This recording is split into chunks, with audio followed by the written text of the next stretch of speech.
So the most important thing is, as Power Life coaches, is that we know that people that we are going to be helping have never been taught about quantum physics. They've never been taught that their consciousness creating everything, anything that's showing up is only showing up from past conscious patterns that most people don't realize that they have the power over.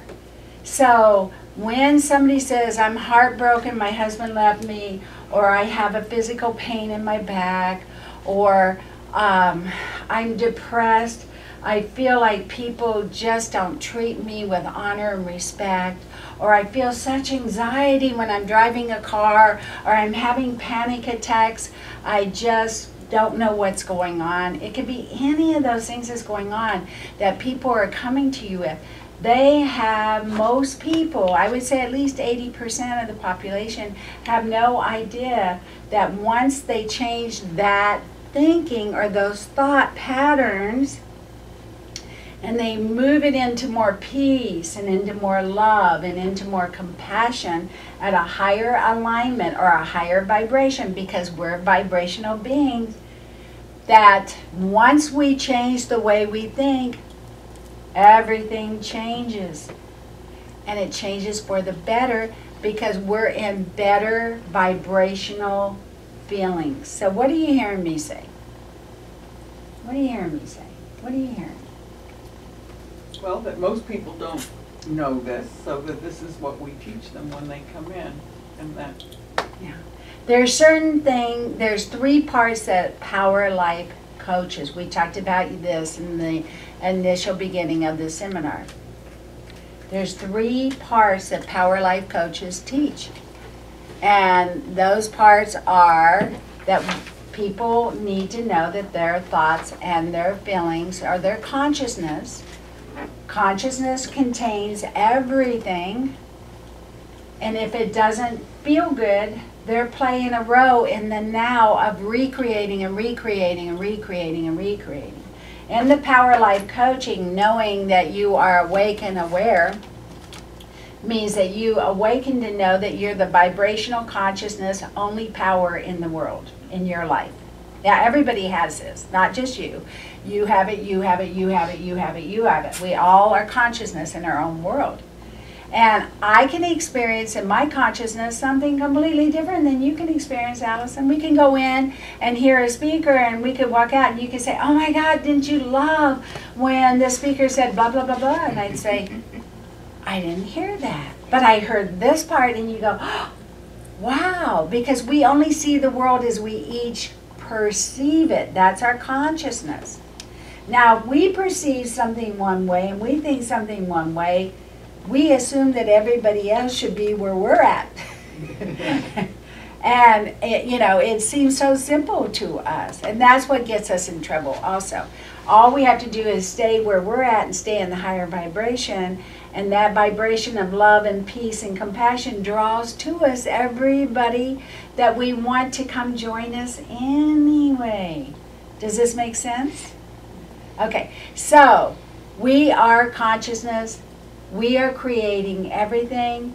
If something is not going right in our life and we're power coaching somebody that's saying, I lost my job, I don't know what to do, where are Power Life coaches going to put their focus of coaching on?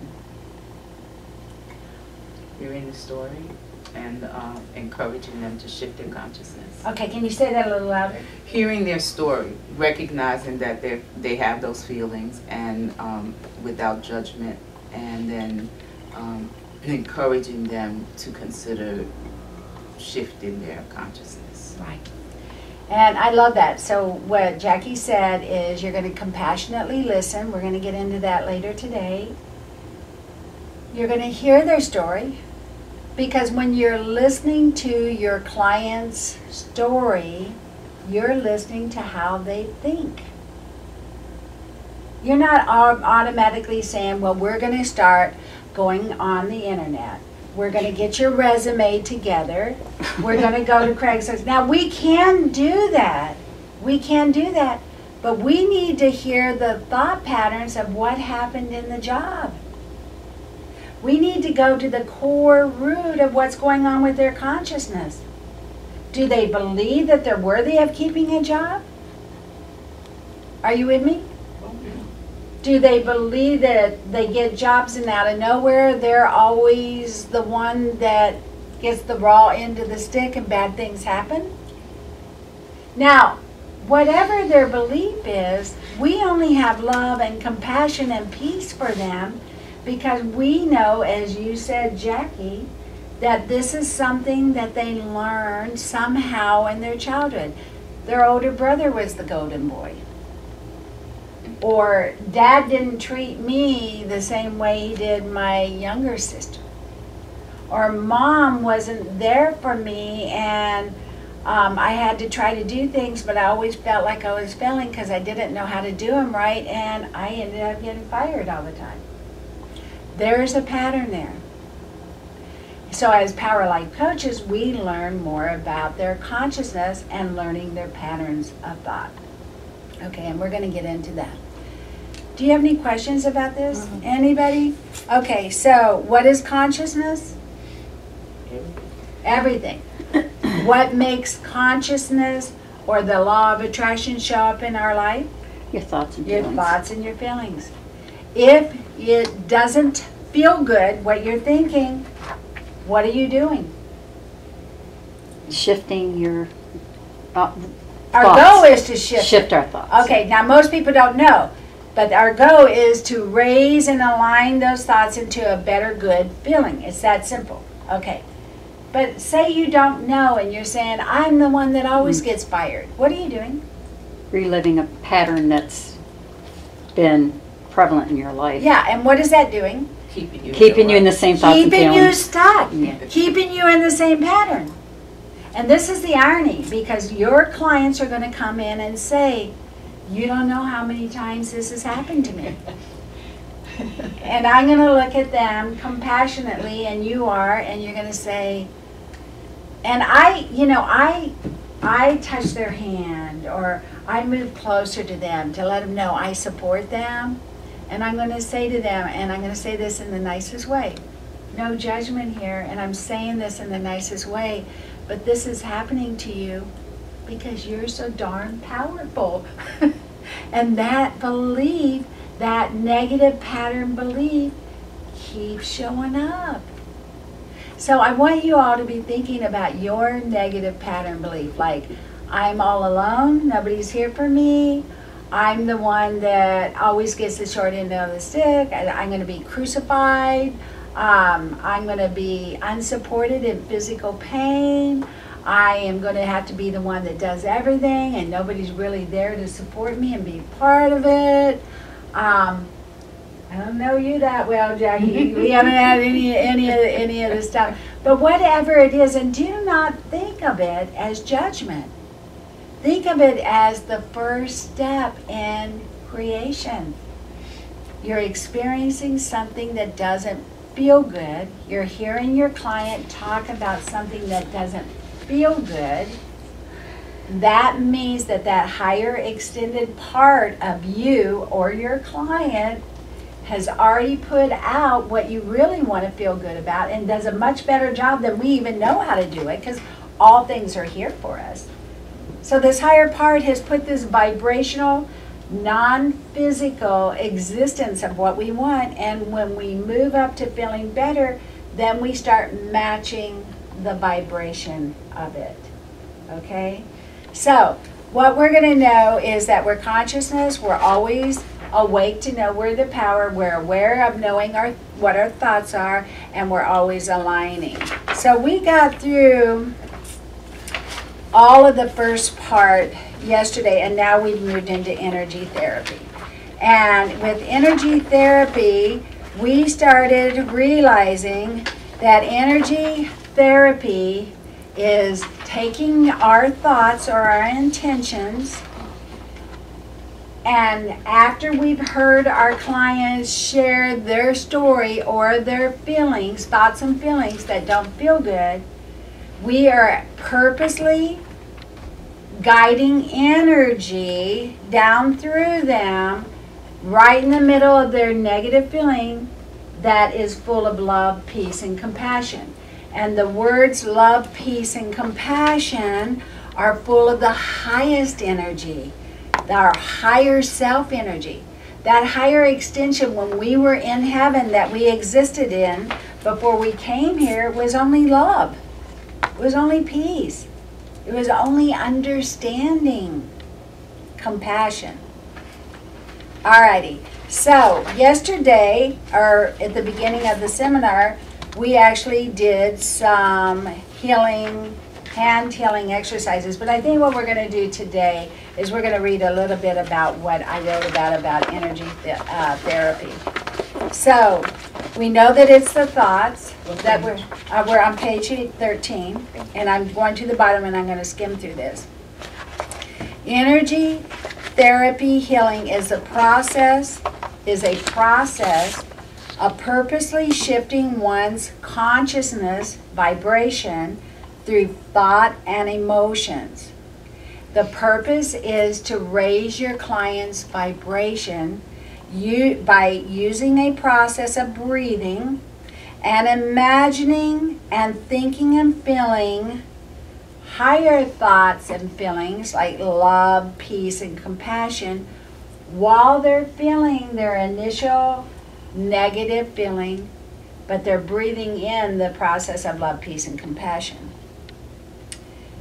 So energy therapy is basically us deliberately, consciously, through our thoughts and shifting energy, which we practiced yesterday. We're shifting the energy by bringing in an energetic flow of love, peace, and compassion through our clients. Okay. So as clients are sitting there and they're experiencing their story and their thoughts, and we stand up and we bring them energy therapy in like we did on the video a few minutes ago or earlier in the seminar, we help them to shift their vibration into love, peace, and compassion. So when my clients come in to see me, I have what's called a healing bed, and I have a biomat on it, and I use a lot of techniques of energy healing. The whole time I am talking to people, or they're sitting in front of me in a chair, or they're laying on my bed, I have the intention of bringing in love, peace, and compassion. But when we're doing the breathing technique, we are intentionally breathing in love, peace, and compassion, and doing it with the intention of feeling energy and shifting it. Along with our emotions that follow our thoughts, generate light patterns, which creates our circumstances. Whatever we're thinking and feeling, have you ever noticed, just starts to show up? Energy therapy healing happens instantly as one shifts their vibration right in the middle of any kind of stressful thought into a higher vibration. And we in Power Life Coaching use the vibrational words of love, peace, and compassion because those are extremely high vibrational words. Overall, PLCs use energy therapy healing, creating who that person wants to choose to believe that they are in the now and what their circumstances are showing up in their reality. So energy therapy is a powerful PLC, Power Life Coaching process that immediately transforms clients into a higher vibrational state which matches the vibration of this non-physical vortex that's around us, the higher vibration of God that is creating everything for us, or of Source, or of the universe. After you raise your vibration into peace, all the symptoms go away.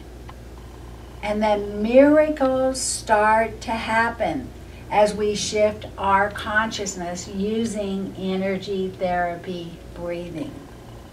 So, does this make sense to you? Yes. Okay, so basically we know that we're consciousness, thoughts and feelings, they're creating everything. We know that we're this huge vibration that this body that we're in is like one grain of the sand, and all of our extension of our higher self is the whole beaches in all the world of who we really are. And once we move into this higher, more powerful vibration, then the things that we've already asked for on a conscious or subconscious level start showing up. So, as Power Life coaches, we always teach our clients to be awake. Awake means knowing what are you saying here, what are you saying right now, because, you know, like, I'm scared that my husband's something's going to happen to my husband, or I'm fearful I'll get fired again, or whatever. And it's not judging yourself when you hear this with a client. Do not judge yourself, do not judge anyone. All we're doing is recognizing the patterns that people are thinking and feeling, and then we're compassionately allowing them as a Power Life coach and energetically lift that feeling into a higher vibration. And it's really interesting. If you're somebody that loves to paint, or you're somebody that loves to read, or you're somebody that loves the beach, or you're somebody that loves to pray, or you're somebody that just loves music or gardening, it doesn't matter. Instead of thinking and being in the vibration that you don't want to create, you move to the higher level and everything gets better anyway. So we don't have to be thinking exactly about how we're going to make it change. We're thinking about how we're going to shift our clients' vibrational consciousness into a higher state of being. And we use energy therapy. All right, so we're going to go and we're going to start practicing how to help each other using energy therapy. Now, when you're doing your coaching, you're going to be talking to your client. You might not be this close, but you're both going to be sitting down and talking. And you're going to be thinking of something like, I'm stressed, overwhelmed, tired, having an issue about something. Okay. Start sharing anything. Okay. You can make it up. It Okay. doesn't matter. Hi. I'm really been stressed out because I lost my job, and I'm the only income in the family, and I have a mortgage to pay, and really not sure how I'm going to be able to do this. I just feel like I'm overwhelmed. I really don't know what to do, and I'm depressed. It's really understandable. That's a lot. And today, I'm wanting to help you to raise your energy, and so that you can activate the power within to cope with these changes and challenges. Yeah, I don't see how I'm going to get a job at my age now, you know, because I've been doing this for a long time, but who's going to hire me now? I'm 61 years old, so it's very stressful. I can hear you, and Okay, so what we're going to do now, you're doing so well, and you're doing so well. So you're doing a really good job of Power Life coaching already. She's ready to go. But the whole purpose of just this part of the exercise is for you to say, and we haven't got this far in the detail, but what you're going to do is you're going to say, so Vicki, I'm going to do an exercise with you, and I'm going to help you feel a little less anxious and a little bit less strong in your feelings that you're experiencing right now. Okay, so that's all you're going to do. Okay. And then you're going to stand up and do the work. Okay. So Vicki, what I'd like to do now is a little exercise to help you feel stressed. To help you feel less stressed. Like you need that. To help you feel less stressed, okay, and a little bit more relaxed. Okay. So are you ready for that? I am ready for that. And our intent is to help you move your vibration of thoughts, because why? Why are we doing that? So our intent is to help you shift your vibrations and thoughts so that you can begin to know how really powerful you are. Wow, okay. I'm ready. You did really good. Shift your stressful thinking into more peace, love, and compassion. And when you're in this higher state, things change. Because you're telling her, you're saying, Vicki, I'm a power coach, a Power Life coach. I believe your thoughts. Even though you don't want to feel this way, it doesn't feel good for you, and I'm certainly not judging you, I feel that these thoughts are vibrationally playing a role, and Like your that. greatest power is to shift from those thoughts, because all our power is in our thoughts. So you learn that you are consciousness and that your thoughts and feelings, but part of the job of a power life coach is to say that right in the beginning. That's why we spend a lot of time on your consciousness, your thoughts and your feelings. So you're going to say, I'm your power life coach. I know you're feeling stressed. So I just want you to know I'm here to help you, because I know those thoughts and feelings are sending out a light and a vibration, and the law of attraction is bringing it back.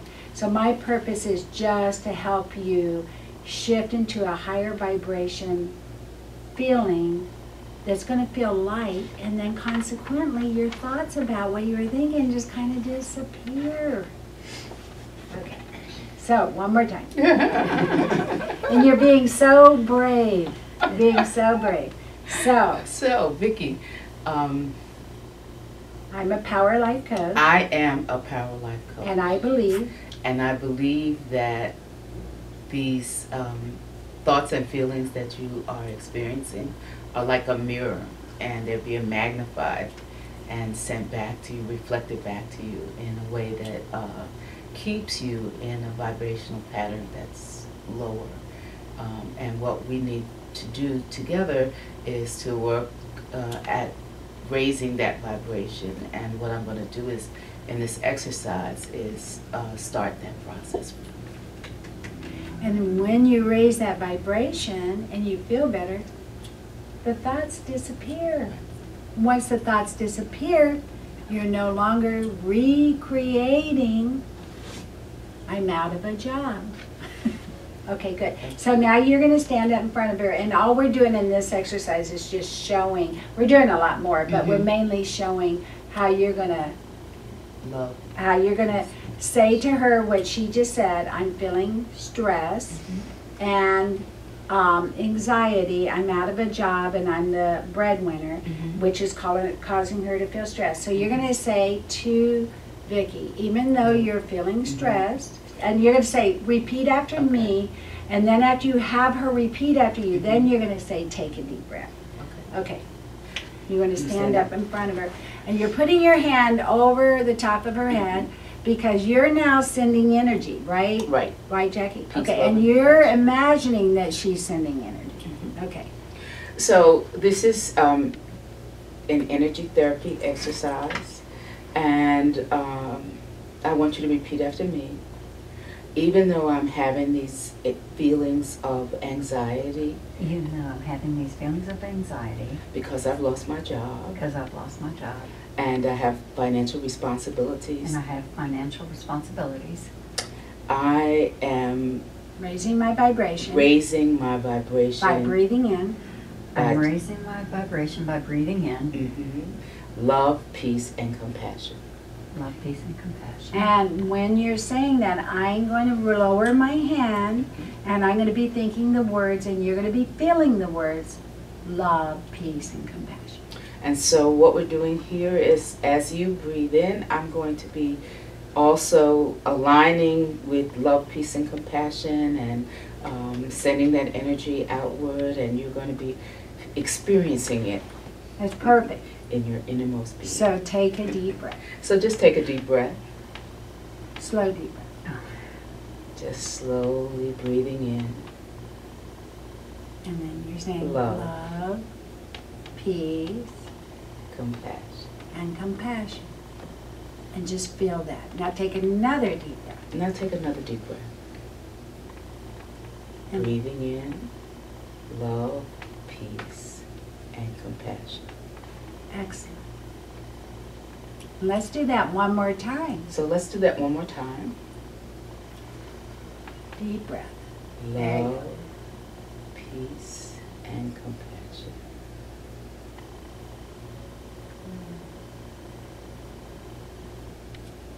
And now you're going to say, so I'm curious, Vicki. So I'm curious, Vicki, how does that feel? I feel a little better. Good. Good. Good. Could you feel the vibration of love, peace, and compassion? Now, for her, as a power life coach that's been doing this longer than you guys are learning right now, I could tell that she would need a little bit more. Okay, but that was excellent. Okay. Thank you so much. All right, so we're going to go in and we're going to actually now go through the whole process. So of the you could energy do therapy. it 1, 2, or 3 times? with You the should do it client? at least 3 times on any issue. You're gonna, we're gonna go through the actual process of how it works all together, so you'll have Thank a you, little bit Vicki. more clarity. I wanted to break the, thank you girls, I wanted to break this down into small segments, doing it over and over and over again, so you'll get the feel of this. But it is really, really, really easy, because what you're really doing is you're taking your thoughts, you're taking this natural ability that we have, and that is to flow out our energy. We're connected to everybody. You guys know that all the time. You'll say, I feel their energy. Most healers are empathic. They carry everybody's energy. We don't want to carry it if it doesn't feel good. If we feel any energy that doesn't feel good, makes us feel heavy, makes us feel like, some people say, I walk into a Walmart and all of a sudden somebody is standing behind me and I notice my stomach is aching. Or I feel this depression go over me, or sadness. We are feeling other people's energy. And as empathics, we're not sure what to do with all that. So we're not sure what to do when we feel other people's energy. But this is the trick that you're learning about yourself, and you're learning to teach your clients. Everybody else's energy doesn't matter. It doesn't create matter or any kind of circumstance in your life. Only your consciousness and your awareness that you're feeling it, and any time that you're feeling it, whether it's somebody else's or yours, what are you going to do?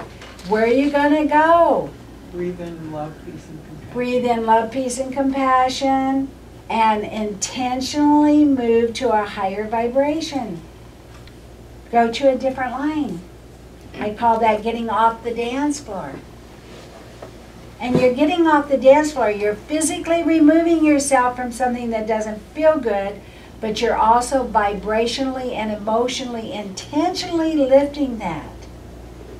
It does not help anyone to move into a vibration with them that doesn't feel good, because we're powerful and we're consciously expanding, generating, and promoting what we do not want when that happens.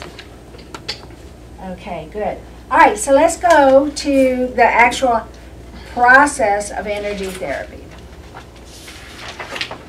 All right, so we're on page 17. There's 4 steps of experiencing energy therapy healing. The Power Life Coach identifies and documents on a piece of paper, after they've been talking to their client's owed or present or owed. Anything in the present is from the past. Just know that. But they're identifying their owed and present thought patterns, their personal beliefs, and how they're feeling, thinking and feeling in each session. So you're writing it down. You're writing down, for example, I am not lovable enough. You're hearing the client say that. For Vicki just then, it would be, Vicki is fearful. She always feels like, or she's feeling like right now, anxiety, something bad's going to happen. She doesn't have enough money. She's not supported. They might be thinking, I'm not good enough. That's universal. Most people believe that because they don't know they're this huge extension of power of all goodness. We have no idea. That's who we are in our consciousness. Okay. Everyone is against me, they might be saying. I feel fat. I feel ugly. I'm always in pain. I'm not strong enough. I'm weak and people take advantage of me. Whatever they're saying, you identify. Part 1. Part 2, the Power Life Coach compassionately explains to their clients that they are consciousness. In other words, their thoughts and their feelings, And if these thoughts and feelings are not feeling good, they're creating who they believe they are and what's going to show up in their reality by the law of attraction.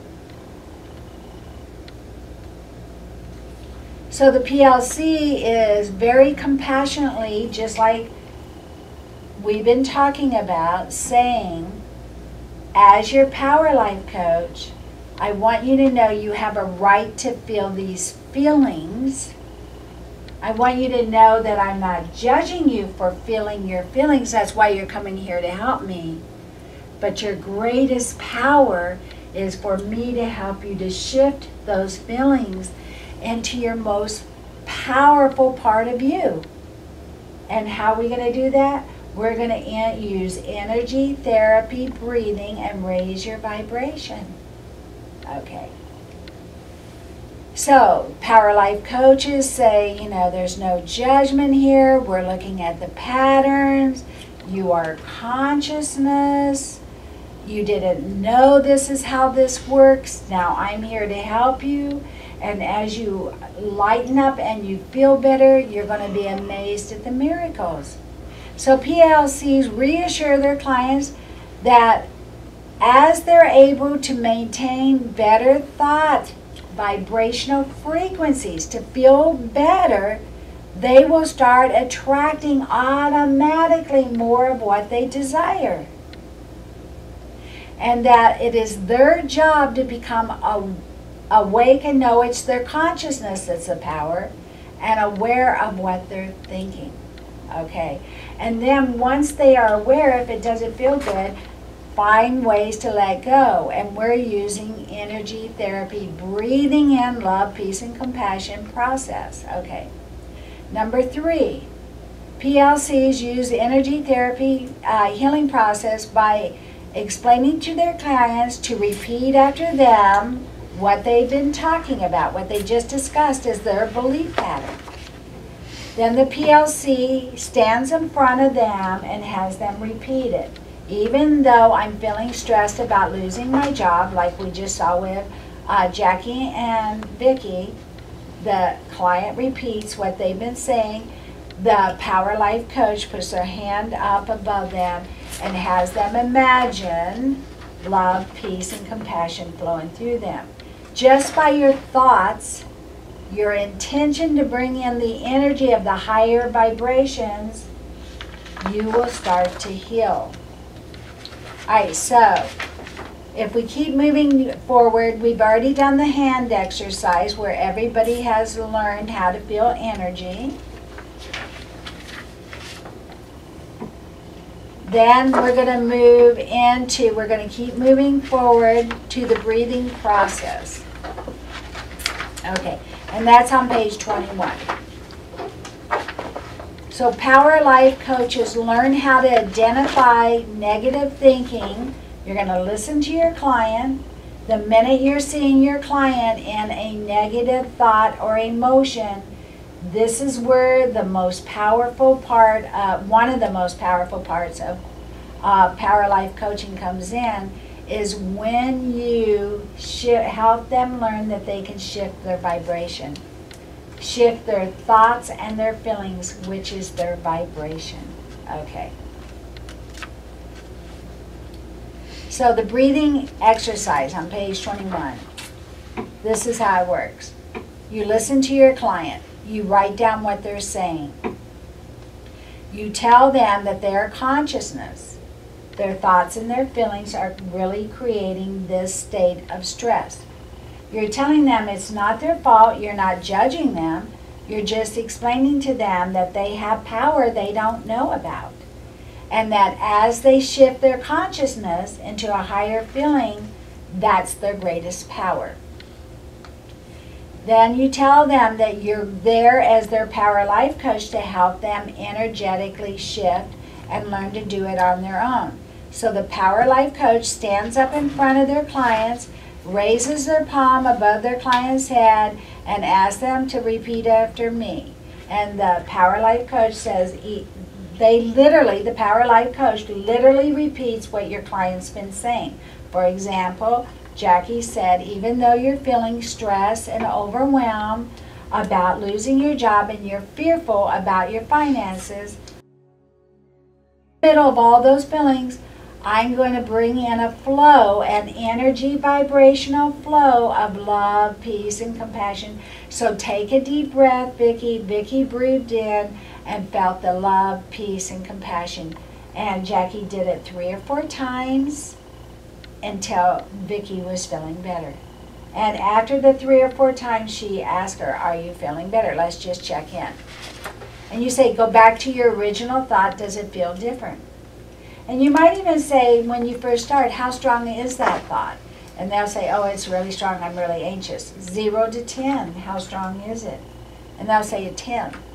And then after they're done breathing, you'll say, just out of curiosity, are you still as strongly feeling that? And they might say, I was picking up that Vicki was like maybe at a 3 or 4. Maybe at a 3 or 4. So you would ask her, are you still feeling it? She would say yes, 3 or 4. And you'd say, what is that feeling? Well, I'm still feeling a little stress, but maybe not as much. And you would just do the whole thing again. All right, so these are the parts of, just to re-identify, because we're going to each practice this, okay? It's very important that we practice, practice, practice. Practice makes you better, okay? First, you're hearing the story, okay, from your client. You're being compassionate. You're letting your client know that you understand. Oh, that's terrible. Wow, that must make you feel bad. You're just kind of being a friend and a coach to them, right? Then you document. Then you repeat back what you're hearing. Then you identify the feeling.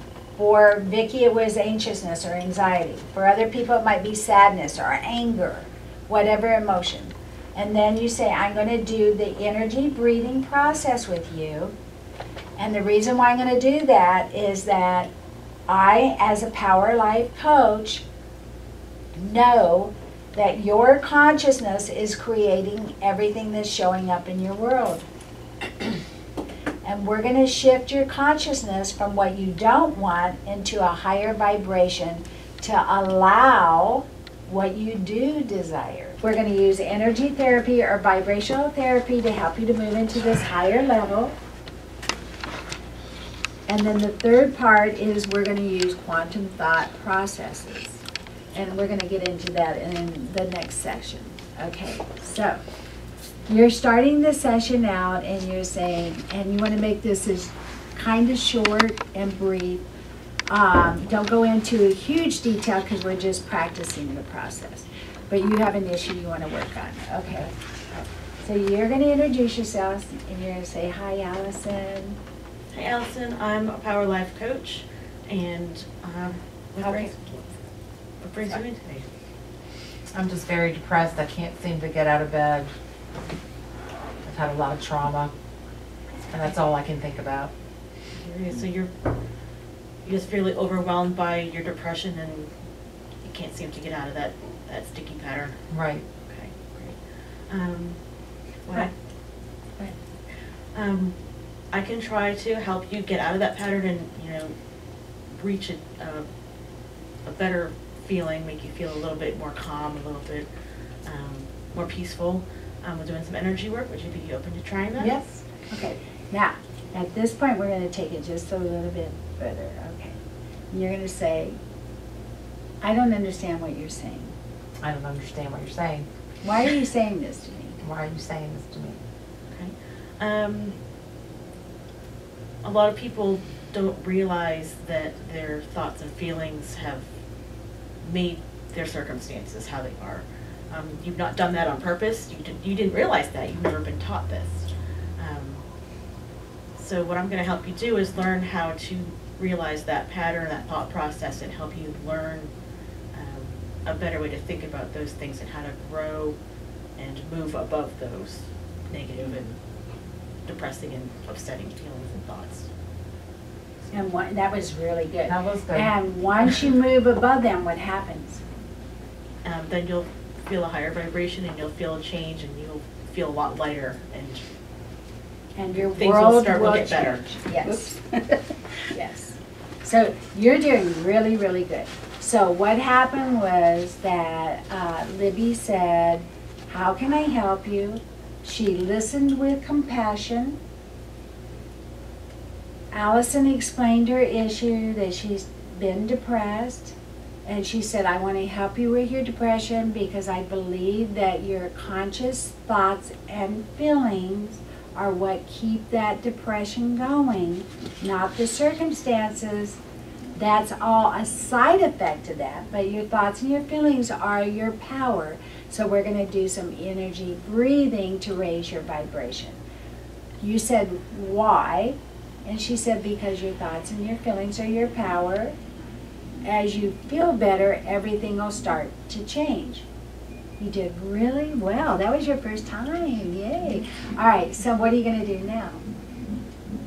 So Allison, I'm going to try some energy healing work with you. Okay. So I'm just going to stand up and knock my chair over. So I'm going to stand over you, and you can just relax. I'm going to... So I'm going to intentionally ask you to breathe. I'm going to intentionally ask you to breathe. In just a moment. Just a moment. As you're thinking about As you're thinking about your issues. your depression, your sadness, all the stress and anxiety you've been feeling, I want you to take a nice deep breath And and imagine those feelings. And I'm going to bring in some peace, love, and compassion for you.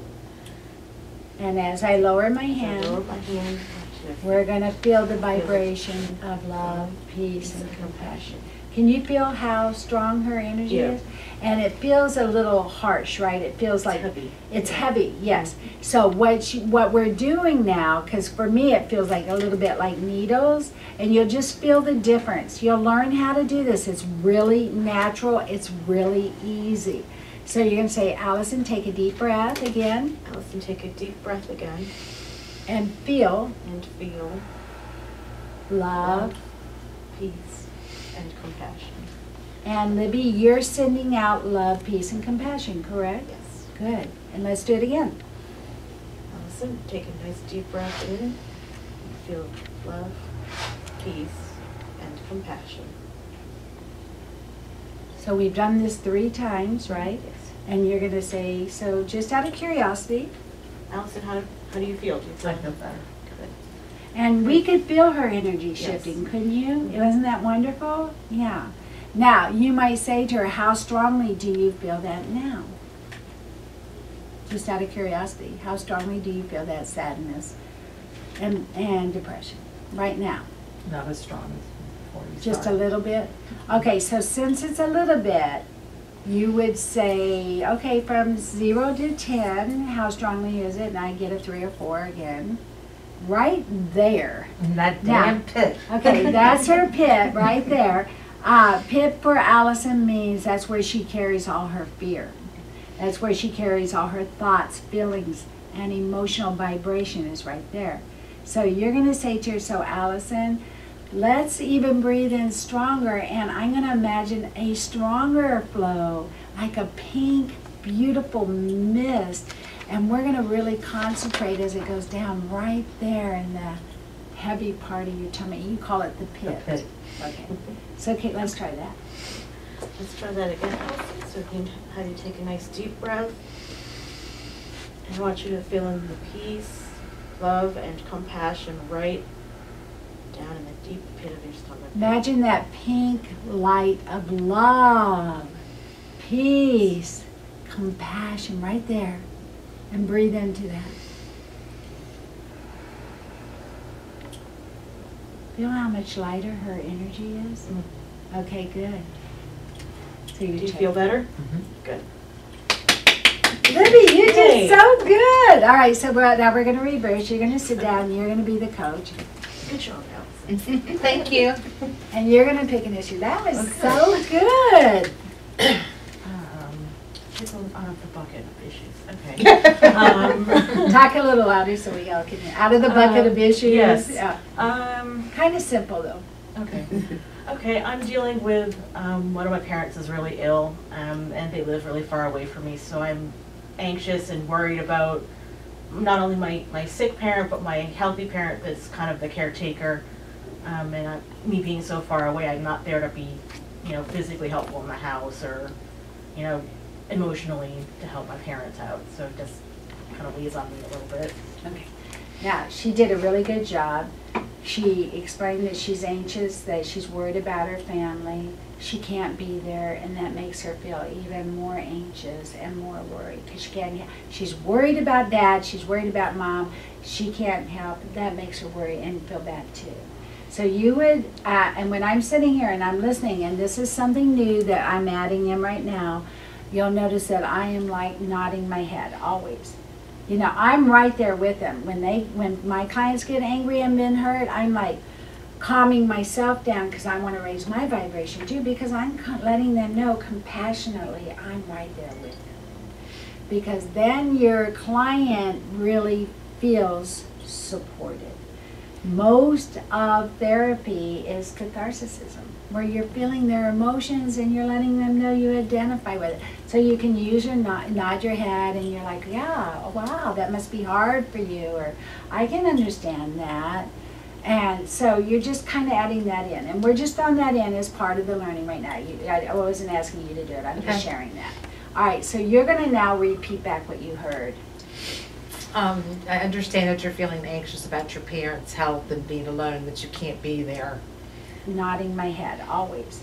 I'm right there with them. When my clients get angry and been hurt, I'm like calming myself down because I want to raise my vibration too, because I'm letting them know compassionately I'm right there with them. Because then your client really feels supported. Most of therapy is catharsism, where you're feeling their emotions and you're letting them know you identify with it. So you can use your nod your head and you're like, yeah, wow, that must be hard for you, or I can understand that. And so you're just kind of adding that in. And we're just throwing that in as part of the learning right now. I wasn't asking you to do it, I'm just sharing that. All right, so you're going to now repeat back what you heard. I understand that you're feeling anxious about your parents' health and being alone, that you can't be there. I'd like to help you feel better. Okay. And the reason why I want to help you feel better is I believe as a power life coach. And the reason why I want to help you feel better is I believe as a power life coach that your thoughts determine your reality. When you think negative, it's negative. Mm-hmm. That was real easy, right to the point. Okay, how did that make you feel? You're the new client when she said that. Because you're watching how she's feeling about what you just said. That's an odd way of saying it. I don't really know. I don't understand how you can tell me my thoughts are making my circumstances. I mean, I have no way in helping how my parents get sick. Really good. Now you're going to look at her. Are you feeling a little lost? Because this is kind of new to you. Okay. You're going to say to her, of course you don't know. And of course you're not responsible. Of course you don't know. Of course you're not responsible. You didn't purposely create this. You didn't purposely create this. Nor did your father or your mother. Nor did your father or your mother. But as a power life coach, I believe that everyone is creating through their thoughts and their feelings their own individual reality. That everyone is creating through their thoughts and their feelings their own individual reality. And it's normal for you. To feel anxious. Or even guilty. That you can't be there for your parents. But the best way that you help you. And your parents. Is to change the way you're consciously thinking and feeling. Because you know you can't be there. And you don't want to stay stressed and depressed. So as we energetically shift your vibration. Then you change for the better. And you're sending that better vibration. In that higher state of who we are. That God power. Or source power. Or universal power. Right to your parents. And that's the best help that you can give you and your parents. Now, this is why I wanted this videotape, so people can listen to this over and over and over. It's taken me a while to be able to help to explain these things in a compassionate, simple way. So how would you repeat that again to her? Oh, God. Okay. All right, so I'm going to help you. I'm going to help you. You're doing a good job. You're doing a really good job. You're feeling stressed You're feeling stressed and guilty, and guilty, but you can't do anything about it. but you can't do anything about it. The only, or the number one way The number one way to help you to help you and to help your and parents to help your parents is to shift your is consciousness, to shift your consciousness, and as you feel better and as you feel better and you talk to your parents and you talk to your parents in a better vibration, in a better vibration, that is the number one gift you can give them. that is the number one gift you can give them. Does that make sense? Okay, good. So, you'll learn the feel of this. People, you're literally saying to your clients, everybody's coming in and they're used to hearing, like in regular therapy, which is great, don't get me wrong. I just feel like this is the most successful in therapy that I've ever known, because it helps people in the now move quickly and change in a powerful way and create a whole new reality. These are things we've never been taught, Libby and Allison, so we're learning now. So most of the time you would share your story and a therapist or a coach would say, maybe you can call them more often. Maybe you can send a letter. Do you think that you could get to them and go on a vacation? They're trying to find ways to help. There's nothing wrong with that. And you can add that to your list of Power Life Coaching. But as Power Life Coaches, we do not focus on the circumstances that we don't want showing up to try to make that better. First we go to here, raise the vibration, and then you'll start noticing miracles start to happen. You'll get a phone call. Dad seems to be feeling better. That's so wonderful, Mom. Or we're going to come and visit you. Or somehow, some way, the circumstances for you to go visit them is going to show. This higher part of you is going to create miracles showing up. So part of our work is aligning, knowing we're consciousness, understanding what we're feeling that doesn't feel in this high vibration, and helping our clients get there. And then the fun stuff starts to happen. You will come in the next session with Miss Allison and say, you won't believe what happened. Or you'll say, well, how's it going with your dad? He went to the doctor and they found out some good news. Miracles happen when we shift how we think and we feel. Okay, good. So you've explained to her now. So now you're going to go through the process. Okay, I'd like to try some energy work on you. Okay. To help me. To help you to feel To better. help me, to help you to feel better. Now you help me. Okay, yes, ma'am. Please. So, and you want to move back just a little bit? I like to Okay. be close, I guess. Okay, all right. So I want you to say, Allison, repeat after me. Repeat after me. Even though Even though I'm feeling stressed I'm feeling stressed and a little guilty and a little guilty and a little worried and a little worried about my dad's situation, about my dad's situation, my mom, my mom, and me not getting there, and me not getting there, I'm going to change my vibration I'm going to change my vibration by taking a slow, deep by breath taking a slow, deep breath of love, peace, and of compassion. love, peace, and compassion Right in the middle of these feelings. right in the middle of these feelings. Now you're going to say to her, so Libby, Libby, take a slow, deep breath take a slow, deep breath in just a moment, in just a moment, and I'm going to run my hand down in front of you, and I'm going to run my hand down in front of you, and I'm going to think and feel and I'm going to think and feel love, peace, and compassion. compassion, and I'm going to send it out through my And hand, I'm going to send it out through my hand, and you're going to feel it and you're going to feel it as you think it. as you think it. So take a slow, deep breath Take a slow, deep breath and feel. and feel the love, peace, and compassion. Good. And take another slow, Another deep breath. deep breath. Breathe out and feel the love, peace,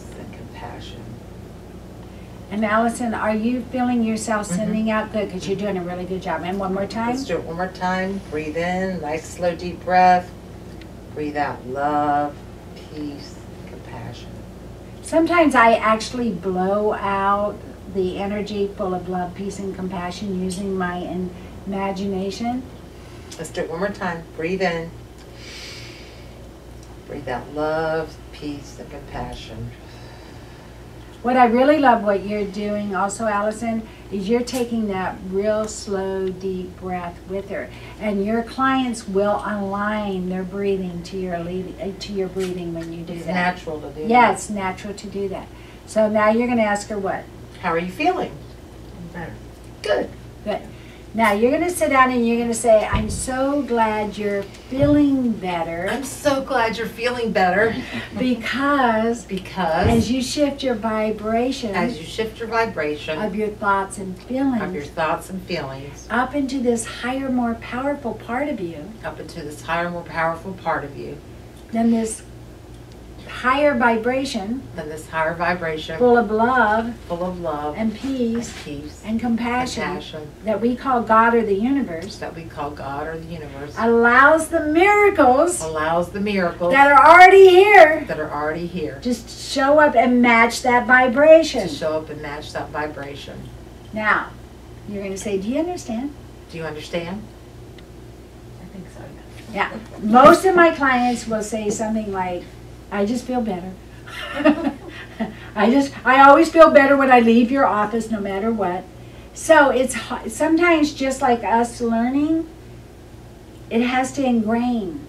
It has to ingrain. It's hard for somebody to imagine that they could be in severe pain or even feeling really badly. And within minutes, as their vibration changes, it is shifted. But I want you to hear it happens every single time. We've just never been taught this before. We're learning now. Now is our time to be powerful. So I want to applaud both of you. You did such a great job. Good morning, Lexi. Good morning, Jackie. How are you feeling today? I'm a little frustrated. My job is switching ownerships, and I'm not certain what my status will be with the new company. You're feeling a little unsettled about what might happen? Absolutely. Very good. She automatically repeated with her own words what Jackie was saying. So how much is this affecting you? Open-ended questions. You're standing right there with her. How much is this affecting you, Jackie? Well, it's affecting me because I can't sleep. Yeah. It's really It's really starting to take a toll on my energy level, and it's just overall bringing me down. Yeah, it sounds like it's really affecting your beginning to affect your health if you're not sleeping. And Absolutely. So what I'm hearing, so what I'm hearing is that you're anxious about your situation because you don't know what's going to happen, and it's stressing you it's out. stressing you out and affecting your sleep. Yes. So on a scale of 0 to 10, Yeah, how much do you think this is affecting you on a if you on a were just a scale? guess. I would say about an 8. An 8. Well, that's pretty high. So let's see what we can do about that. Excellent. Right away, with energy therapy, I can help you to feel better right away, so that then things begin to happen that can be amazing to you. If you're feeling better and your energy and your vibration, like raise it with some energy therapy, you will feel better, and then things will start happening for you in a better way. Oh, that sounds good. Okay, so I want you to say, I don't understand that. Okay. It sounds good, but I really am We're not getting clear. to the issue here. Okay. I'm still going to possibly not know what's going on in my job. Now that's what a normal client's going to be thinking. Right, That's yes. why I'm bringing this up. Okay. And that's why, see, part of this is knowing the process, and then the other part, which is equally, if not more important, is explaining. This is why you got to know quantum physics. Quantum physics is your thoughts and your feelings are creating everything. You don't know that. You're just watching circumstances that are showing up. And sometimes the circumstances, it's out of our control. We didn't ask for it, but it showed up on some level. The greatest and the most powerful thing that you can do is change the way you're handling. Are you staying in the stress of the circumstance? Are you rising above? But she needs to understand why that's important. So what would you say to her? I would say to her that, Jackie, I understand your circumstance is a frightening circumstance because you don't know what's going to happen. But you create your reality by how you think, by your thoughts and your beliefs, and that by changing your thoughts and beliefs from that fear and going into a higher vibration where you are feeling good, then things start to happen for you. That matches that good vibration. Matches that good vibration. And you will be amazed. You will be amazed. That was good. That was good. So really what she was saying to her new client, you're feeling bad, we're going to work on your consciousness. She's saying, but that doesn't help the situation. And you're saying, I believe that your consciousness right now and how you're going to handle it in the now is what's going to create your future. If you feel better, good feelings, better situations will show up. Isn't that true? It always happens. But see, you're not going to know this, and you might even say this, Jackie, you're not going to know the answer to this whole job dilemma or any stressful other dilemma. Your job is to stay in the vibration and it'll show up. Yes, Okay. and it can show up in amazing ways. And that's, yes, when you're feeling better and staying in that positive vibration instead of in the lower worrying vibration, you'll be amazed at how things start to unfold for you. So let's go ahead and do some energy So therapy. let's do some energy therapy. And I want you to repeat after me. I want you to repeat after me. Even though I'm feeling stressed about my situation, Even though I'm feeling stressed about my situation, I am going to breathe in I'm A going slow to deep breathe in of peace, love, and compassion. And a slow deep breath. So I want you to take a slow, deep breath and breathe that. And feel That love, peace, and compassion flowing into you. Good. Excellent, excellent, excellent. Take another deep breath. Slowly release. Feeling love, peace, and compassion. Very good. Tell her very good. Very good. And let's try one more time. Another deep breath. Slowly breathing out love, peace, and compassion. Can you feel that? Leslie, good. Yeah. Can you feel that, Jackie? Isn't it wonderful? Yes, it is. It is wonderful. Jackie, do you feel any better now? Yes, I feel a little shift going on. A there. little shift? Well, let's do it again then. Okay, now, just to add to this, you're doing so good. Think about how you feel and your thoughts right now when you think about your job situation. Think about your thoughts and your feelings right now when you think about that situation. And how do you feel now? Not as worried. Okay, good. On a scale of 0 to 10, you were an 8. Where are you at now? Somewhere around 4 or 5. Okay, so you're going to say, how do you feel? What does that feel like? What does the 4 or 5 feel like? It feels like, not boiling at the top anymore. It's settling down a little bit, and I could think about some strategies and other Well, that's a wonderful point you're making. That once you settle down, then you can think about some strategies. It's when we're in that fear that we can't think of anything. Right. I love it. So you're doing so good, both of you. And I can feel, her energy is just like, whoa. It reminds me of this beautiful, soft flow. You'll learn to feel those feelings. Don't worry about it. Just allow it. It's a natural process. We're doing it all the time anyway. We feel somebody when they're upset. We can walk in and say, like I said that to you immediately. She walked by me and I went, "How you doing today?" And she said, "Well, I'm in a little bit of pain." I knew it immediately. You just know, but you know, like somebody, like your boss at work. People at your job have got to be really stressed right now. Okay, so you're walking in and you're saying, "Is everything okay?" And that person's going, "Yeah." You didn't even need to hear anything else and you already knew where they're at. But you're down to a 4. So you're going to say, okay, you're going to do it again because we want you down to a 1 or a 0. And sometimes if people can't go down that low, you're just going to ask, is she going to get it later and just go ahead and relax and shift anyway? And I tell them that.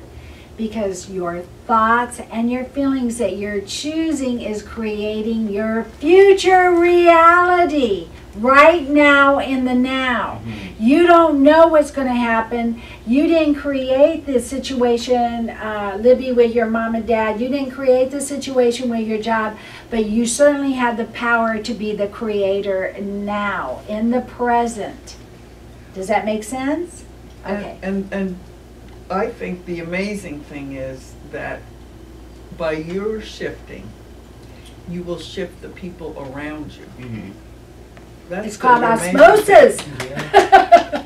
Osmosis. This is so good. All right, so we're going to stop for now and just take a break. When I think about what you went through, we're not Yes. going to go in detail, It's- but it was a pretty scary experience. Yes. It stressed you out, and it stressed me out, and it changed the world. And what happened is I remember looking at you in my office, and to put it briefly, it had to do with her change in jobs, which was, none of it was her issue. It was all just unbelievable circumstances that put her in the middle of it. Okay, but none of it was her. And she was completely stressed out. So much that I was stressed out with her because I love her. She's my client and I'm feeling all her stuff with her. And I remember saying to you, this was a couple months ago, all I know is that our #1 job is to align your consciousness. Do you remember me saying that? Into peace and into love and letting go. And I says, I don't know how this is going to turn out, but I do know this, that I am committed and determined to helping you to get into a better state of vibration, a better thought where you're not stressed out, and let's keep that. And what happened in the end, you said? Everything did turn out. Everything disappeared. Yeah, it did. Oh, sorry. They had made a mistake. Sorry. Yeah. Now, in my world, you created that. As your power life coach, for me and for you, this is my message to you, and this is my message that I just said to Jackie. Oh my God, are the heavens showing you how this works? But it's just like the first thing that I came to you for. And everybody, I'm sure, continues on with her because life keeps throwing us. And I think it's because of the consciousness of the world, which is people becoming more and more aware, and more comes to you. And the more you can work out through raising your consciousness. But the very first thing I came to you was when I was going through asking my husband for a divorce. And I told you how awful he was going to be and how terrible. And you said, well, all you can do is be in your highest self and say to him what you want to say, and you know, whatever he comes back with, you know, just stay in that place. And I did, and what happened was so far from what I thought was going to happen. So far from what the man she knew. Yes. All those years. Yeah, we've been together 17 years, and I'd known him as very, very tight with his money and all this stuff. And mean. And very mean. But we turned out to come to a decision where everything worked out for both of our good, really, because I really believed it could be. So when he came at me in that negative and awful way, I would think, okay, go to the higher place and say, we were friends at one time. We've been together a long time. We have a history. And keep staying in that higher place, and it actually within 4 or 5 months, everything was worked out. I stayed in the house. He moved out. We settled our money. We split everything up, and we're friends now. So, Praise And God. this same man became an advocate for friendly and generous. very generous. Completely different than the Yes. 17 years. Mhm. So you've seen two huge Yes. miracles. So this last week was this summer has been, it's the contrast is coming to me strong. You know, I lost my father. I didn't lose him. I'm going to stop saying that. Yeah. He's in a higher vibration. He's coming in a different way. But it's different. He's not here physically anymore. He passed. Okay. Whenever my front office is in trouble, it is high, normally, stress for me, normally. I'm watching my words. I'm very awake and watching what I'm saying. Everything we've ever been taught biblically, whatever we're saying, we're declaring. It's going out, and it is powerful. So this week, circumstances happened where Shauna, my sweet Shauna, who is a champion for me in my front office, has ended up in the hospital. And I don't know anything about when or how or if she's staying, coming back, whatever. So I'm breathing. I know I've got this seminar going on this weekend. I know that I've got my regular 40 some odd clients and my waiting list. I know that I have 9 clients a day, and I take a 30-minute break, and I'm running both ends. Mm. First thing that I do is I seek relief the best way I can. I'm breathing in. I am not allowing this. What is this? Stress. Worry. Staying awake at night. Staying in that low vibration. Staying in that low The vibration. pit. The pit. If I know that I'm in that vibration, I'm creating that. I'm not doing that. I'm not doing that. I'm not doing that. I'm not doing that. So I have my little cell phone and my favorite speakers right next to me, because it usually hits in the middle of the night. And they are automatic sleeping pills because I've decided that, and it works. Okay? Or meditation or whatever. Okay, and so what I know is that staying in that vibration creates the miracles. And Patty, she's the medium here. She's very good, but she's worked in my front office before, and she always is eager to help me. She's not eager, that's not a good word. She's always compassionate to help me and kind enough, and I'm always so grateful. And as it's turned out, as I've gotten more grateful and more understanding and appreciative and better with my front office, everything just flows. And the most important thing that I want you to know is I feel now, I can actually feel when I'm down in these slower feelings, and I can feel this feeling of relief so strongly now. And now I'm getting to the point, this makes me almost want to cry. Now I'm getting to the point that I know that when I'm in that relief, God and I are one. It's like He's got His arms around me and He's saying, I got your back. I've really got your back, Pamela. You can feel it. And this feeling of relief, I remember, I think it was Wednesday night, I was so stressed out because I had just heard that Shauna was in trouble. I'm breathing. I'm thinking, oh my gosh, okay, should I cancel this weekend? No, a lot of people have made a lot of arrangements for this weekend, and I'm not going to do that to anybody, but how am I going to pull this off? I know I need to get power coaching. I know I need to get certificates. Shauna's my girl. I don't know any of this stuff up there, none of this. And you're going to be, yeah. And I kept going, stop that. Stop that. Stop it. And I went over and I thought, I'm going to go see my mother. That'll make me feel better. So I pick up my mom. We're going to go get something. My grandson calls and says, I thought we were going to go to eat. And I said, okay, let's go to eat. And I'm sitting in this Mexican restaurant with my mother and my grandson, and I had this feeling of, really, I'm having a cold beer. And I'm thinking, You say you were having a cold beer? oh yeah, I was love having it. a cold beer. And I'm thinking, life's good. it feels so good to be here with my mom and my grandson. And I'm also thinking, you feel good. How does this happen that you feel good? And I'm really not going to pick up those old suitcases. That I know I'm not doing, but I'm really noticing that. And I have been asking, and this is where I'm at now, and I know this is going to change this practice and my life and everybody in life coaching. Nothing is more important. There's no circumstance. This is what I'm going to be saying at the end of this seminar. There is no circumstance more important than that. This connection, this is the only connection. And when we're in this higher connection of feeling good and feeling love, it's like we look to the left of things that we've always wanted and they're showing up. And we look to the forward and they're showing up. And this is the thing that I want you to know. The more you've been down in the contrast of everything and the more you felt those scary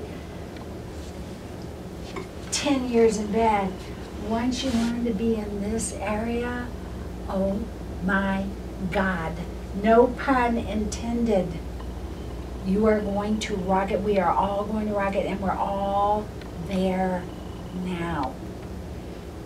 So to feel that appreciation and comfort and peace right in the middle of it while I'm living it and having a dream that told me nothing is going to be more important than this alignment right here this week. I'm telling you now, and when I start saying this, people start watching.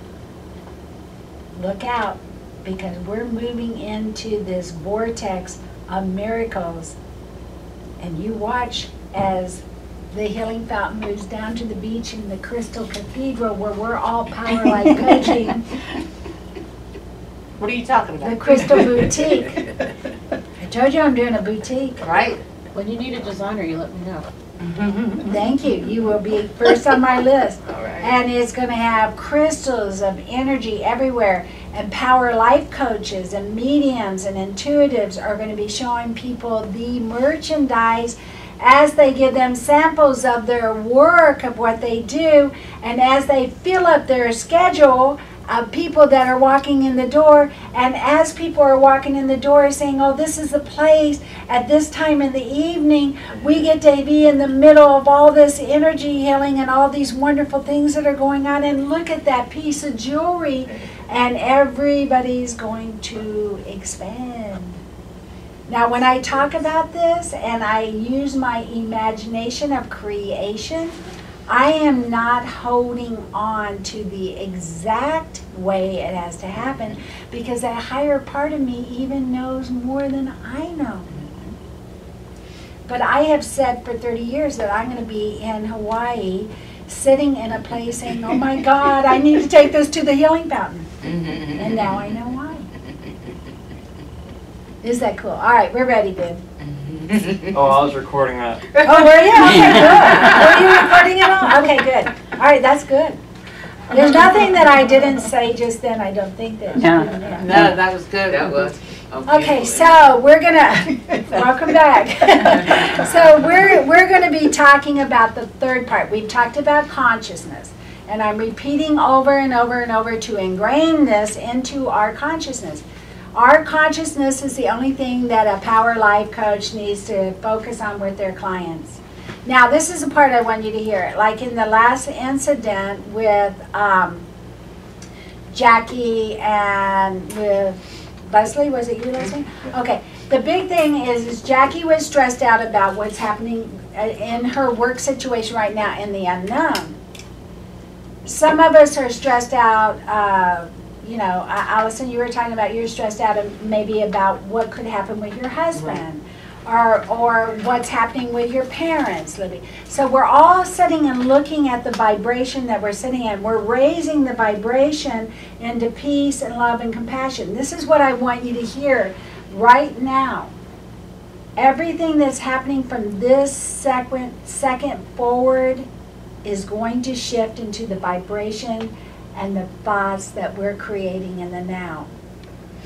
We shift into a new person, and into a new reality 1,000,000,000 times a second, and each second in the now. This is part of the power coaching webinar that you all will receive at this class.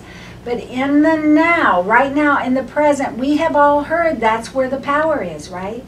So, any of those old suitcases of I'm worried, I don't know what's going to happen in my job, past circumstances that have happened, none of those matter or create matter in the now. So as you said, Leslie, as we raise our vibration into this higher connection of love, this higher connection of peace, this higher connection of everything that we really just want to, as we feel this connection and know who we are, all powerful, as we're in that state, we are creating a new reality for us. We are creating a new person that believes that everything's going to be different. I'm going to have my own practice. Yes. Dad and Mom are going to do great. You know, husband and I are going to get closer. I am so powerful, so full of love, so full of joy that anybody that I love that comes into my energy, which we are the light at that point, let there be light, and everybody loves the light. Everybody will be drawn to us. Everybody that comes to us will feel our vibration, and they will heal just as instantly, and the miracles will happen. So not only are you helping your clients to feel better, you're helping them to be in the state of creation, allowing what's already sitting there to show up. And this higher source navigates and moves and brings people, places, and situations that just show up. That just show up. So circumstances that happen in our life in this state, and when we go on this higher vibration, it builds our confidence. I don't know exactly what's going to happen in my front office with any stresses going on or what's happening in my personal life, how it's going to turn out. But I can navigate, and create the vibration of good feeling that has to show up with the good feeling vibration I'm sending out. The universe comes back to you exactly where you're at. Exactly where you're at. So this takes us from consciousness, knowing our thoughts and our feelings, energy therapy. That is the part of us that is helping to lift the vibration of our clients through our thought and through purposely bringing in higher vibration into our consciousness. We're saying it's going through our body, but it's going through and we're focusing on consciously allowing that vibration to be there. And we're doing it in ways that we understand. So we're breathing. We're thinking of the higher vibration, like I talked about with Dr. Emoto, that writes the words on glass, water, and then the crystals turn out like the words, either beautiful or ugly. And we're allowing that in our consciousness, and then no matter what, we're choosing to be in that vibration. Choosing that vibration. And then the miracles start to happen. So when your client feels better, okay, they told a little bit about their story, why they're in there, their issues. That might sound a little better for people. I'm stressed out. I'm sad. I need help. I'm stuck. Whatever it is that's going on, okay? And as a powerful life coach, we know that the power is going to be in their conscious thoughts and feelings. We're going to go there. We have to explain to them how this works because they don't know. They don't. If they knew, they wouldn't be there, I can promise you. Then we're going to energetically lift them to this higher connection, most important thing. And then when they feel better and they are at peace and sitting in the office, you're going to give them quantum thought processes. And all that is more powerful ways of thinking and acting like a master. That's what powerful quantum thought processes are. All right, so we're going to start reading about that part. Okay, so that is page 22. All right, quantum thought processes are powerful thinking, feeling, and believing patterns which deliberately escalates and aligns clients into mastery living, while they deliberately shift, generate, and create a new self and a new reality. Okay, so I'm going to say that much clearer now. Our thoughts and our way we think is creating our reality. The more we feel good, the more we're in that good, higher, mastering power. We shift 1 billion times a second, like I just said, in quantum physics, into a new person and into a new reality. All we have to do is think about and allow the powerful, good thoughts, feel them, and watch the circumstances show up. Now, some people will say, okay, Pamela, but let's get real. There's a lot of scary, horrible, sad things going on in this world. And this is what I say to people that say that to me. I am purposely aligning into this higher good feeling and connection, which is no different than holding faith and sitting in a prayer-like state, but only believing that it's already done in more faith. And I am doing that because I choose not to look at what has already been created as if my reality.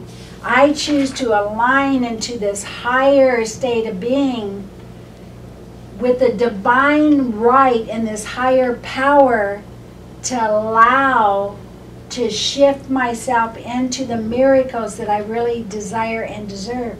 And imagine if everybody started doing that. We are the mirroring ways that people are going to create heaven on earth. I am not going to think about or feel anything that feels horrible. I don't watch the news unless they have some beautiful little kittens and little kids or some kind of fun story that they're talking about, because I know whatever I need to know will show up. When it shows up in my world, I'll know that it's just the first step of creation. It's a contrast that doesn't feel good. I will know that I'm consciousness. I want to change that feeling to a higher vibration. Okay? I'm going to think about it in a better way. Even if I'm not even thinking about that, I can't get to that. I'm going to think about something in a better way, and I'm going to allow that higher vibration. Now, when we go into this higher vibration, connected more with our higher extension, then we start hearing inspiration. We start getting intuition that says, go do this. I got a dream the other night that said, I think I said it a few minutes ago, and in my dream, it was very unusual. I was told to go talk to this lady, and she looked, my mom's 84, and she looked about 84. And I went over to talk to her, and I could tell that she thought I was kind of strange just talking to her. She didn't ask me to talk to her. And I'm saying, hi, how are you? And she's going, fine. And I'm like, no, really, you know, you just look so pleasant over here. Are you having a good day? And she's like, well, yes. And yeah, I could tell she wasn't being responsible, but I just decided I was just going to create my reality. I was just going to be in the consciousness and stay true to who I am, because we talked about the hand. Okay, she doesn't get to tell me who I am. The hand represents anybody or any circumstance outside of me. My job situation, my husband's situation, my parents' situation. She's the hand. So I'm staying in this higher vibration. And the more that I talked to her in my dream, this was just my dream, the more she started getting younger looking. And then at the end, I'm watching her transform into this young, beautiful woman while I'm talking to her and being pleasant. And then she says something to me. I do not remember what it was in my dream. And I went, oh, that's why I was told to come over here. This is the inspiration.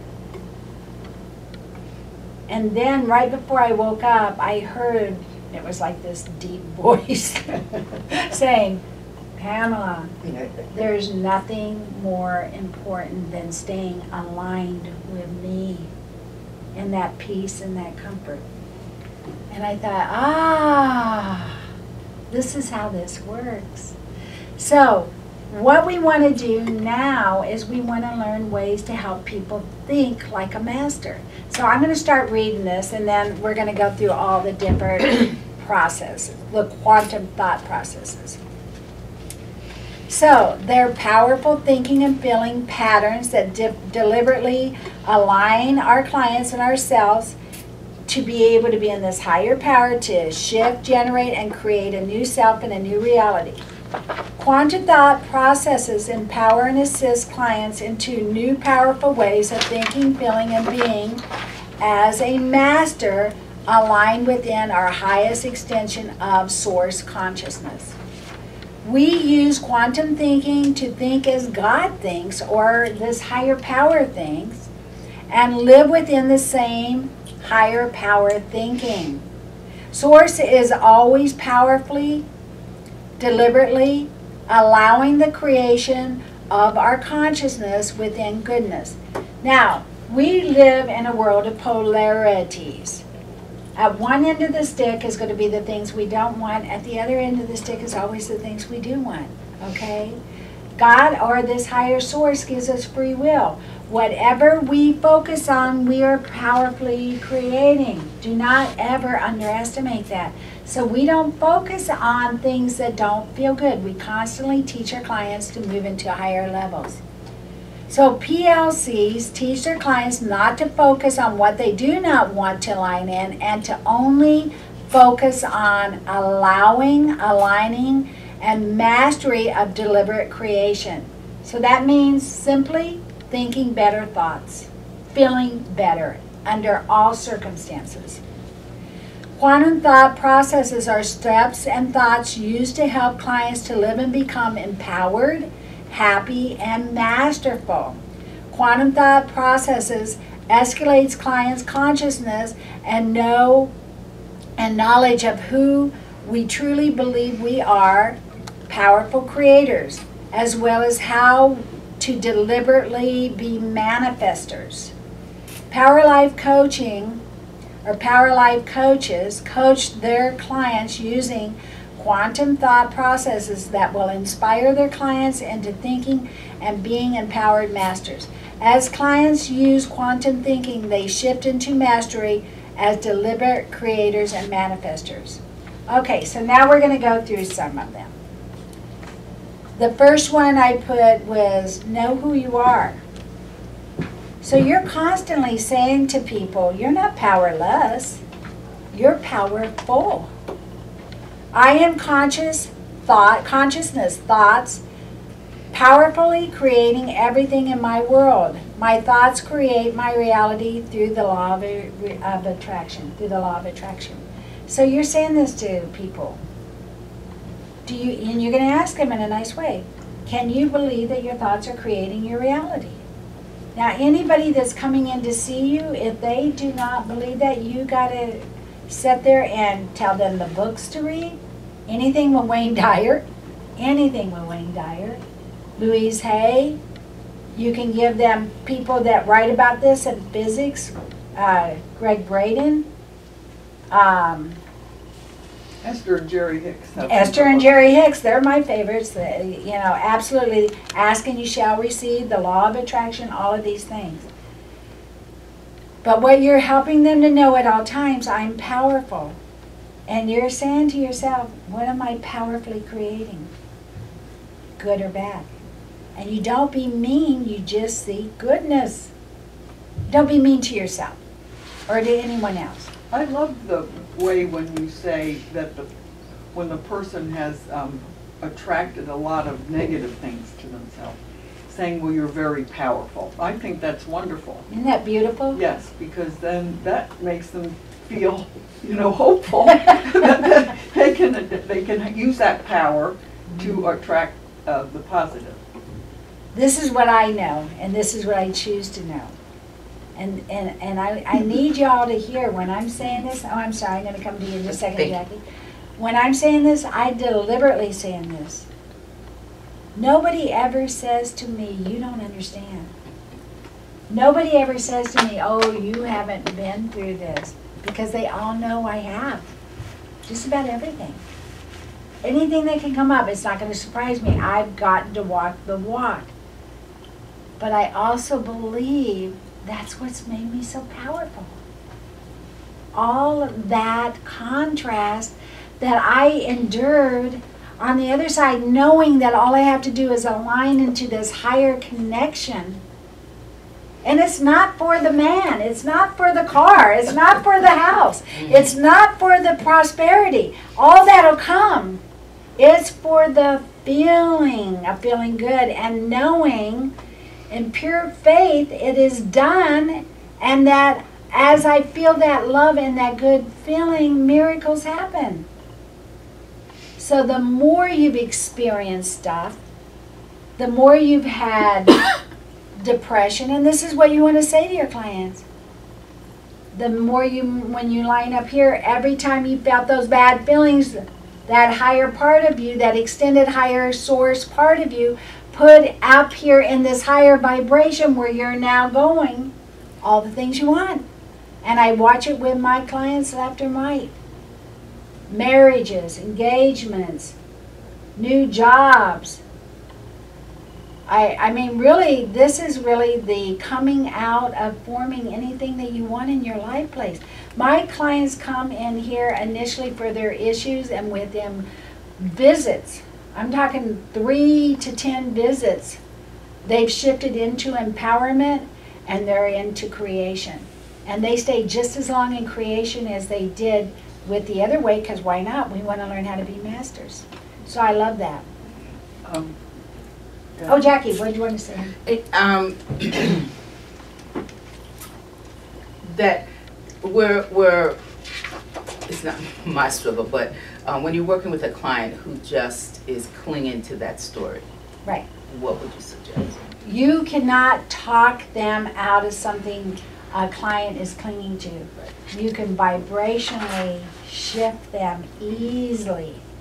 If they are adamantly declaring the story, okay, and I can always tell that that's happening when I feel like there's a verbal struggle going on and I feel like I'm trying to convince somebody. They, in this vibration, it's almost talking God English or higher source English. In this vibration, it feels to that person like you're not listening to me, you're not honoring me, you're asking me to do something I can't do, and they actually hear it in a different language. They can't hear it. Right. Once you shift the vibration, I have a client that comes in and she is angry and scared. And she adamantly stays where she's at, and she'll say, nothing's working for me. I know, Pamela, that you're telling me to do this breathing. It doesn't work. I'm telling you right now, it doesn't work, and I think it's all baloney. I need to be writing for Oprah. I understand all this stuff, but nothing's working for me. She's telling her story, and she tells it so powerfully. So I immediately stand up and say, I can tell you're stressed. I can tell you're overwhelmed. I'm your coach. Let's help you feel better, raise that vibration to peace, and then you're going to know the better way. You have to shift the energy first. If they don't shift that energy, they can't hear you. So, the first step is knowing, helping them to learn they're powerful. She has no idea, this woman, how powerful she is. Right. She does know it because she is a force, but she's a force in the stinking thinking. And then she adds to it by saying, I can't change. So Nothing she's works creating for her me. reality. She's really good at it. So what happened in this circumstance, and of course I'm not mentioning any names, but what happened in this circumstance is that everything fell apart. Her job situation fell apart, her friend's situation fell apart, her family situation support fell apart, everything started falling apart. And as everything fell apart, she had no choice but to surrender and look at herself instead of waiting for somebody else to fix her or something to change, because she was mad at the boss, she's mad at the family, she's mad at her career situation, she's mad at all these hands or outside circumstances, and she had to look at herself. And when she looked at herself and came in to see me, I said the first step is to just breathe and be more calm and peaceful with yourself. Sit in nature. Listen to soothing music. Listen to books. Try not to figure it out and be. She didn't know how to be. She didn't know how to be this higher vibration. Does that help? Yes. Okay, good. That was a great question. Any other questions? All these questions will help each other. Okay, so let's go into the second one. 4 golden rules how to live. Okay, the first thing that we all want to do is be authentic to ourselves and be true to ourselves. What's good for me? That's why they make vanilla, chocolate, and strawberry. Some of us love that strawberry, and some are like, no, it's chocolate, chocolate, chocolate. The other ones are always vanilla. That's usually men. Have you ever noticed that? But I don't know. It just works out that way. But be true to yourself. Some of us want to be healers. Some of us want to work as in companies. Some of us want to be roofers. Some of us, want to be moms and gardeners. It doesn't matter. Be authentic and true to yourself. But be in the highest integrity. Be honest. Be full of love. Ignore everything else. And people are saying, with Pamela, you're not living in this world. And you know what I say? No, I'm creating the world I want. The right and perfect people will show up. Never fear. Never fear. And then stay focused and aligned in that higher vibration to what you really desire, your highest goals. So what are they? Know who you are and what you want. Be authentic. Stay in integrity. No negative thoughts about anything else or any hands, any other people. Stay in integrity. Ignore anything else, others or situations. So in your case, Jackie, you're ignoring your job situation. You're just staying true to who you know you are. Highest integrity, ignoring everything else, and then focused on your goal. That's it. And people say, well, wait a minute. What about the people that are calling you and saying, oh my God, it must be so horrible for you? My mother says that to me all the time. I know you're just worried to death this week. And I said, I'm not so worried, Mom. I don't do that anymore. And she says, really? You got that from me, honey. And I want you to keep it. That's how I think. And I say, Mama, worrying doesn't help. So what I'm doing is I'm holding the faith. That she gets. That she gets. I used to tell my mom, she used to say, are you worried? I said, well, Mom, if you're going to worry, then don't pray. If you're going to pray, don't worry. So there you go. I love that. Isn't that wonderful? Can't do both, right? That's it. No, one or the other. I love that, and I love what you said, Allison. Whatever you focus on is what you're generating. Generating means the light is going out, the thought, the pattern of what you're feeling is going out, and reality is coming in. Circumstances are going to show up. Can I share a story? Sure, please. Specifically related to this 4 golden rules thing. The 4 golden rules? Yeah. Okay. My husband had wanted a child for a really, really long time, since day one he met me 14 years ago, whenever it was. And I told him I was not ever going to have a child. And he knew that from day one. It was just my own personal choice. I had a lot of other health issues going on. I was like, I just don't want to have to go through all that. So we started to try and have a child 2.5, 3 years ago. Nothing happened, and I don't think anything of it outside of it's just not happening. And so we went to see a geneticist at the hospital, sat through the genetics appointment. My husband says nothing the whole time, so the geneticist is talking to me, and all this time I'm thinking, okay, so this is clearly all something that's to do with me because she's not talking to him. We get out of the geneticist appointment, and I have a panic attack to the point where I can't breathe. Pamela knows this whole story, and she knew from day one what my true to myself thing, what I was trying to ignore what I wanted. I didn't ever want to have a child. Not that I wouldn't adopt one, I just didn't want to have my own child. You didn't want to go through the process with your health to deliver a child. I was putting everybody else's thoughts and feelings above my own, and it took a panic attack for me to finally become awake to my own truth and my own feelings and thoughts. And that whole day I felt like a terrible person for telling my husband how I felt. Aww. And I was Bless like, your I heart. know I should not feel bad because my thoughts and my feelings are more important for me than they are for him.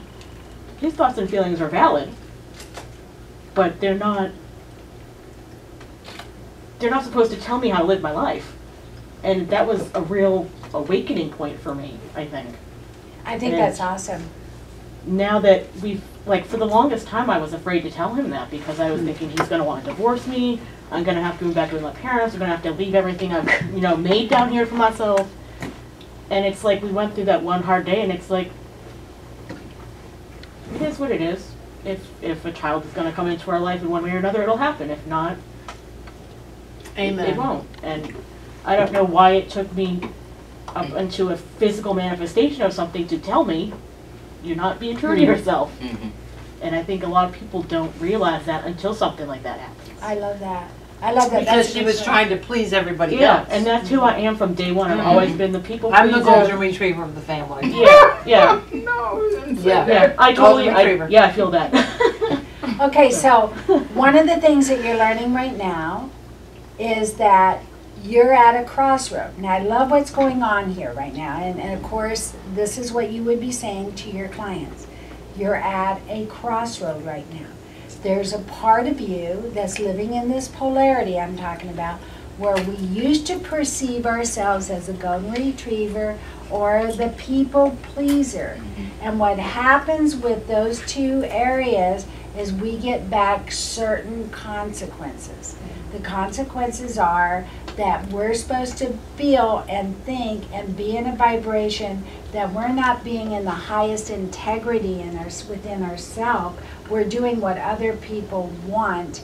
We're golden retrieving for other people in hopes that we will get those acclimates and that love.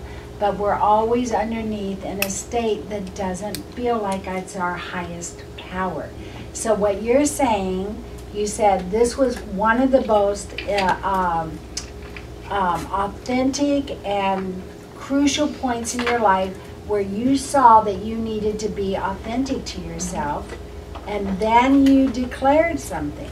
And I just want you to be aware of that. There's no judgment. This is what you're going to be saying to your client. You declared, I'm always the person that does for everybody else. But you're also saying, but I'm also authentic, being true to myself, and that feels delicious. It feels wonderful. So just be aware which one you're going to focus on the most. And what did you find out when you were authentically real to yourself and said what you really felt always? You found out that the roof didn't fall in. It was not the end of the world. It's not the end of the world. When and if you have a baby, it'll be in the right way where it won't affect your health. And it'll even be better.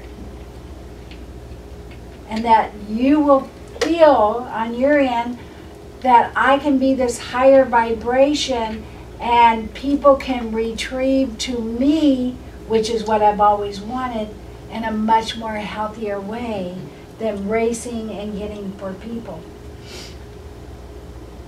Does that make sense? Okay, great. I love those examples. All right, so we're going to move to the next one. How do we deliberately create? Okay, number one, we feel contrast in our life. And then our higher extended part, we ask for what we want, and our higher extended part automatically puts it in this non-physical vortex. So we feel contrast, you ask for what you desire. 2, it's done. It's put in the non-physical vortex. Everything that we desire is vibrationally there. Why is it vibrationally there? Because it is waiting on us as vibrational beings to go to this higher level and match up so it can come in. Good stuff can't come in when we're sitting here declaring, I don't want it, it never happens for me, and I do for everybody else, but it's really not what I want. I'm there for everybody else, but I don't feel like they're there for me. They can't be there for you. You have to be there aligned, and then they eagerly want to come in. Eagerly want to come in. All right, so you feel the contrast. You automatically ask for what you desire. It's done. God or the universe places the vibration of what you desire in this non-physical higher state. Okay, 3, you align your thought vibration. In other words, you just feel good to receive. We don't know how this is all going to turn out when we're in contrast, but our higher self does. And our higher self is saying, have faith. I've got this for you. So we align. We've been talking about that by doing energy therapy. We get into better feeling thoughts. And then we start doing things like building a constant momentum of these better thoughts and feelings. We just go to the beach. We just take an art class. We just call people up and start talking about fun things. We don't talk about those stories. We go for a walk in nature. Recently, in the last couple of days, something happened that made me feel angry. And in the past, I would have just stayed with it. But I immediately knew, and I immediately changed it. And that's what I love so that. good. I love is that. When you get into the habit or in the flow or In the flow, I love that. then I don't anymore stay in those places. I immediately recognize them. I love it. I love it. And then the 5th one is every time we experience contrast, we now accept it because we know it's the beginning start of moving and expanding into higher goodness. How beautiful is that? Most people that feel the contrast, these are concrete things that we're talking about that stress us out, have no idea how this works. First thing you do is you know that when you feel something bad, the opposite is there. Everything is polarity in this world. Second thing you do is you hold the faith that it's going to be good once you align to the better, higher feeling. Then you start ignoring everything. When I was sitting at dinner the other night with my mother and my grandson, and I could feel that feeling, a good feeling, gratitude, gratefulness, enjoying. I was reveling in that feeling. Nothing had changed except the feeling. And then the feeling and knowing that that was the change made me feel really excited. Really, really excited. So now I'm starting to realize that when contrast comes in, I'm immediately knowing I'm at step 1. Creating a new reality. If things didn't happen to us that made us feel uncomfortable, we wouldn't be authentic to ourselves. We wouldn't be able to expand to all the God power self of us of who we really are. We wouldn't know that something was wrong. I mean, it's when we feel bad, then we have to say, well, what is this? Why am I feeling this way? And then we become aware of the thought that we've been having. That's right. And then the next step, I love what you're saying, Leslie, is we become aware of the thought, and then we decide if we're going to be deliberate creators, creating our reality, or reacting to the circumstances, which is we call the hand. We're not what's outside of us. We're this vibrational extension creating. Isn't that beautiful? It's exciting. It's exciting. Okay, I'm not the hand. I've been talking about the hand. I did this earlier with you, but I'm going to do it again. The hand represents anything in which you perceive. Just know you're not what you perceive outside of you. You are consciousness creating. So in all circumstances, when things show up that causes me to feel, I can feel when my change. Can you guys feel this when you start to change? This is what you're teaching your clients. When you start feeling anxious at work, and you're going to be highly triggered, because there's a lot of highly triggered people at work. Absolutely. When you're in a stressful situation, when you're talking to your mom and dad, when I'm talking to my mother, when we're around people that are acting and being in a way that we don't want them to be or to act, when we're seeing that, we are no longer watching the hands. They don't get to tell us how we're going to create our consciousness. They don't tell us what we're going to think. They don't have the ability to do this unless we give it to them. We don't, if they're stressed out and we sit there and go, so this is what happened when I started the Healing Fountain 11 years ago. I tell this story all the time because I love it, and I love my mother so much. And I would be sitting, and it was right in the beginning, and a lot of people said, you know, you are an LCSW, you got all those degrees, you've worked really hard to put yourself through school. What are people going to think about what you're doing? You painted the walls purple. You have Buddha sitting on your counter. You have a dream catcher in your room. You have angels everywhere. And people are not going to take you seriously. And I said, I have to be authentic and true to myself. And I didn't know. I mean, people said, people aren't going to take you seriously. You live in the Bible Belt, you know, and there's nothing wrong with any of those sayings. There's nothing wrong with that, but that's not going to be my choice of my conscious reality. Those are their thoughts, okay, not mine.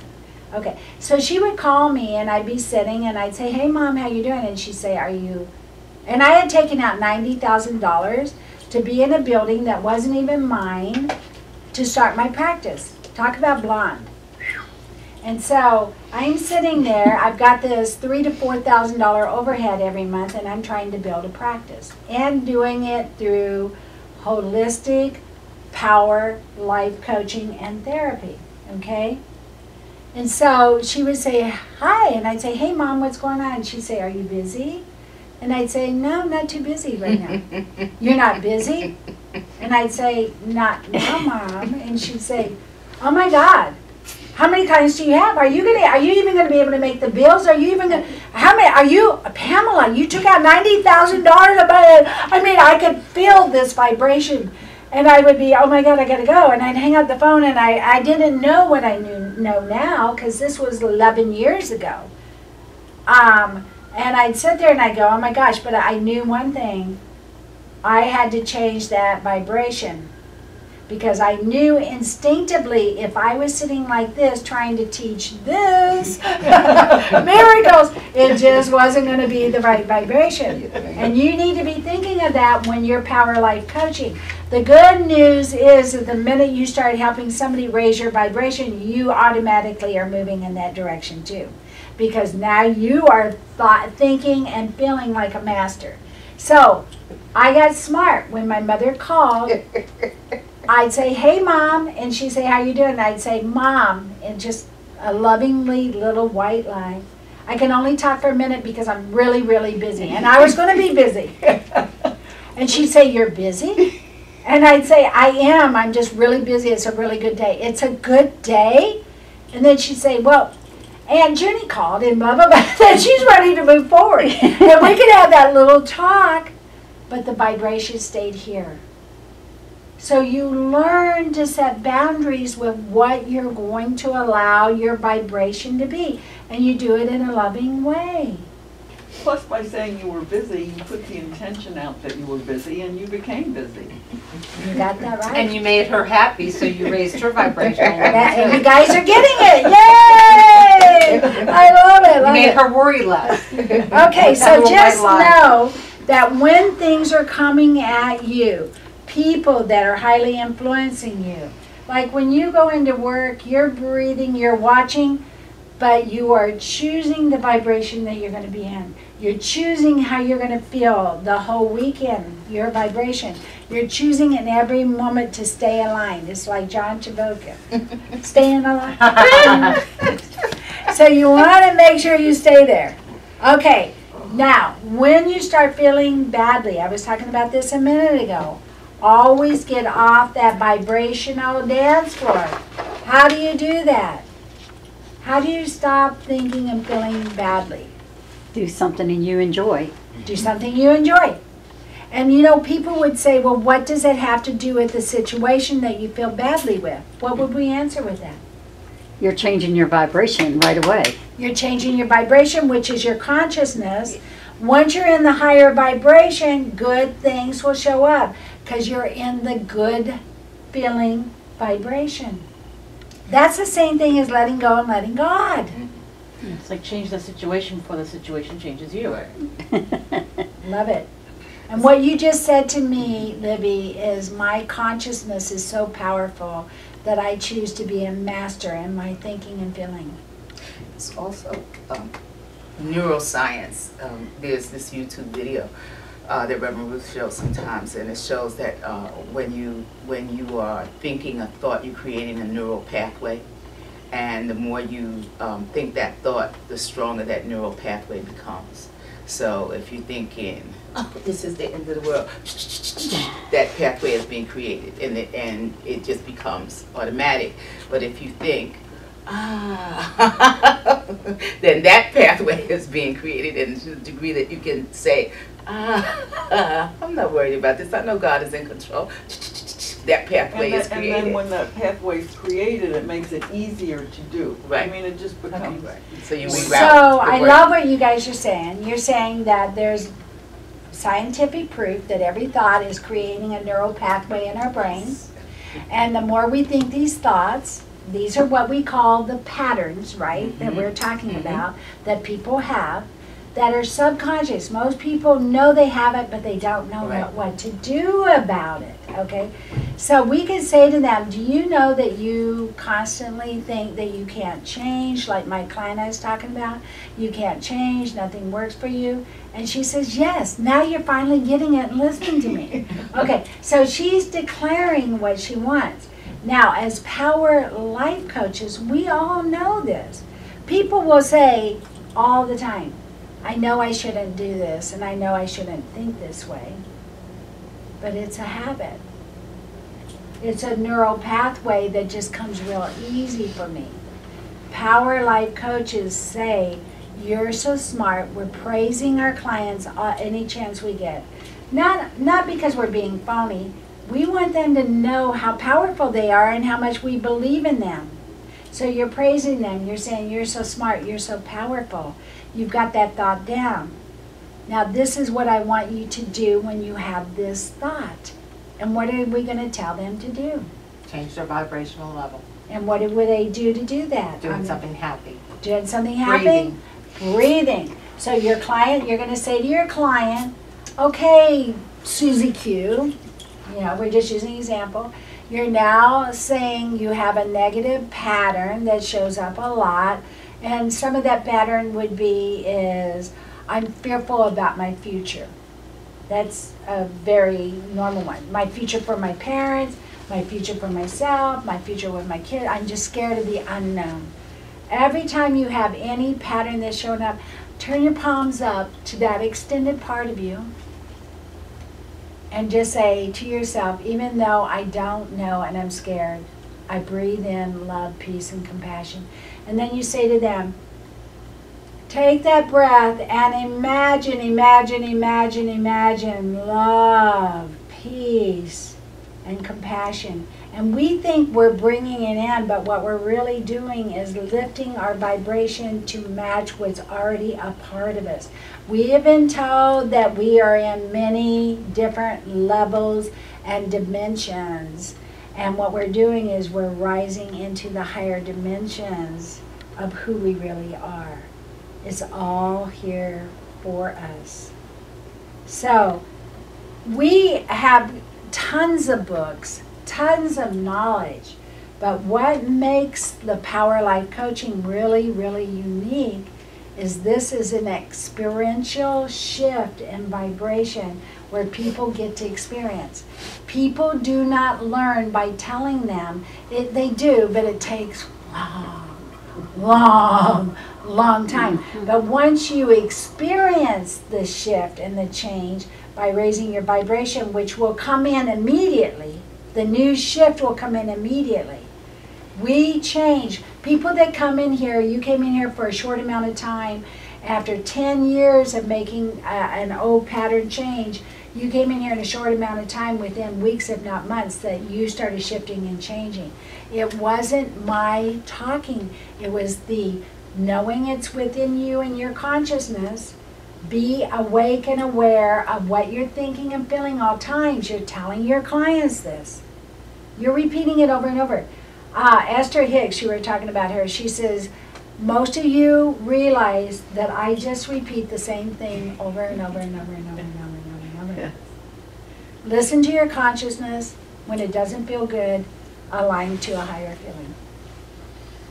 So simple. You know what the hard part is? Is we stay here instead of doing the fun things because we don't think the fun things is the doing, the action that's going to get what we want. It's not the action, it's always the vibration. Up here in the higher vibration, it's already here. Oh, sorry about that. I just started being weird, yeah. In the higher vibration, it's always what we want is always available. Okay, cool. All right, so let's keep moving on here. When you're feeling badly, do no thing when feeling badly or confused. Absolutely do not react when you feel bad. Why? Because you just keep yourself down, or you even bring yourself farther down into your vibration. That's a good answer. Why else? You don't want that coming back on. There you go. You're creating what you don't want at all times. What vibration are you going to create in? Upper. Stay in the light. vibration. Stay in the light. Stay in the light. So, what do? You meditate. You go to sleep. You do things that feel like fun. Sometimes you just breathe and go for a walk. Play with my ducks. What'd you say? Play with your I dogs? play with my ducks. Your ducks. I wasn't sure. Okay, play with your ducks. I love that. You know what I do? I had the most beautiful 1-year-old granddaughter and 5-month-old grandson. And I am on that floor playing with them and bouncing with them. My son says he gets as much enjoyment of watching me as he does the babies. But it aligns me into this childlike, wonderful existence because guess what? We enter the kingdom childlike. Raise that vibration. Okay, this is a really important tool that you want to use your clients. It's called the 16-second rule. And the belief behind this is you're saying to your client, okay, so Miss Susie Q, are you awake and know that you're all the power? Do you believe that your thoughts are creating your reality? Now, if they're saying yes, you've already made huge headway. You've already got through the first part of power coaching. And most people do believe that their thoughts are creating their reality. Thank God we've gotten that far, okay? 2, you're saying to them, are you aware of when you're thinking something negative?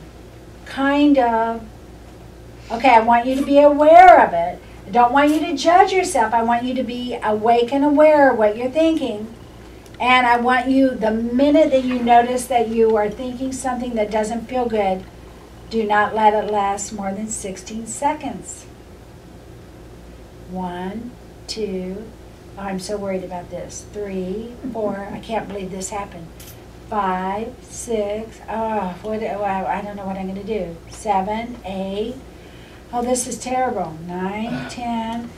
Oh, I'm just overwhelmed. 11, 12, 13, 14, 15, 16. At that point, you've gotten a good feel for that and you're going to stop. I literally go, stop. What am I doing? And this is what I say on purpose. I know how powerful I am. I'm not powerfully creating that. Not generating that. Okay, after 16 seconds, you are building a momentum. It is hard to stop that momentum. If you stop it before the 16 seconds, if the minute you go to higher thinking, you're now creating that. Literally, this is about whatever you focus on, the other stuff goes away. Do you hear people saying, time will heal this? 16 seconds! Yes. I knew about change your thoughts, change your life. But it wasn't until you taught me this 16-second rule that I really had a tool to help me change my thoughts. Because then when I found myself thinking a negative thought, I'd say, oh, 16 seconds. And then I would, stop. It is a wonderful tool, I think. Isn't that a wonderful tool? Yeah. This is a Esther Hicks tool. So just to give it validation right there. Okay, 16 seconds. Any other comments in that? I love that. If I have somebody who's come up to me and is angry or sad or whatever negative emotion, I'd say, feel your feelings, but don't live there. Okay. Now, I love that. The only thing that I would suggest as a Power Life Coach, because that sounds so wonderful, but that's like somebody saying to somebody that has an eating problem, push the food away, get up and go walk. Or a drinking problem, don't go into a bar and just have 1 or 2 beers. They don't know how to do that. So what I find is use self-examples. For me, when I'm feeling bad, I just know if I can feel better, then everything will start to shift and change. This is the most important thing. As Power Life coaches, you're going to know who wants your wonderful wisdom and wants to be coached, and who just wants to talk and relive their old feelings. So if they're talking and reliving their old feelings, like this person coming up to you, or the person that you said that doesn't possibly want to change, then you want to affirm that. It's my story I was talking about last night about the lady watching the man at the bank. Remember that?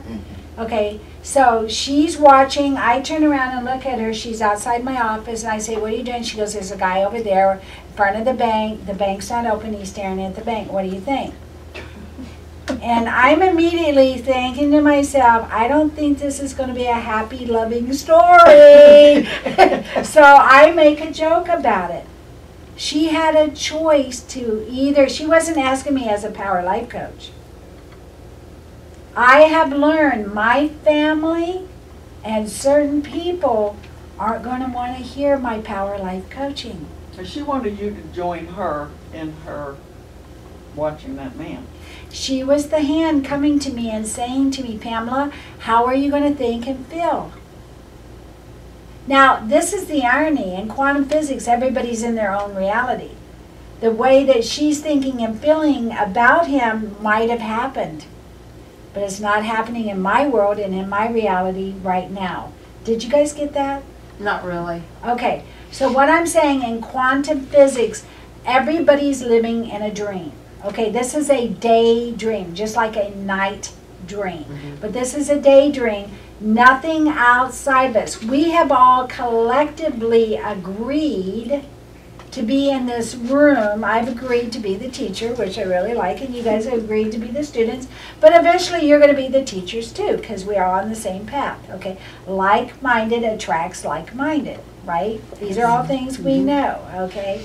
But in my reality, how I'm perceiving a movie that's showing up might be completely different than Jackie. She might have perceived it different. If she stays in that focus, her dream is going to have a different ending than my dream. So people say, well, so-and-so's manifesting everything they want, and I'm saying my affirmations every day. I'm saying, I am rich, I am rich, I am rich. And so-and-so is saying it, and they're getting money coming in. I see checks coming in the mail. I see checks coming in the mail. I hope it happens. the stronger vibration. Has to be aligned, what you're thinking and feeling. If you're thinking something but you are not aligned into a good feeling, it doesn't even have to be with that, but a good feeling, it can't show up. Because that higher vibration, weird vibration, is bringing in what we truly are thinking and feeling. So if you do not know what you're thinking and feeling, observe what's showing up in your world. It'll show you. It'll show you. Okay, cool. So 16-second rule. Now, this is the cool part about that. When I start talking about the Crystal Cathedral or fun ideas that I have in the future, I fantasize about them.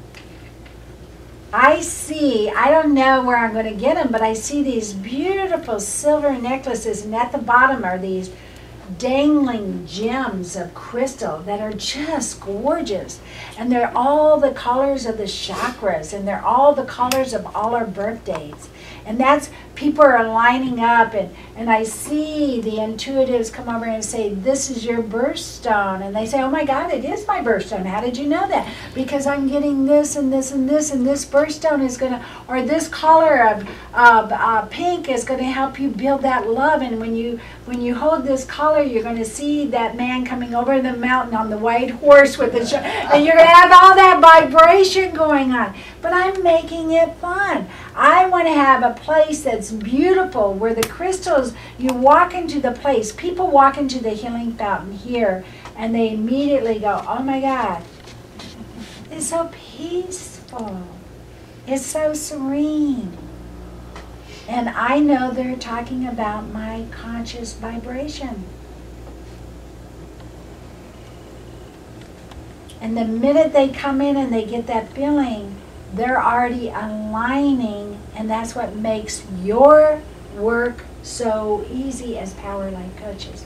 So if you can take more than 17 seconds and keep in that higher vibration and playing and fantasizing, again, entering the kingdom childlike, that's what children do.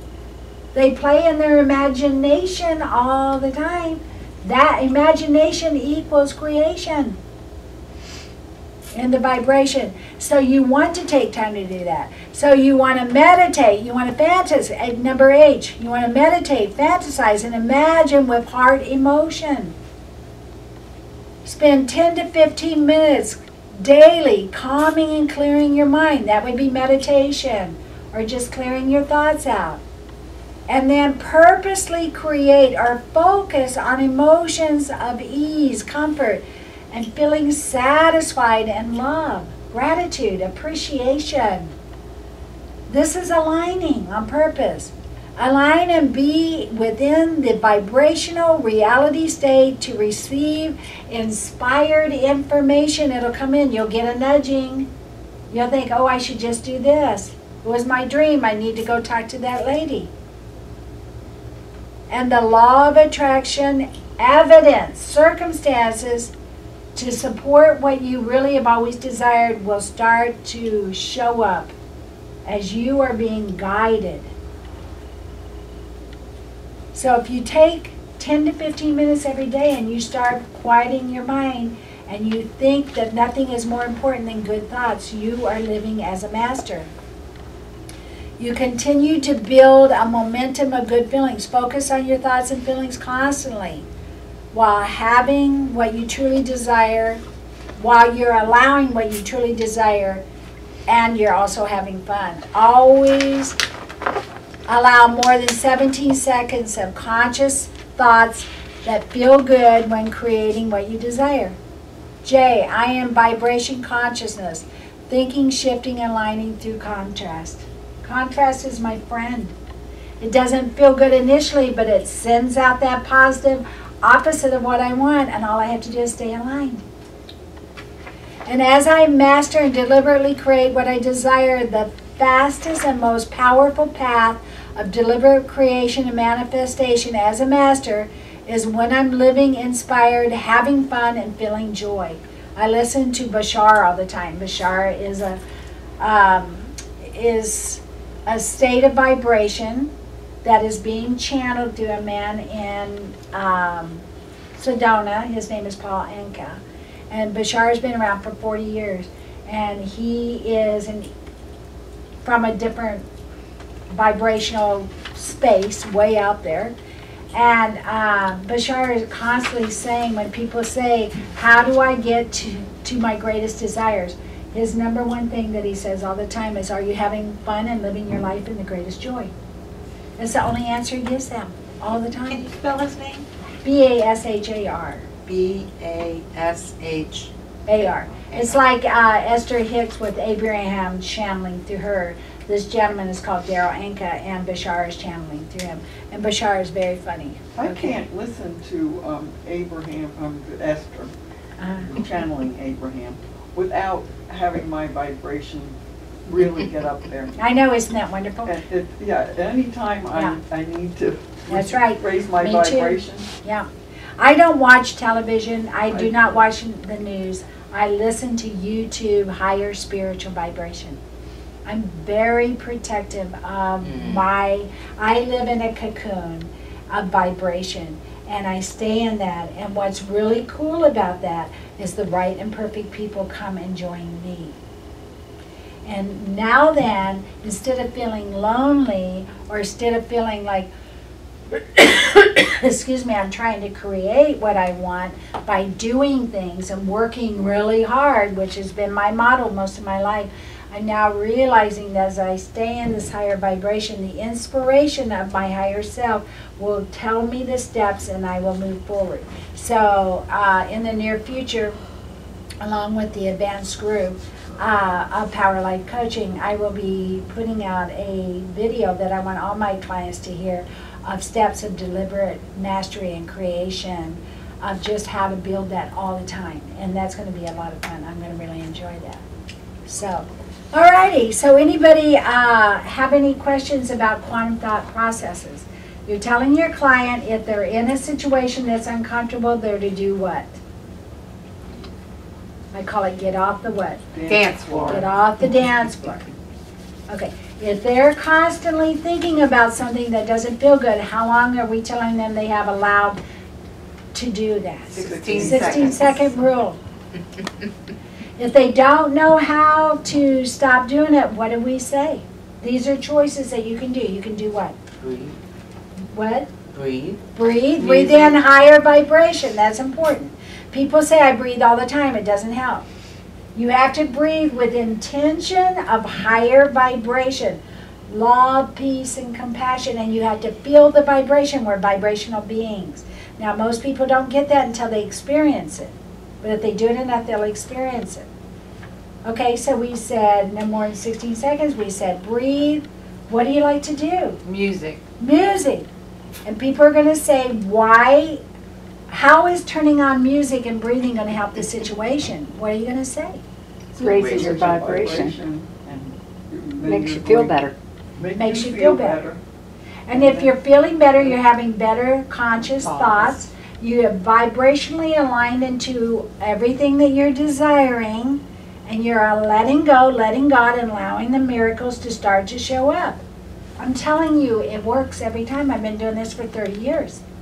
I'm thinking, and tell me what you think about this, that when you're working with a client that is new to all this, and you're telling them to change their thoughts into positive thoughts, of suggesting to them that they write down some things that really make them happy, some thoughts that really bring them joy and happiness, so that they have those ahead of time, so that when they start this downward spiral and you say get off in 16 seconds, they have something to go to. They've already made a plan of thoughts that I love they can that. go to. It's called focusing on something that makes you feel better. I go to my grandchildren. I go to videos I have of my grandchildren. I go on YouTube and listen to videos. If your man is Joe Osteen, or if it's Esther Hicks with Abraham, or anything that makes you resonate or feel vibrationally better and a better good feeling, you're doing your work. Going to the beach. I have friends that say, I have to sit on the beach. Oh, yeah. I have to sit on the beach. And the minute I sit on the beach and I calm down and I just feel everything, I smell it, I feel it, I'm in that vibration, everything shifts. Meditation, walking, yoga, gardening. I have a sister that has Better Homes and Gardens garden, and she is not into this necessarily, but she's into nature, and she is shifting her vibration all the time that way creatively. There's no doubt about it. But I do not go to the lower vibration, even if it's a loved one, like my mom, which I love very much. But this is the interesting part about this. She's 84, and I notice powerfully now, just like with my dad passing, that as I said, okay, Dad's with us, he's with us in a new way, I can feel his presence, I know that everything's okay, he's not in pain anymore, and as I have handled it with more ease, my mom has handled it. I'll say to her, Mama, what number are you? What percent would you say that you're really, really sad and depressed and really upset? She says, oh, I miss your daddy so much. She says, but, 20, 30%. I have my days where I cry, but most of the time I just know he's with us, Pamela. Yeah, I just know that he, vibrationally he's around. I feel him around all the time. Aww. And you know what I think to myself? Thank you, God. Thank you, God. Thank you, this alignment that I know how to be in. And my mom and I are so close that she automatically floats up to here. We do not have to go down and rescue down there and try to figure it out as the old way of codependency. We change our vibration and we move to those higher levels. That's amazing. Isn't that amazing? But you've seen it happen in your home. Oh, yeah. When you started getting up and getting active and healing, your sons miraculously shifted and changed, and now you're moving in the vibration of working with your husband to be in the same vibration. But the better that you do, the better everybody does. We've gone through consciousness, the first part of power coaching, energy therapy, the second part, and then quantum thought processes, the third part. Those are the 3 parts of power coaching. So now we're on page 26, and we're doing Power Life Coaching, PLC, the practical application. So now we're starting to put it all together, okay? So Power Life Coach's initial Power Life Coaching practice session, and that's what we're doing right now. So when people come in to see you, when you are starting your Power Life Coaching practice, you're going to want them to fill out paperwork first, okay? For me, I do it a little bit more extensive because I am licensed, so I get their insurance information, but you're not going to need that unless you are licensed.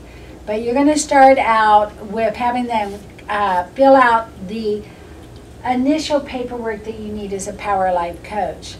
And you might as well get that out of the way. So the first paperwork part that they're going to fill out, and if we go to that, it's on page 30. You're going to see these are just examples that I have made up for you just to help you. Feel free to shift anything that you want with your paperwork. But you're going to have at the bottom of the page, you're going to have the client information chart. So you're going to want your client's name, an email, a phone number, a home phone number or a cell phone number, and their address. Any health challenges, just so you'll know. Any mental health challenges, just so you'll know if they've been diagnosed as bipolar or anxiety or depression. In my practice, I don't use a lot of diagnoses because I know it's all consciousness.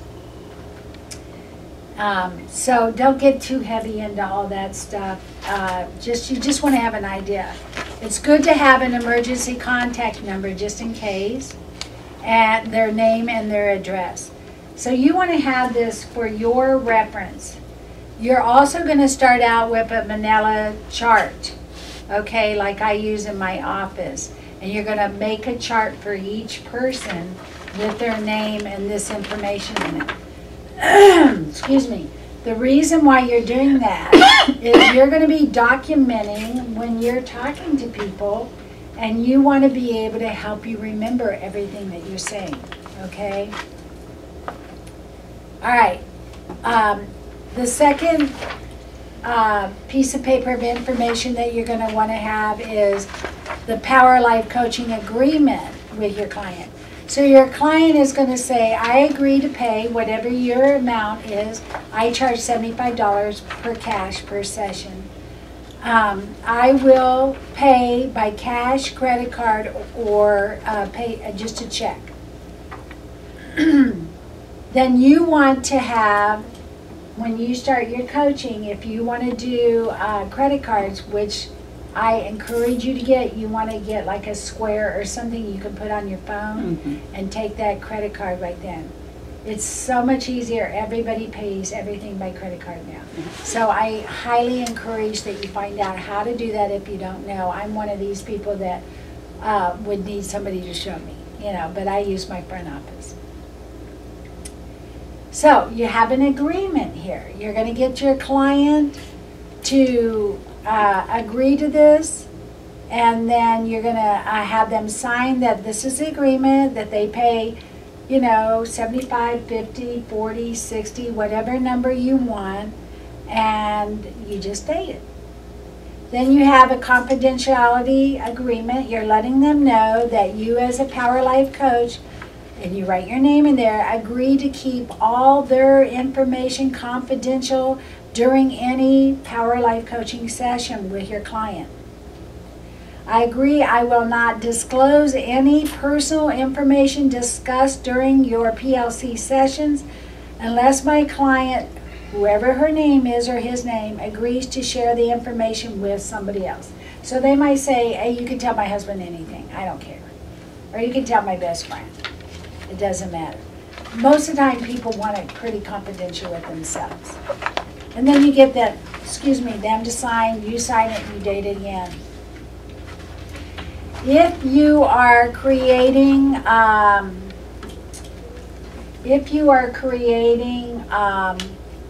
any kind of copywritten agreement, or if you are giving them information from the PLC, this Power Life Coaching class, all I want you to do is document that it's from this class. So if you give them information, you let them know it was from this course.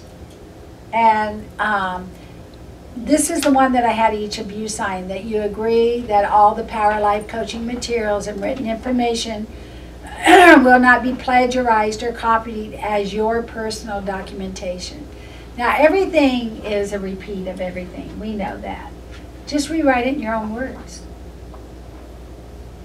Just don't take written exact examples of this and say it is your word. But rewrite it in your own words, in your own way, and then it's yours. That's how it works. Does that make sense? Okay, I agree that all PLC copied information is documented for and as Power Life Coaching copyrighted information. And I agree that all Power Life Coaching information from this PLC certification course has been copyrighted, and it's going to be copyrighted. It's been copyrighted since May, and we just signed that. All right, so let's go back to page 26. We finished the paperwork. I also have paperwork in there agreeing that when I do energy therapy, that it's in no way a substitute for your doctor. So you might decide that you want to write that in your work too. Okay, really what you're doing is you're helping them to raise your vibration, and that is considered energy healing. It doesn't matter if it's Reiki or healing touch or whatever. It's intention, it's raising vibration, connection, and people receive healing. It took me $200,000 to learn that, but that's okay. It was good stuff. Can I ask you a question, Pamela? You know, in the counseling area, when you have a client that you suspect is maybe a danger to themselves, how do you handle that? I was going to ask. I'm raising their vibration immediately. Yes. I am targeting in on them And they're saying to me, I'm really sad, I'm really depressed, I'm having suicidal thoughts. Well, from my background, I know to say, do you have a plan and are you going to do it? Okay. And if they say yes, which I've been working for 30 years and it has not happened, usually people will say, I have the thoughts, but I'm not going to do it. I'm not going to do it to my kids. I'm not going to do it to my husband. I'm not going to do it to others. I have a thought and I think about it, but I'm not going to do it. When that happens, I'm going right into energy therapy immediately. I am no longer interested in anything else in their session. I am not glossing over what I just heard. We are diligently going to vibrationally shift those feelings. So I target right in. What's making you sad? Why do you feel like you want to die? Nothing works for me. Tell me about that. I try to do better. I think I'm doing better and I get fired. People don't believe that I'm going to stop my addiction. It's the same old thing happens to me. I start getting really, really depressed. I'm documenting. Then I say to them, tell me about the depression. What are the thoughts you're saying to yourself? Because they're saying them. Their consciousness is focusing on what they don't want in their detail. I'm no good. I'd be better off dead. I have to tell you the truth. I think this is less than, it's probably maybe 1%, and I would almost say less than 1%. I'm not saying that it doesn't happen, and I'm not saying that people don't feel that way, but people that are coming to you are going to resonate with feeling empowered. Okay, and they're going to know that. I'm going to say to them, well, we're going to stop that right away. I'm holding the space. The more they're upset, the stronger I'm putting out my energy that they're going to be fine. You get that? Why is that important? Well, you're sending out the intention and it's going to make them start shifting their thoughts the same way to meet yours. It's almost like the number one thing that people say when they come out of my first session, number one, is I have hope. Oh my God, I have hope for the first time. Hope is allowing. Hope is finding the path to allow and to be in this higher vibration. So, long story short, I go to their feelings. I stand over them. I have them repeat, even though I'm feeling like I am the scum of the earth and I don't deserve to live. Right in the middle of that, I'm going to breathe in love, peace, and compassion. That person would be somebody I would be doing the advanced course with, and this is what I'd be saying to them. Who told you you were a piece of shit? Who told you that you would never be worth anything? My stepfather. Then I'm going to show you in this advanced class how to do a genogram, which is a brief history. And you're doing that brief history to find out the thinking patterns as those kids where we learned them. And then then I would be going, okay, so close your eyes, take a deep breath, imagine that there's a doorway, a white door standing right in front of you. On the other side of the door is the part of you that learned this. We'd open the door, the little boy that was told that and bought into the belief would be standing there, and then I would walk my client through, I am the adult part of you, and I have learned these beliefs all your life, and all my life. And I'm ready to now consciously make the change. And it's not true. You're just an innocent little boy. And I'd ask them, can you see him? No. Sometimes they say yes, sometimes they say no. Sometimes they say, I feel him, I can imagine it. It doesn't matter. As long as we're consciously there, it's all going to shift, okay? And then what we would do is we'd eventually invite the little boy in. We'd breathe in love, peace, and compassion. He would give his word that every time the little boy said, I'm just a piece of crap, or, you know, I want to kill myself, that he's going to breathe in love, peace, and compassion. And in a very short amount of time, he's not going to have those thoughts anymore. Powerful work. Powerful work. There's not enough pills that can numb out that root, core, conscious, learned, rehated behavioral pattern belief. But the minute you bring love, peace, and compassion and connection to that innocent part of you that didn't get it, wham, just like that. Good question. Thank you.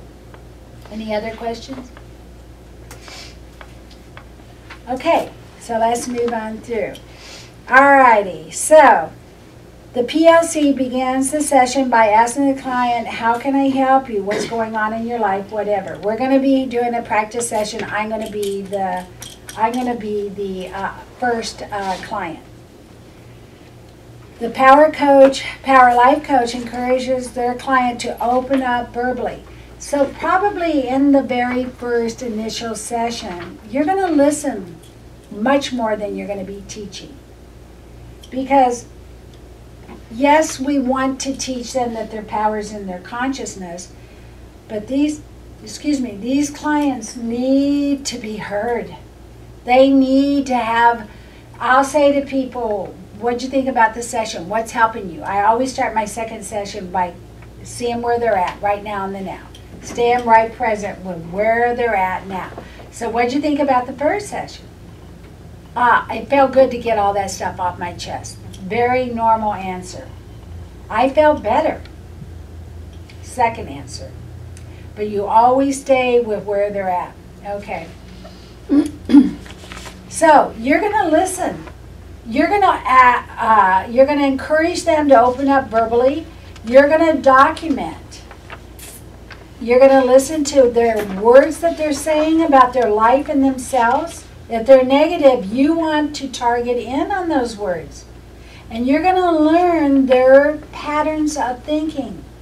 And I always write to the side of my charts, strong belief that things don't work out for them. Strong belief that they're not worthy. Dad told him so. Stepdad told him so. So I'm giving myself little hints. I'm listening to them, and I'm listening to everything they're saying, but I'm re-documenting their thoughts on the side. Why am I doing that? Part 2.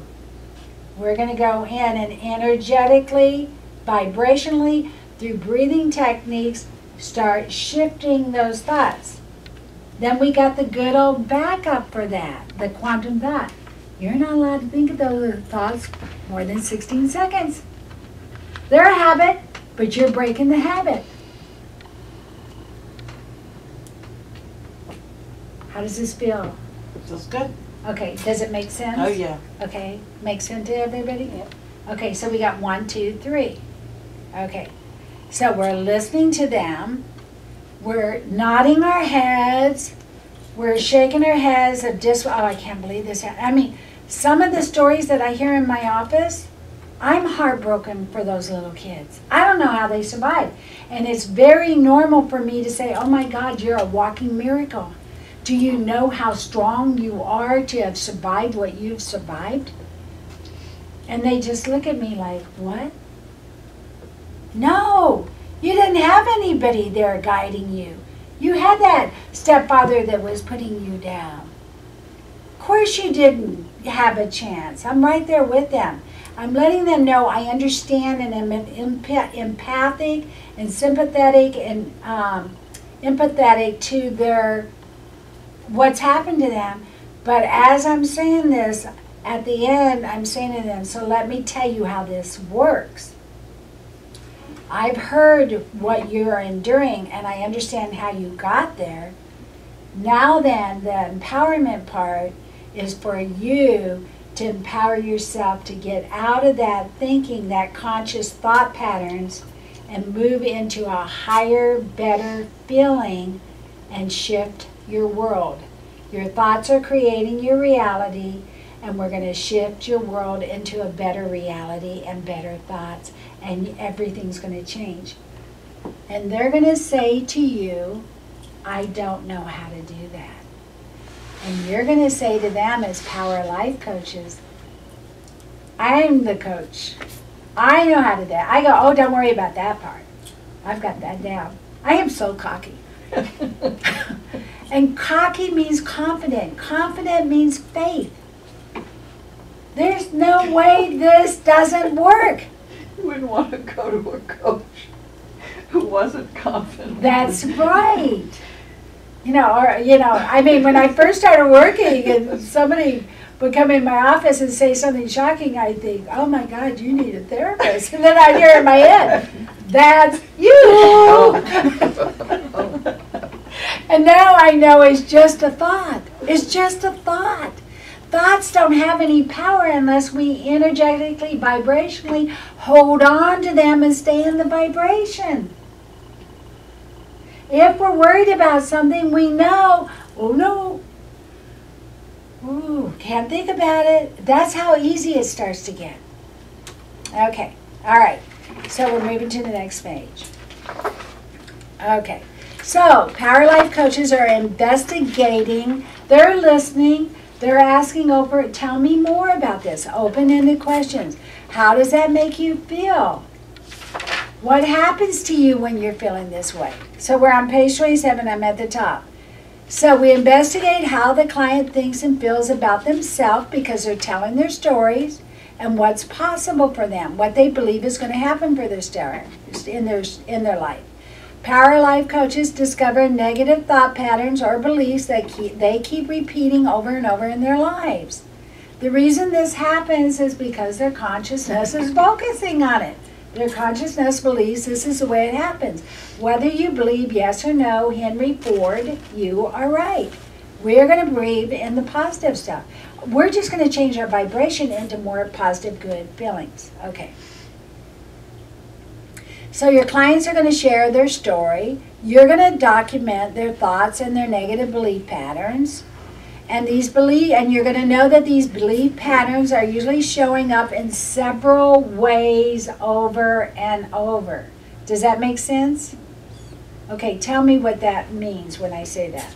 Well, it means that in every part of their life, that thought pattern is having an impact, whether it's their work life or their home life, their life with their friends, their life with their parents. That thought pattern is what is creating the reality around all parts of their life. Right. If you feel like you're unworthy, you're going to be unworthy in that relationship. You're going to be unworthy in that job position. You're going to have, the more unworthy you are, the more pain you're going to have. And it usually ends up in your body. And that reminds me, sorry, I work with your need. So it's going to show up over and over. It doesn't mean anything. It doesn't mean that it's harder to get rid of. Once you shifted the vibration of worthiness and that they are all the power of the highest love, the highest worthiness that we could ever be, we're all one with this higher extension of God's source. How could we not know? We just didn't know. When I went to school, I did everything backwards. I had children. I had 3 kids by the time I was 26. At 26, I'm getting my GED. This is my story. Okay. After I got my GED and I'm pregnant with my 3rd son, I'm going through a divorce and I start working on my bachelor's degree. When I made the dean's list, I didn't know what the dean's list was. Nobody was more surprised than me that I had a brain in my head, and God knows when everybody's congratulating me on the dean's list, I'm like, yay, what does that mean? That means that your grade point average is so high that you are considered on the dean's list of smart people. Wow. Everything is a learned new way, thinking and perceiving and consciousness. When I write and do things for my clients and I write these programs of what I've done, my mom, I love her to death, but she'll say to me, so who's helping you write this? Now, I can get my feelings hurt, yes. I can get my feelings hurt, but I realize It's the hand Uh-huh. that's perceiving me as Uh-huh. this little girl that I used to be. And when I first started college, she didn't finish high school, but she Right. filled out my application for me in my early 30s. So this is how we shift and change really quickly. All right, so we know to ask open-ended questions. How does this make you feel?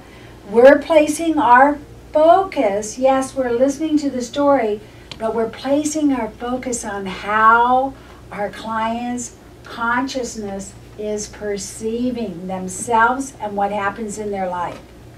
So they're perceiving themselves as either anxious, sad, depressed, a victim, overwhelmed, stuck, so we know that. And they're believing thoughts and patterns of how life works out for them. And they'll tell you, nothing ever works out for me. Well, the lady from the bank that was watching the man, she was telling me that she perceives that she's got to be on alert and watch out for everything. She wasn't talking about the man, she was talking about herself. Because I have learned how to listen to people and listen to their conscious perception. You have to be vigilant. Excuse me? You have to be vigilant. Yes, yes, Hypervigilance. yes.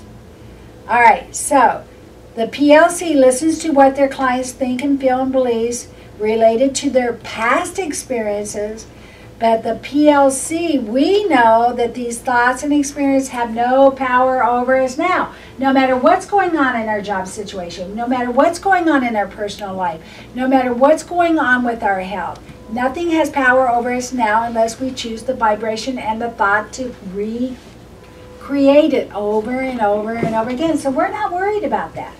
Our job is to find their consciousness and to lift it to a higher level vibrationally. Once they're in the higher level, that higher part of them and us, that God part that's creating everything good, brings in the miracles. Miracles is just quantum physics of higher vibration automatically working. Automatically working. Everything is here for us. We've heard it all our life. Now we are starting to put it into action. These learned beliefs are what have kept our clients stuck in the same results. Same feelings of victimhood, powerlessness, depression, anxiety, or other overwhelming feelings and emotions and thoughts within our circumstances. Once we change the way we think, everything starts to change. The higher we shift that thinking to better feelings, the faster the miracles show up. These are things that you will say to your clients. So PLCs know that their coaching focus is to explain to their client what his or her conscious thoughts and beliefs are that they're verbally stating and creating. We're on page 28 now. PLCs explain that once they change their thoughts and beliefs, everything is going to change. And we're choosing to let them know that they're changing to better thoughts in a higher vibration. They're connecting more with their higher extension of who they are. So our job, the PLCs, is to explain and identify these negative thoughts with the client and shift these thoughts into love, peace, and compassion. We do this by using energy breathing techniques or energy therapy and quantum thought processes that we've already talked about. When PLCs recognize their client is showing strong emotions, so Jackie had mentioned earlier that what if somebody comes in and starts saying they're suicidal? That's the strongest emotion I know of. I do not go anywhere except with that emotion. The minute I see somebody's eyes watering, feel their anxiety going, watch their breathing, see that they're really, really, really angry, anytime they show strong emotion and strong thought, I'm standing up. My clients know now when I'm standing up what's going to happen next. And what's going to happen next is I'm walking over to them and saying, okay, let's work on this. And they're eager to get it. I actually recognize now when my clients are doing really, really well, and that's usually after the first few visits. Sometimes it's after the first visit. And they're feeling really good. I think they'd almost like for me to do that energy therapy either way. Either way. And I think that's something that I'm going to bring in, because now we're in the manifesting stage and we can bring in higher energy of feeling good and creating it and doing something that's called focusing on what we want. So I can see how powerful the energy therapy part is, okay? So if they're showing strong emotions, you're immediately going to part 2 of this, and you're doing the energy therapy. Once they stabilize their feelings and they move out of anxiety, stress, whatever they're talking about, into more love, peace, and compassion, then you can start asking them what they want, and you can give them some homework.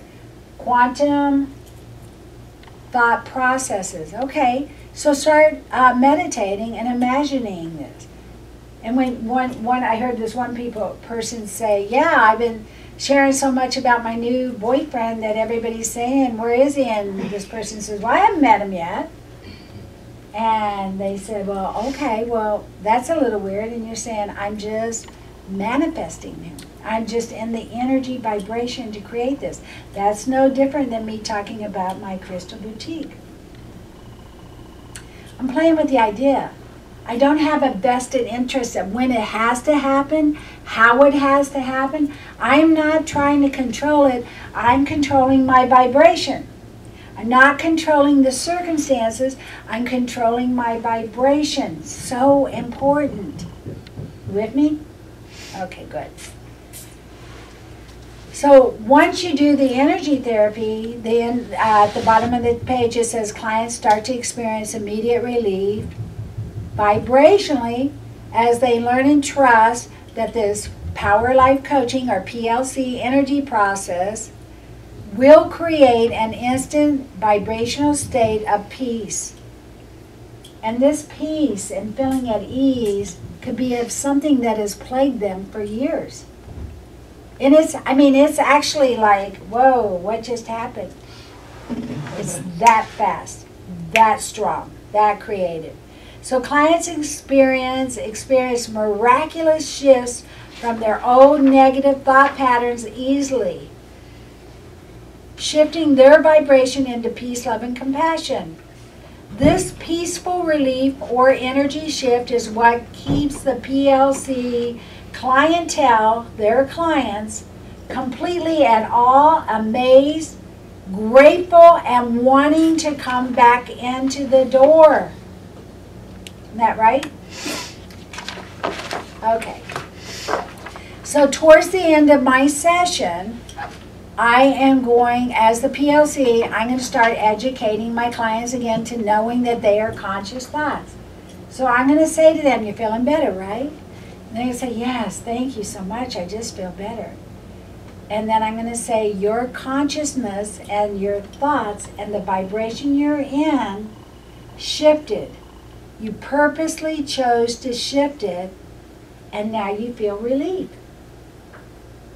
I remember I was at TCC one time. This was right in the beginning when I first started this. So this was like maybe 15 years ago.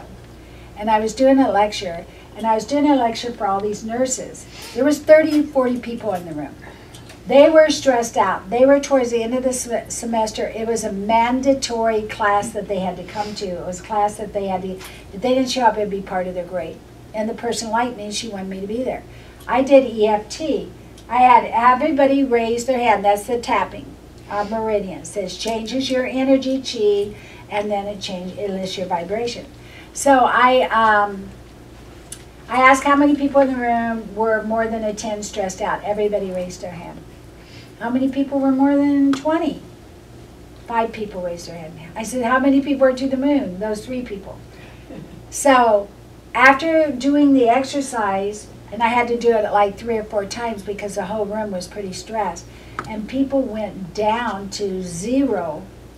Some of the highest ones were still at 2 or 3, but I felt like miracles were happening right then.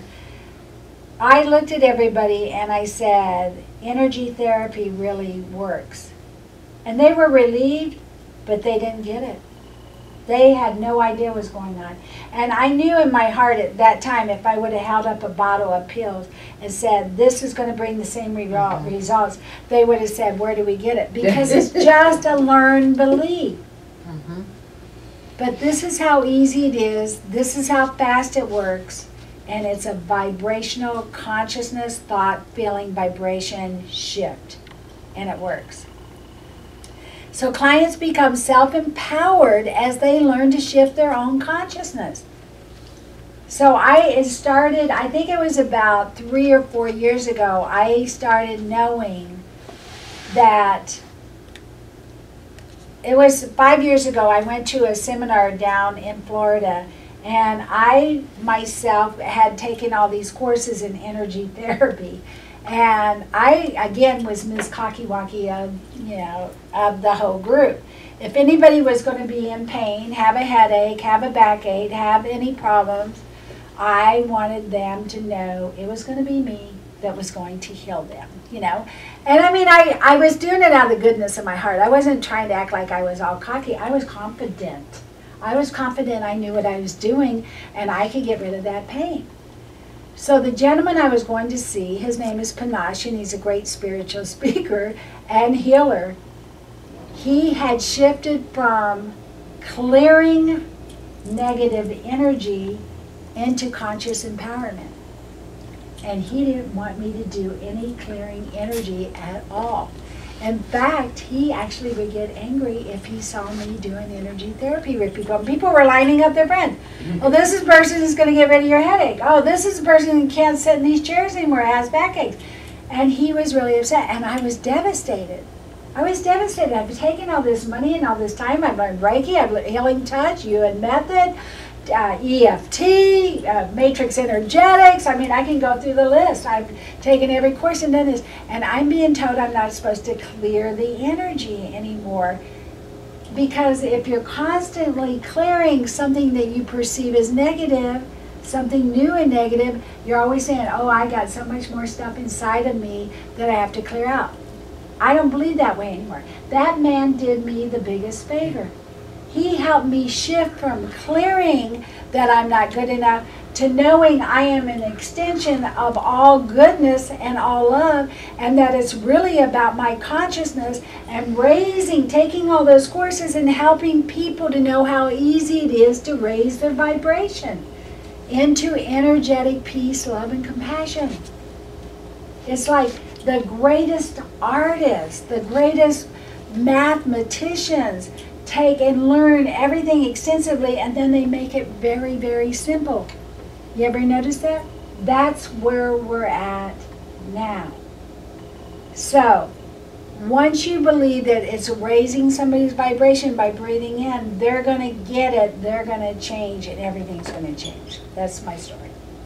And I'm sticking to it.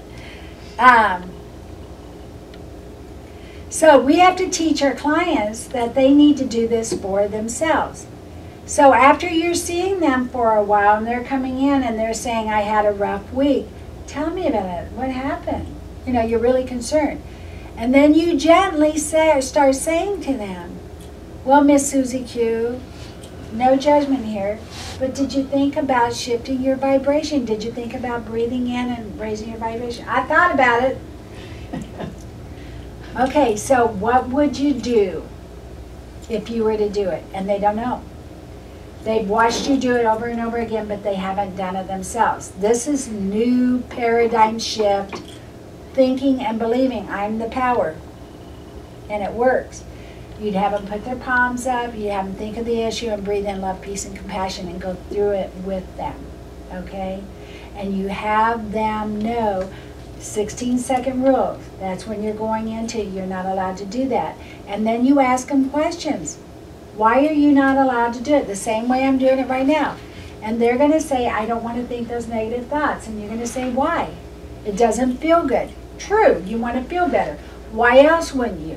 I don't want to create what I don't want in my life.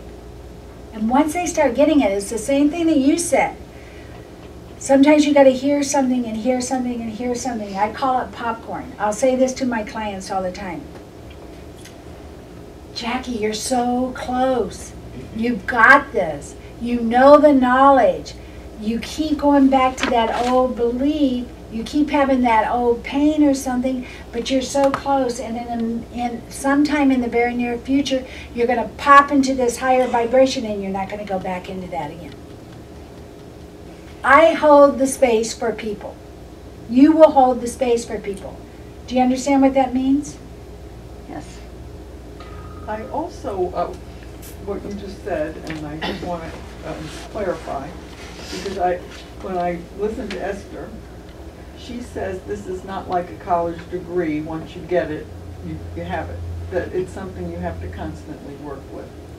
And you just said if you pop, maybe I misunderstood you, if you pop into there, you're going to be there. What I'm really saying, good question. What I'm really saying is that if you have something that's challenging you, that is in lower negative thinking, they're getting ready by practicing to be ready, practicing to think better thoughts and feel good, that eventually they're so close that they will not focus on the old thought anymore. It is not in your nature to think every day I'm going to stay in bed now. No. That's gone. It's gone. It's gone. But does another new or different negative thing will come up? Or We you're are always going to working on- have contrast. Contrast, okay. Contrast is our not bipolar, but our polar reality. But it will be easier to shift. Once you learn how to Absolutely. shift. it'll Once be we easier. choose to think it's easier. Everything is consciousness. Now, another part of that I think that you're saying is the more that I learn, the more I know that I don't know. But the right and perfect information, teachers, and circumstance will always show up. What is the saying? The teacher shows up when the student is ready. Everything is working for us. There's a sign. Make the neon light go on. Oh, go to this teacher. She's teaching what you want to hear. And then we go there and we sit down and we learn something. We get very cocky about it and we feel really, really good about it. And the next thing that we know is we're feeling really good about it, and something shows up and we're feeling a little stagnant, or we're told we can't clear anymore, and there's something more. There's a contrast coming in and we don't know how we're going to handle it, and there's another extension, higher part of us is ready for us to move into. Isn't that beautiful? Yes. Excuse me. So when she's talking about it never ends, is because we're always expanding. And as we expand into higher consciousness, expand in more the wholeness of all that we are, it's never ending. So we take what we learned in this lifetime, we take a little siesta up here in heaven in our true wholeness of who we really are. We're up there and we're in school up there, and then we decide where do we want to go with all this new information. And when we come back in, people say, you're an old soul, aren't you? You just have knowledge. Guess who has the knowledge now? These children. Yes. Oh my goodness, these children. Yes. They're on the internet. That was our age of television. But they're exploring on this internet, and they're having fun, and they're indigos, and they're rainbow, and they're crystal kids. And they think differently because they're already, I just named them, they think differently because they're already, knowing they're going to be authentic to themselves. They're going to be in the highest integrity. You know, like indigo kids, they can be in a classroom and the principal would walk in and they say, hey, principal, but they're going to finish their conversation because they know they're equal. And if something doesn't feel right for them, studying something that doesn't make sense to them, they don't understand why they should have to do it. Right. And they're not doing it. So if you have an indigo kid or a crystal kids they see angels. They get intuition. They know that they have all these blessings and everything, The Crystal kids are so sweet and angelic, they have almost problems standing up for themselves. And sometimes they get squished down by the indigos that are rebellious. They're rebels. So, just a little insight on that. Okay. All right, so one of the things that everybody's going to want to do, if you haven't done already, is you're going to want to relive the Power Coaching webinar at home. This Power Coaching is for your extra support. And this is kind of an educational webinar. It helps you to know that your powerful consciousness, I go into a lot of that, I'm on page 30, helps you to be knowing that you're only concentrating on the awareness of your thoughts or your client's thoughts, how to align with these thoughts and rethink into better thoughts, how to activate a whole new you and a whole new reality by powering up better feeling thoughts, raising your vibration, we've talked about this all day, and how to be self-actualized. That's actually shifting and knowing that you're a whole new person in a whole new reality. That's self-actualization. You're going to end each session by rescheduling your clients then. I schedule my clients out as much as possible. Okay? We're going to go, okay, so Miss Susie Q, I think that, you know, it's going to take us a little bit of time. Let's pick some dates that are good for you around your schedule. So you're going to say, do you like Monday, Tuesday, Wednesday, Thursday, whatever days you're working? Do you like morning or afternoons? And then you're going to book them out, okay? That way you've got your schedule outlined. They know it's an ongoing thing. When people go see a hairstylist, they have them and they like her, they know when they're coming back. Should be the same way with the Power Life Coach, okay? Most of my clients have the best effects if they come 10 times. In fact, people come for a long time sometimes because they're always, they like expanding. They like growing. And so what you're saying to them is the first part of the Power Life Coaching sessions are going to be healing and raising your vibration and changing you and your reality. The second part is manifesting. Let's manifest what you want. So what we're doing now is I'm giving you the steps of our first initial session. The first step is you're going to greet your client. You're going to say, hi, I'm so-and-so. I'm your Power Life Coach. I'm glad to meet you. Second step is you're going to say, let's get our paperwork done. I just need to get some general information for you. So first you're going to greet. Second, you're going to have them do paperwork. Third, you're going to say, so Miss Susie Q, how can I help you today? After all the paperwork's done. You have your chart in your lap. The chart has got her information in it, and it's got blank paper for you to start taking notes on. At the top of the chart, you're going to put the date and that person's name. Days. The amount of the Oh, shot. sure. Okay. The contact date and what else? The date and just who it is you're working with. That's going to be on the outside of the chart also, their full name. Okay. You're going to have clips that you're going to put in your chart to make sure all your paperwork stays in there. Okay. All right, so you've greeted yourself. You filled out the paperwork. You're asking them, how can I help you? After you've listened to them share their issues, which may take 30 minutes or 20 minutes or 45 minutes or whatever, you're going to tell them who you are as a Power Life Coach and what your philosophy is. Okay, so I'm Pamela. I'm a Power Life Coach. I believe that your thoughts are creating your reality.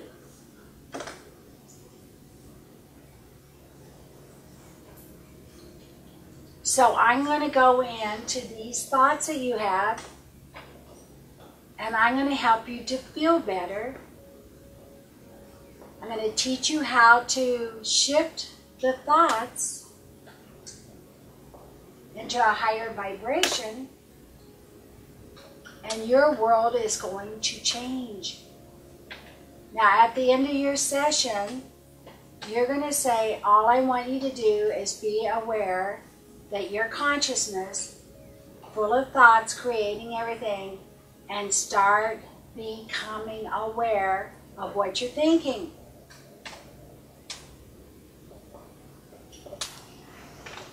I didn't get all that. Okay, through that, we're going to be practicing it over and over again. Through the session, if somebody is showing a lot of emotion or really stressed, you're immediately going to do energy therapy, right?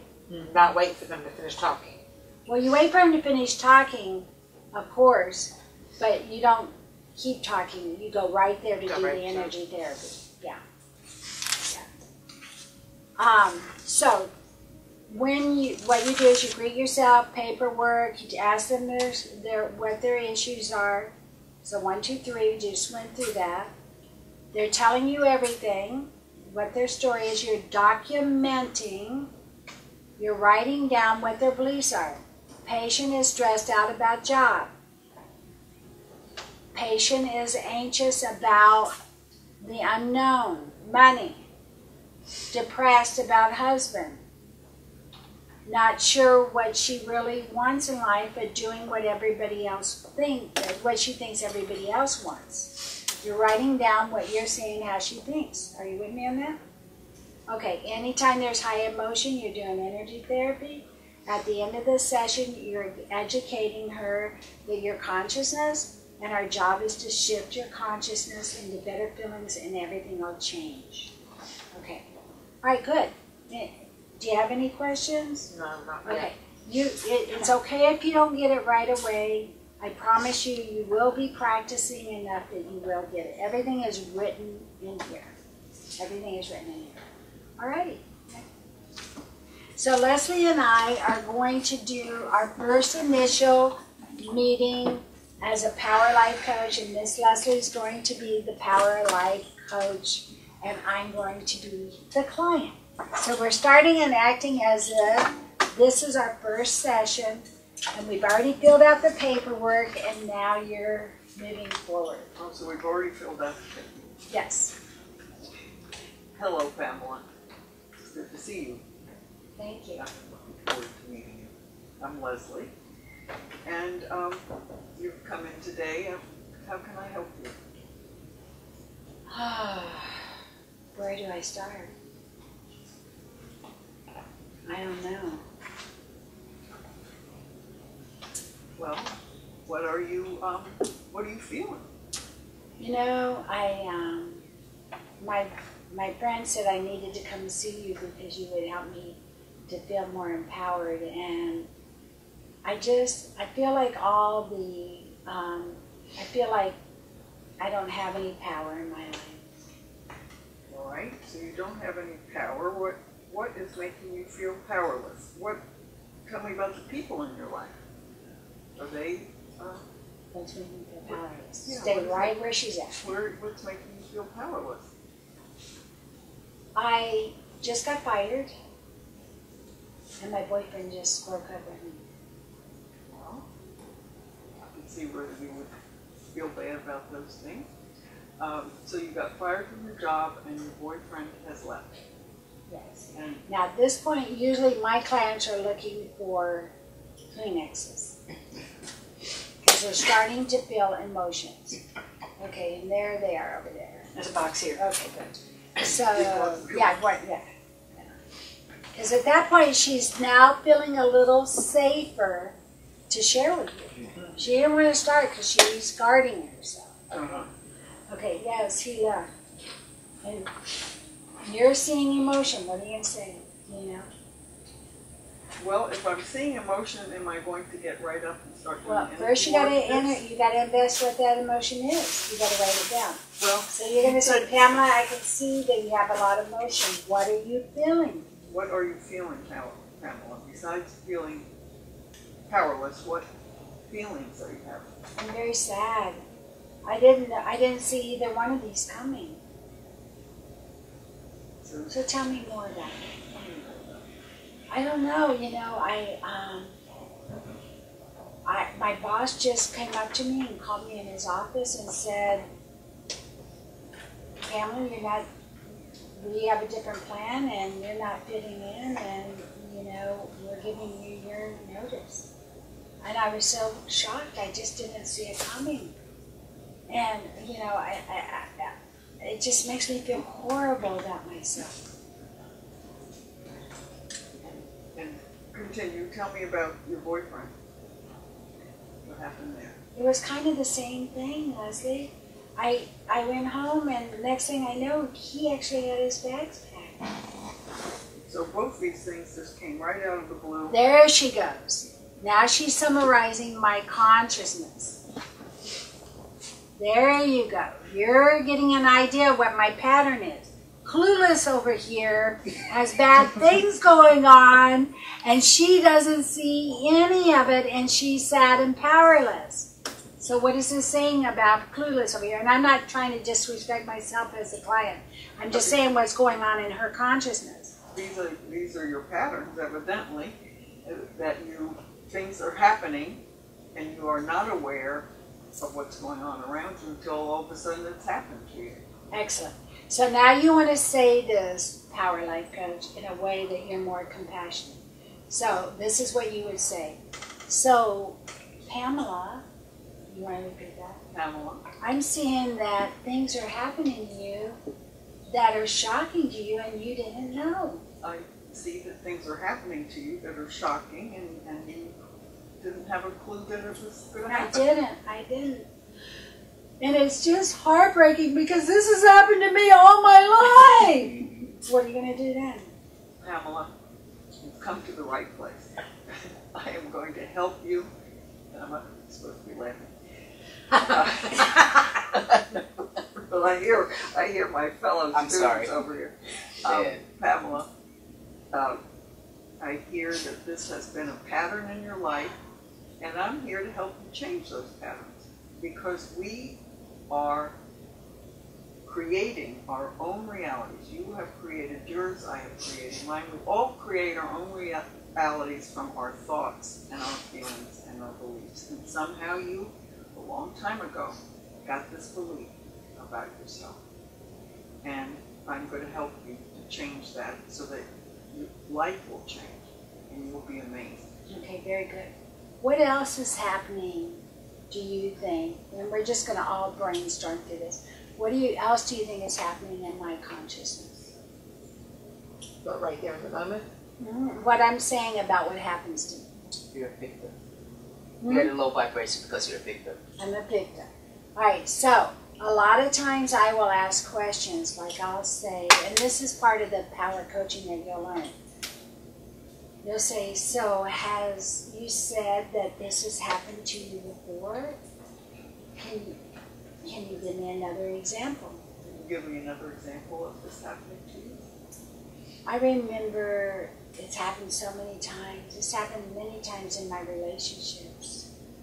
In my relationships, I thought that one time I thought we were engaged, and I was telling all my friends, and he actually had put on Facebook that he would broke up with me, and I didn't even know it. It was just so shocking. So then you're documenting Pamela has things happen to her that are shocking, and again, she's not awake or aware. Is it, would it be appropriate to ask you, what can you remember the first time this happened to you? That's very appropriate. I think the very first time I remember this happened to me is when my mom and dad decided to get a divorce, and my dad was gone, and I didn't even know what happened to him. There's your pattern. That's where it started. So you would document that, right?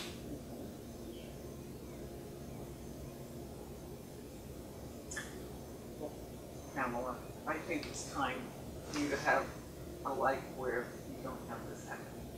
And you can create that for yourself by changing your thoughts, feelings, your beliefs to positive ones, which will raise your vibration, and you'll start to feel better right away. Now, I'm upset still. I'm still crying about this. So what are you going to do? Should I do some energy theory? Anytime somebody's crying, you're doing energy work. Why? Because That's a strong emotion. She needs to see this. Now, this is what you're going to say to me. You're going to say, Pamela. I'll say it before I get up. Okay. You're going to say, Pamela, I'm picking up that things happen to you because sometimes people aren't honest with you and they don't communicate with you. Well, yes. Did you feel? So you're investigating still. Did you feel that your boss wasn't happy with you? And I'm asking these questions because I want to know more about her thoughts, and I want to know how she thinks about that. Did you ever think that your boss or did he ever give any indication that he was not happy with your work? Well, I think so a little bit, but I didn't think it was any big deal. Okay. Documenting that. What about your boyfriend? Did he give you any indication? Well, there were some times that he would go away for a few days and, I would get really mad at him and finally he would come back. See, now we're telling story. She's opening up more to getting more aware of what's going on in her world. She's been really clueless. That way, I would have wrote clueless down my notes, not being mean, but this girl is not observing what's going on. Because she has gotten clues, but she hasn't seen them. She hasn't seen them because, see, as that little girl, she was just so shocked that she didn't want to look for the bed. I've done everything I could do. She didn't want to see as a little girl. She's kept herself from seeing. Well, she was a little girl too. Mom and Dad didn't talk to her, so. Yeah. So, but when the stuff does come up, she's not looking at it and taking it seriously. That's what you're writing down. And of course, there's no judgment.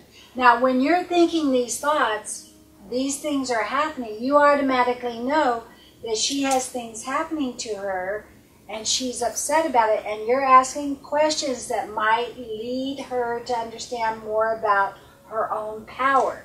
What did I just say?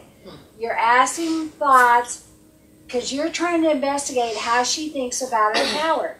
Well, did you ever see any of this happening before? Did you have any clues? She might say no. Every guy that is, or a girl that's screwing around on a guy or messing around on a girl, there's tons of clues. Everything is showing up.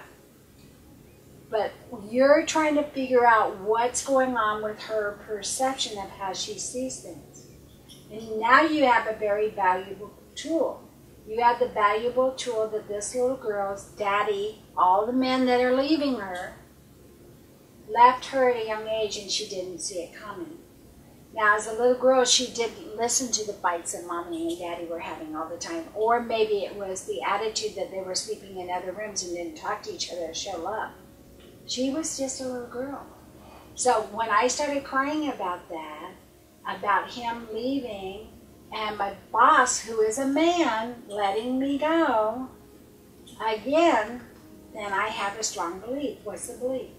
Your belief is that you're not worthy for anyone to even tell you what they're thinking.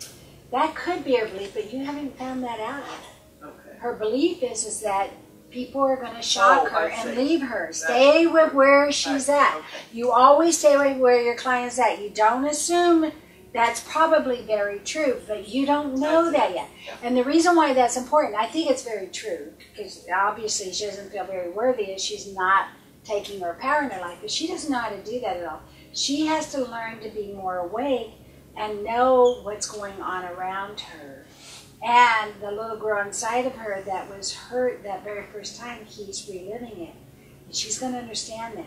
So you're going to say, so Pamela, Pamela, does it make sense to you that the same pattern keeps happening over and over and over? does it make sense to you? You even said it to me, that this has happened over and over and over in your life. Yes, it does. That's really insightful. So It is insightful. Yes, it is.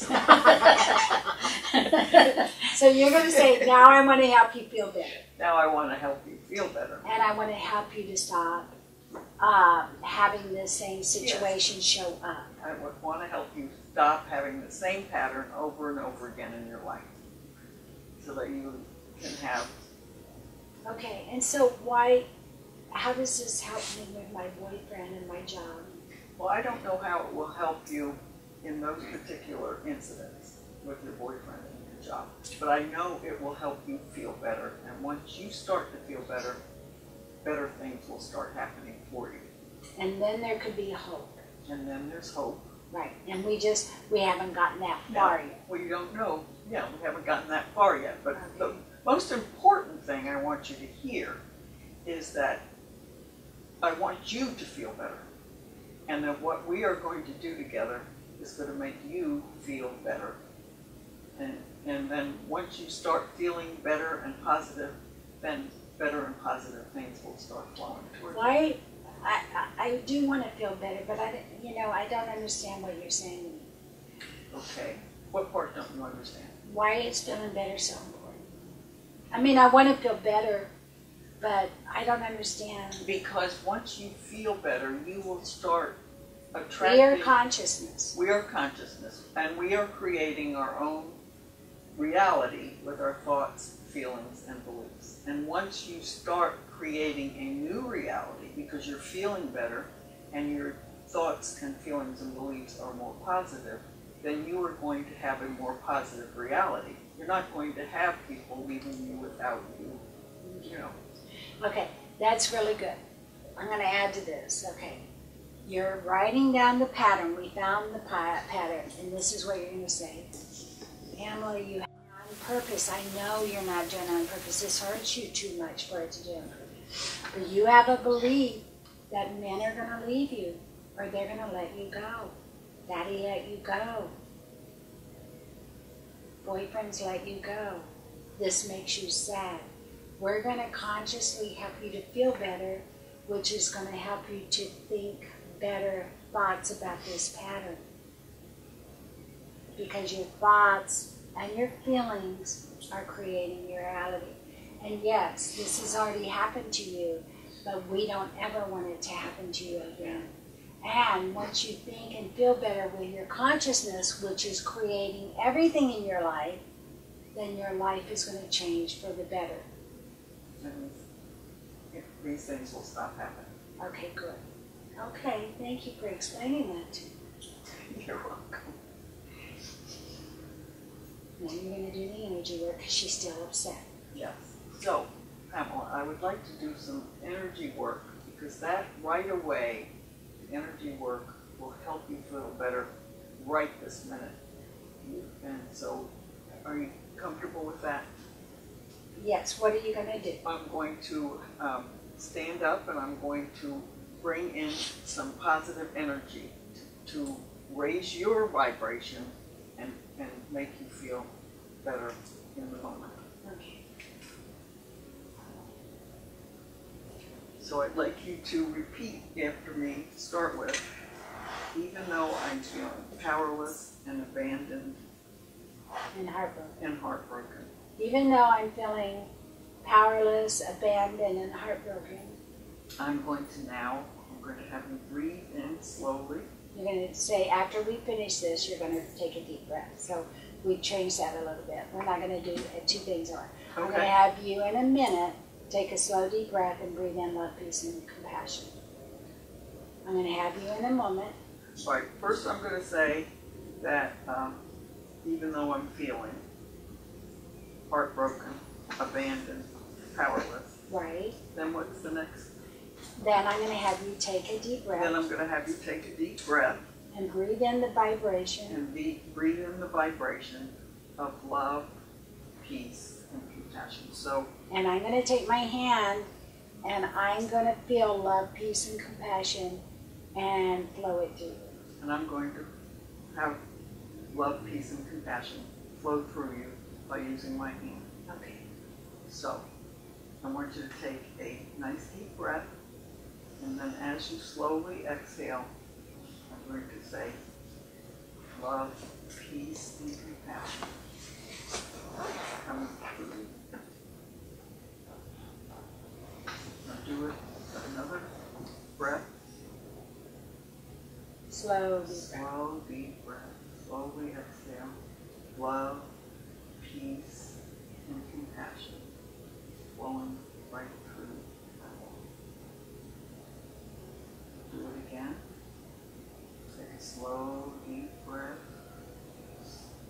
Love, peace, and compassion flowing right down through.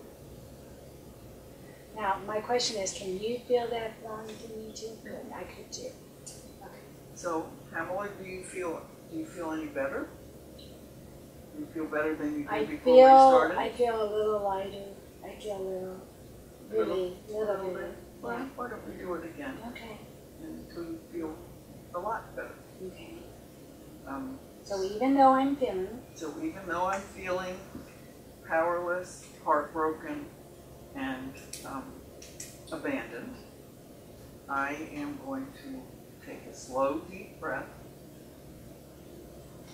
and breathe in love, peace, and compassion. Then I'm going to do that again. I'm going to take another slow, deep breath. Breathe out love, peace, and compassion. Let's do it one more time. Slow, deep breath. Love, peace, and compassion. So how do you feel now? I feel better. You do. Now this is where you're really going to reinforce what your philosophy is. Yep. So you're going to say, so Pamela, my belief as a power coach is that we're going to stop that old pattern. Pamela, my belief as a power coach is we're going to stop that old pattern that you have of feeling abandoned and powerless. And by doing that, by shifting those thoughts to positive thoughts, by doing the energy work, you are going to be amazed at how your life changes. Right. And how does that work? How does what work? How would my life change? Well, you won't have people leaving you without you knowing it. Then you will be attracting people to you that won't want to ever leave you. Okay. So that's really good. So what you're helping her to know is that, Pamela, you didn't mean to do this, but when your daddy left you and shocked you, because you stand with her story, because that's the only thing that's going to make sense to her. Right. When your daddy left you and he shocked you and you didn't know, you kind of been living this way. Not on purpose. You've been a little clueless, darling. You know, I use darling and love you and I'm not judging and all of that. Where you're shocked, and we got to help you to become more awake and aware of the things that are happening that you might not be seeing. And as you realize that you have the belief that they're going to leave like Daddy did, and you breathe into that belief and raise that vibration of that belief, your world is going to change. And as you change your consciousness, everything's going to change. Now that's kind of a lot. So you might just say your thoughts are creating old patterns. We're going to work on killing the patterns. We're doing it right now, and you're going to feel a lot better. I think that's good, what you just said. Because I think all that you said before that was too much for a first-time client to hear. So you're saying your thoughts are creating your pattern. We're going to soothe those patterns into a higher vibration. And change that pattern. Change your pattern of thinking. And it'll automatically start happening because we're making it happen now. Good work. Okay, cool. Cool. Now, every situation is going to be different. Sometimes on my very first visit, I don't actually do energy therapy. I might just be getting data and information, okay? So in this case, this young girl that I didn't even know what I was going to do. It just came off the top of my head. She had a pattern. I was presenting it in a way where you could see the pattern. Everybody does it. You're going to tell her what her pattern is, that you can see it, and that your job as a Power Life coach is to know that these patterns are learned by thoughts and behaviors that have been repeated, that we bought into, and that we're going to change the way we think about that and stop creating it. Our thoughts are creating our reality. And it is better to keep it as simple as possible, okay? Then you're going to say, this week, every time you feel sad, the only thing that I want you to do is go to that little girl that remembered Daddy leaving and breathe in love and peace and compassion and say to her, everything's going to get better. And take a slow, deep breath. Love, peace, and compassion, feeling it going through you, and everything's going to get better. And then you're going to get strong as a Power Life coach and say, I know this is new to you, but I promise you that this works and you will see the difference. And they're holding that belief because you're holding that belief. All right, who wants to be next? I'll do it. Okay, good. See, you two surprised me. You're the first one. I love surprises. I love surprises. Get it over with. That's exactly That's what right. Okay. Hello, how are you today? I'm doing good. Okay, good. My name's Vicki and I'm a Power Life coach. I'm glad to see you in here today. Thank you for filling out the Thank you paper. for filling out all the paperwork. I should have brought my book over here, but that's so I could. Oh, that's right. Okay. So tell me. Oh, do you want to write? Would that help you? Because it might help you to document. You know me, I can't remember. Okay, let's do it. Let's do it. Afraid I'm going to go. Okay, what was your problem? No. And do you have a piece of paper? It should be right on the top where I started. Okay, thank you. Okay, so tell me why you come in today. Where do I start?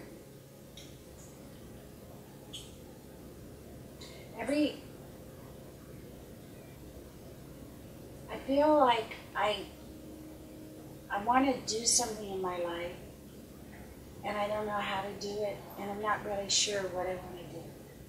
I feel stuck. Okay, so you feel stuck. What are you doing right now?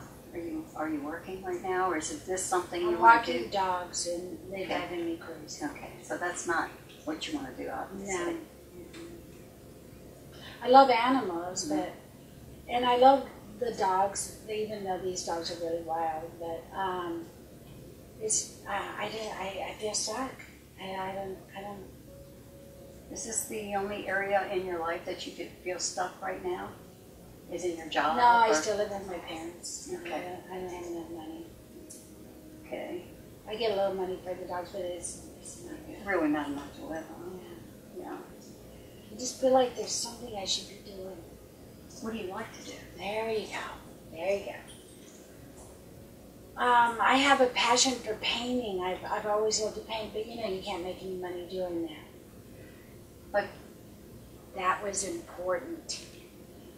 She knows her passion, and she's shooting herself in the foot. Okay, she knows her passion, but you can't make any money. That's not necessarily true. It could take a little more time, but you can make money at doing something that you Really? love to Because do. my parents have told me for years that you can't make any money. That I would just stop that, foolish thinking. Well, it sounds like this pattern's been going on for a while where you feel stuck when your parents don't try to help you grow into what you would enjoy doing. If your parents say you can't make any money, Well, my parents are trying to help me. that's good. So when was the first time that you felt stuck? I mean, that you can remember? I think as I gotten older, it's gotten worse. Okay. So she's not really Giving me anything to relating. go. Okay. You don't have to always go that way. Okay. It can be. It's always the childhood. Yes. It's always a childhood. What the things that you're finding out about your client right now, which is me, is that her parents are telling her what she can't do, and she's not being authentic and listening to what she wants to do. Sorry, Libby, but it really hit home. Do what you need to do. Yeah. Okay. So that's what you're picking up. Okay. But you're going to investigate more. Right. Okay. So do you take any classes, or have you done anything with your painting? So even as just for, I don't feel like I have the money to do that. I really don't. do you pay your parents to live there, or is your money tied up in a way that you can't afford? No, my parents are, they let me live there, but I hear it every day. When are you going to do something with your life? What are you going to do? And, I just can't find anything I want to do that makes me feel good. I just don't want to sit in an office doing something. And I'm not working fast food. I'm just not doing it. So you're watching me. Every time I'm saying something, what you're kind of doing right now, and there's no judgment here with you, but what you're kind of doing is you're going to solutions. Do you see this? Yes. Is that where you're supposed to be? No. Okay. All right. So no judgment. Gotcha. No judgment. Yeah. No judgment. You're going to solutions. Now, I do that too. I want to help them with solutions. But I'm also much more interested in why she's staying stuck in her thoughts and her feelings. So I would say to her, so when you think of ideas, you were right on it when you said, what do you want to do? You were going to her consciousness. You weren't trying to figure out what she should be doing. So you're going to her consciousness and you're saying, so does this feel like a dilemma for you, that you want to paint but your parents say you can, and then you don't know what to do? Is this kind of a normal kind of feeling for you? See, you're staying right with what she's told you, staying where the client is. You got the pattern and you're asking gentle questions about it. Gentle meaning like you're real curious, you just want to find out more.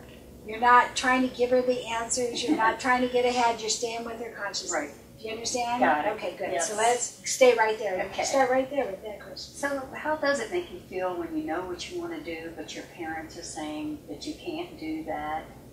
I guess I don't even think about it seriously when my parents tell me that. Another clue. She's in her consciousness is allowing herself not to be authentically true to herself. Sorry. That's okay. We're using that example of earlier. This is her issue. Yes. Okay. She's talented Yes. in her painting. Yes. She doesn't know she can move forward without mom and dad's approval. So you're going to stay right there. That's your golden nugget. Okay. What's her golden nugget? What are you hearing? What are you hearing, Allison? That you can't do anything because your parents didn't approve and didn't encourage it, that you're not. That's true, That you're but not you doing. want to stay gentle. You don't want to sound judgmental.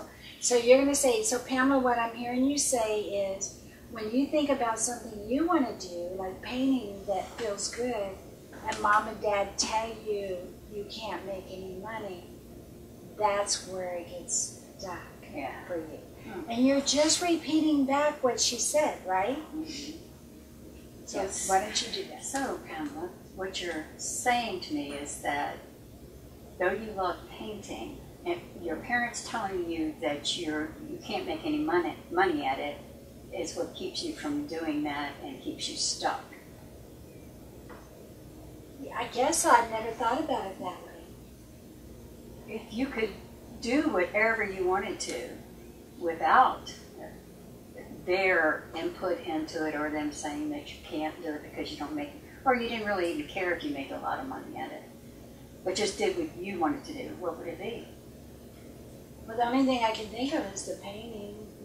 I really like being creative and working with my hands and painting or drawing or, I always dreamed of being an artist. Well, that's what you need to do then. We have to get to a place where you can actually envision it and make it manifest. And being a power life coach, I'm going to teach you how to get in touch with your higher self and manifest what you want in life. Okay. You can say that, but this might not be a person that believes in the higher self, and she might think, Okay. oh my God, I got into this spiritual thing. Yeah. I just want to Okay. get unstuck. So don't go too far. I want to help you change your thinking. Okay. I want to help you change your thinking Okay. to get you unstuck. So what you're really, this is the root of her problem right here. The root of her problem is she does is it, and this is what I would say. No judgment here, because I've already figured this out. But I'm not going to say to her, you just don't have any self-confidence. You need to move forward and don't give a shit about what your parents want. But I'm not going to say that to her because I'm not going to be hard. And if I'm telling her what to do, I'm now her parent. Oh, Yes. And I'm very careful not to be in the same behavior problem with people that don't know how to trust themselves to tell them what to do. So I'm going to repeat something like, so Pamela, does it feel right that you listen to other people like mom and dad instead of just doing what feels good for you? Okay. Pamela, does it feel right to listen to what mom and dad says instead of doing what feels right for you? And isn't it true that since you don't listen and feel what's good for you, that you might feel stuck all the time? And isn't it true that since you do what doesn't feel right to you, but what feels right to everyone else, that maybe that's what's making you feel stuck? I've known this for a long time. Yes. We usually do know it on some deeper level, what's going on. And when you raise your consciousness or go to a higher place in your consciousness and envision what you really want out of life and stay there, you can actually manifest it in your life. No, that was really good. So when you imagine, when you allow your thoughts to feel better and you have the courage, or you allow yourself to just do what feels good, your life starts changing. So you did really good on that. And you're going to say, so what I'm feeling is our first step is that we want to work on the parts of you that gets caught up in what other people are thinking is best for you, and then it makes you feel stuck, right? Notice how we're staying right on that pattern. We didn't, it was a good pattern. It was that's exactly where she needs to go to, because she doesn't know. It's like the other lady a minute ago that was having things that was happening to her. Her pattern was, things happen to me and I'm not aware, and then I feel abandoned, powerless, and hurt. And I feel like a victim. So you're going to say, so Pamela, I would like to help you not be so sensitive to what other people are saying, because just you painting and allowing yourself to do what you want is going to start changing your world, and you're not going to feel so stuck, right?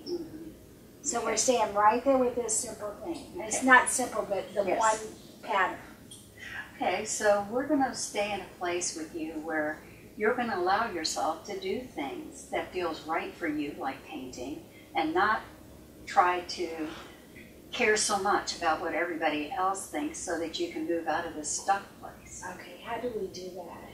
Well, we can do it by raising your consciousness, and your consciousness, again, is just your thoughts and feelings. And if you stay in a higher... So you're going to say, we're going to shift this thought We're going to pattern. shift this thought pattern.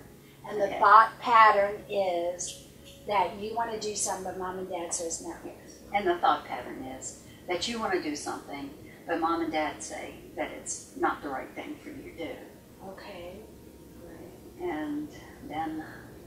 So let me help you to feel better about it. So let me help you feel better about it. Is it true, and you're going to say there, is it true, Is it true that when you think about painting, when you think about painting, you're not going to make any money? that you're not going to make any money? And mom and dad told you it wasn't, you're not going to make any money. And that your mom and dad told you that you You're wouldn't not make any gonna- money. So it makes you feel stuck. So it makes you feel stuck.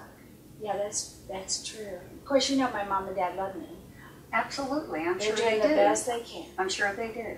Yes. But you have to love yourself enough to do what you want to do also, and allow yourself to do that. Right. So your thoughts might feel good in your reality, but not so much for mom and dad. Yes. And unless you're doing something that excites you, you're going to stay stuck. Yes. Right. Yeah. Okay. So, okay, Okay, so, I'm going to do this breathing exercise with you. okay, so is that what we're going to go to? Even Yeah. when there's no emotion? Now, even when there's no emotion, because this is a stuck pattern for her.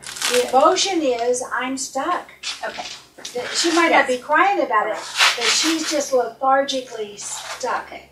Now, what I'd like to do is something called energy therapy.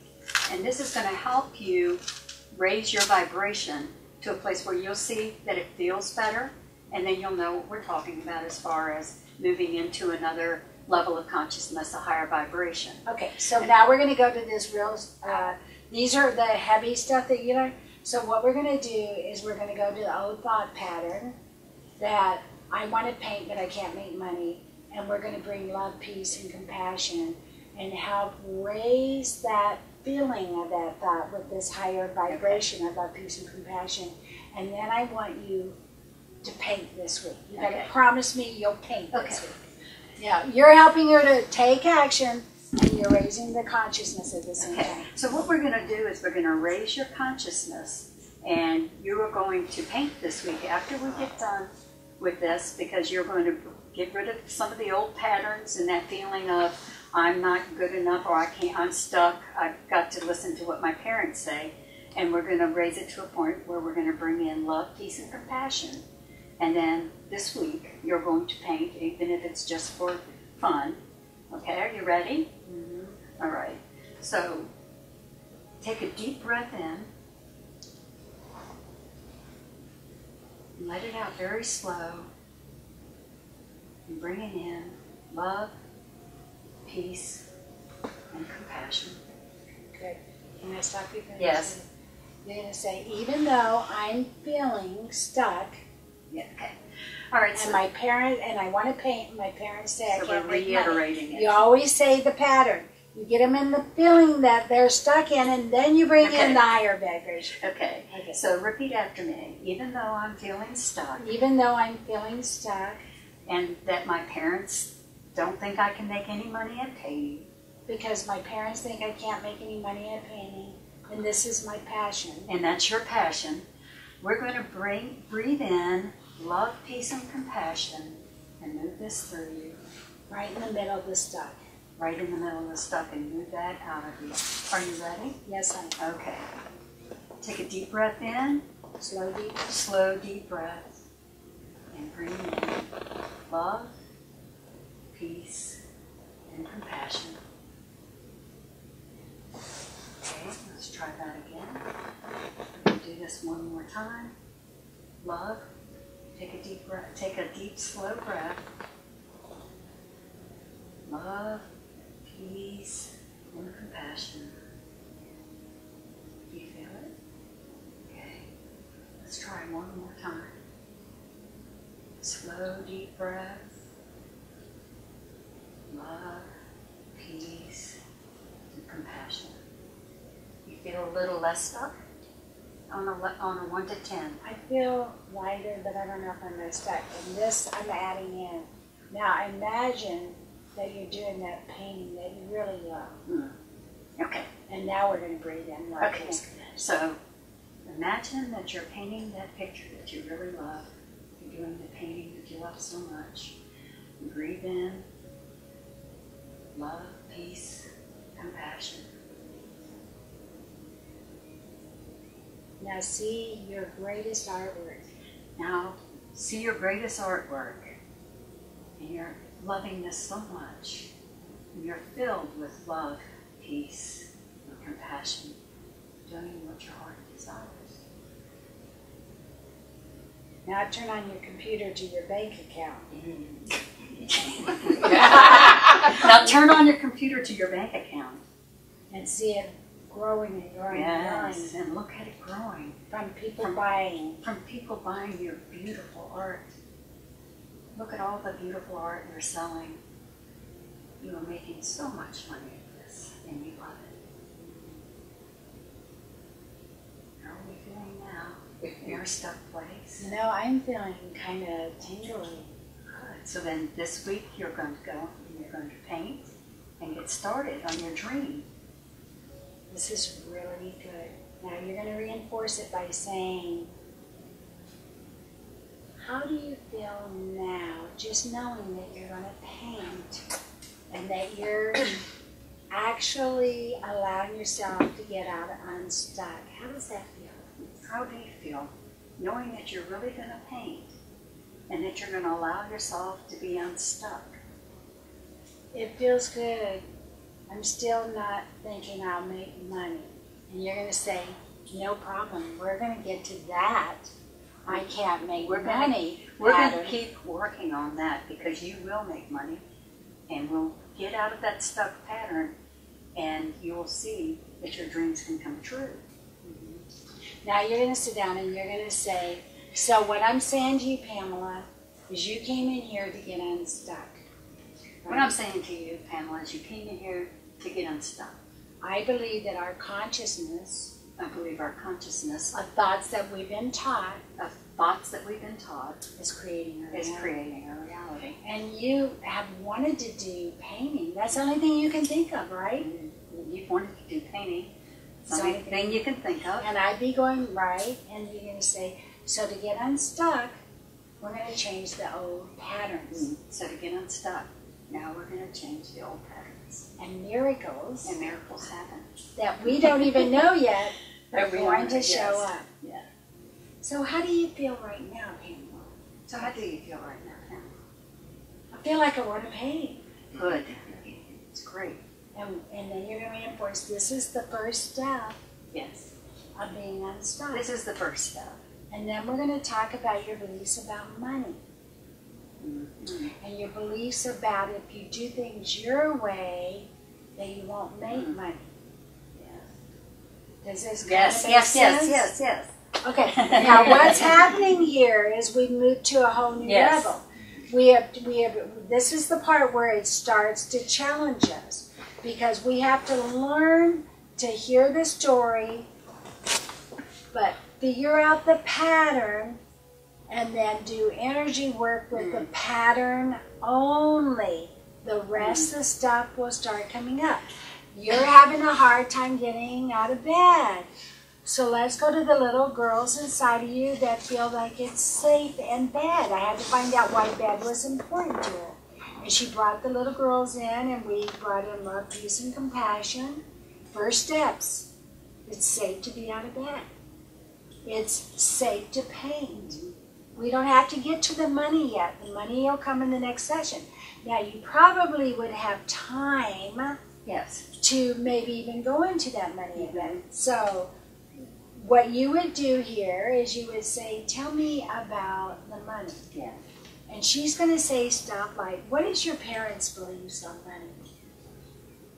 You know, who was the one that told you what you should do or shouldn't do? How did that work? What were you told about your career? And she's going to say, well, my dad's a colonel in the Army, and he says, just do it. Yeah. And that you have to have hard work. When I was putting myself through school, my mother, I was the only one that I got a GED and then I got a master's degree. And I was the only one for most of my life that had any education in my family. And my mother used to say to me all the time, you need to get a real job. Real job to my mother was waiting tables, you know, working in a restaurant. Now, I'm not putting that down. I did that for many years, and I was very grateful it put me through school. And I cleaned houses. Very grateful for that. But see, she didn't know my conscious heart of what I really wanted to do. And you're going to say to me, you're going to say, Pamela, you have so much passion for this, I can feel it. We're going to work through this, and whether it ends up being painting or something else that you have passion for that you find out, you're going to move forward. And she's going to walk out there saying, oh my gosh, there's hope here. Yes, I automatically kicked into thinking the old way of thinking about, okay, well, where can I figure out how she can get the money to paint? Where can she go to paint that doesn't cost a lot, you know, because it's that You know, I Like have to fix it say, and I use concrete methods to help people, but I do not miss that opportunity for them to know that their consciousness is where they need to be also. Because it's the core issue, It is. our thinking. Yes, it is. So if you're clearing out conscious thought of one thing, but you haven't got to To the the core core, it pattern, means nothing. and Yep. staying up here in this higher vibration. So you're getting them to believe, let's do it, let's have fun. Next time you come in, you're going to explain a little bit more. Your thoughts are Yes. creating your reality. You're unstuck. The more you have fun and you hold the faith, the more opportunities are going to come. Would you like to go to school to learn how to do art? Yeah, but my parents say I can't do it. They don't, you know, they're not paying for it. My dad says he's not paying for it. An art career, I can't make money. Yeah. And you're going to say, wow, that's when you start bringing in, after you get them in the right conscious state, you're a single girl. You're eligible for grants. Yes. Did you know that? No, I didn't know that. How do I do that? You walk into the college and you tell them your income, that you're 24, Yeah. Yes. and you don't have any money. It makes me scared. Okay, makes her scared to be empowered. What are you going to do in her next session? Work on that. You're going to go to right that to pattern. Yes. See, because she's so used to dominating daddy and mama, that daddy dominates mama too, because he's a colonel. And so mama's used to letting daddy make all the rules, and daddy's used to dominating her. She's just like her mother. This is where I know this, because as a therapist in the advanced group, you're going to do that social history and you're going to get it down. Then I said colonel, we know what colonels are. Yes. Okay. And excuse me, but Yes. my wonder is, when this woman goes home and says something to her mother and father that she has been to a therapist and and she starts painting, is there, maybe you don't want to say anything about that because that's bringing something that you're assuming negative is going to happen. But is there any kind of thing you would say to her about when you go home? I wouldn't go there, because remember, when we're coming up with ideas of what we anticipate, whose stuff is that? Well, that's what I'm saying. Probably. Do it not is. stay with your client. Now, you do know that she's a little timid. Me. But she's a little timid, and that she's used to listening to dad and mom because she had a dominating dad. Right. So at some point when she starts trusting you and you let her know you're on her side, you're never judging her, you're just going through the pattern thoughts. So Pamela, is there a part of you that listens to daddy so much that you didn't know you could have your own way? So then you just actually, what you do is you let your client go out the door, and when she comes back the next week and tells you what happened when she got home, then you work with that. Well, you could, since this is something that's happening to you, I feel like this is more about what would happen to you in your circumstance. Okay, so be aware, if you're thinking something, just be aware of your own consciousness. You're not throwing your stuff on other people either, but you can ask a gentle question, because you can identify with somebody that has a dominating father. Right. Okay, so you could say, so do you think that you could paint in your parents' home, and would it be okay? Yeah. Well, Don't assume. I think, but I do kind of think it might be good to ask her something like that. Absolutely. How would, so ask, forget it. So how would it be okay for you to go home and paint in front of your mom and dad? Would that be fine? Oh, I don't think I'd paint in front of them. Okay. Could Why you just go not? home and paint? Could you just go home and paint then? Oh yeah, I can Okay. do that. All right. Yeah. So we're not That's fine. making That's we're not good. making Yep. something happen that isn't possibly Right. going to even happen. Right. That's what I Okay. was thinking. And we're not bringing in the glass a little half empty here when we're trying to teach staying in here. She'll bring it to you. I'll Yeah. bring it to her. I'm nervous about painting in my home because my parents got an attitude. Okay, well, what would it be like for you to just sketch or paint somewhere else? Yes. Where you like to go? Maybe don't at the know. beach or at the library. There's plenty of places you can go to. There I go, trying to fix it. So what does it feel like for you? You're always asking gentle questions. What does it feel like to just allow yourself to paint? So you're finding out, why is this girl not painting? Yes. What is her thoughts of why she's not painting? Why are you not getting up? Okay, so I would say something like, I just think of all the reasons why it's not going to be doable for me. There's your pattern. You do not go any further. You say, okay, Pamela, let's do a little exercise again. So what would you do right now? Pamela, there's your pattern. I just think of all these reasons why I can't paint. Excuse me. I don't have anywhere to go. If I go out in nature, maybe people are going to watch me and think, oh, there she is. Look at my paintings. I feel self-conscious, and I don't even know if I had the right materials. She's coming up all the reasons why. Okay. Now, when she's doing this, what are you doing? Or documenting, writing it down, but you should, I would think, say to her that those feelings are what's creating. Okay, Those thoughts that's and feelings exactly are right. creating. But you're exactly right. You know that, she knows that. You want to take it right into the work. Is it true, Pamela, that when it's time for you to move forward, you think of lots of reasons why it can't happen? That's the pattern. That's the pattern. Yeah. Say it again. Is it true? Is it true, Pamela? I didn't know if you were going to do that, Jeff. Is it true, Pamela, that when it's time for you to think about your painting, you go into stinking thinking of all the reasons why it's not going to work? And then you're going to say, I'm on your side. Yeah. I'm not judging you. You've got to say that over and over because she's already judging herself. And her parents have been judging. And her parents have been dominated. So then you got to go to the pattern. And how would you do that? Do you know, or would you like for me to help? Go ahead. Tell Okay, me. so you would say, Pamela, is it true that before you even allow yourself to move, you have a lot of negative thoughts about it? That's exactly what's going on. See, we're no longer looking at the issue, we're looking at how she sabotages and how she thinks. So what would you do then? You would stand up and say, put your palms up, and I'm going to repeat. I want you to repeat with me, and then you're going to take a deep breath. All right, put your palms up. And I want you to repeat with me. Repeat with me. And when we're done, And when we're done, you're going to take another deep breath of love, peace, and compassion. you're going to take another deep breath of love, peace, and compassion.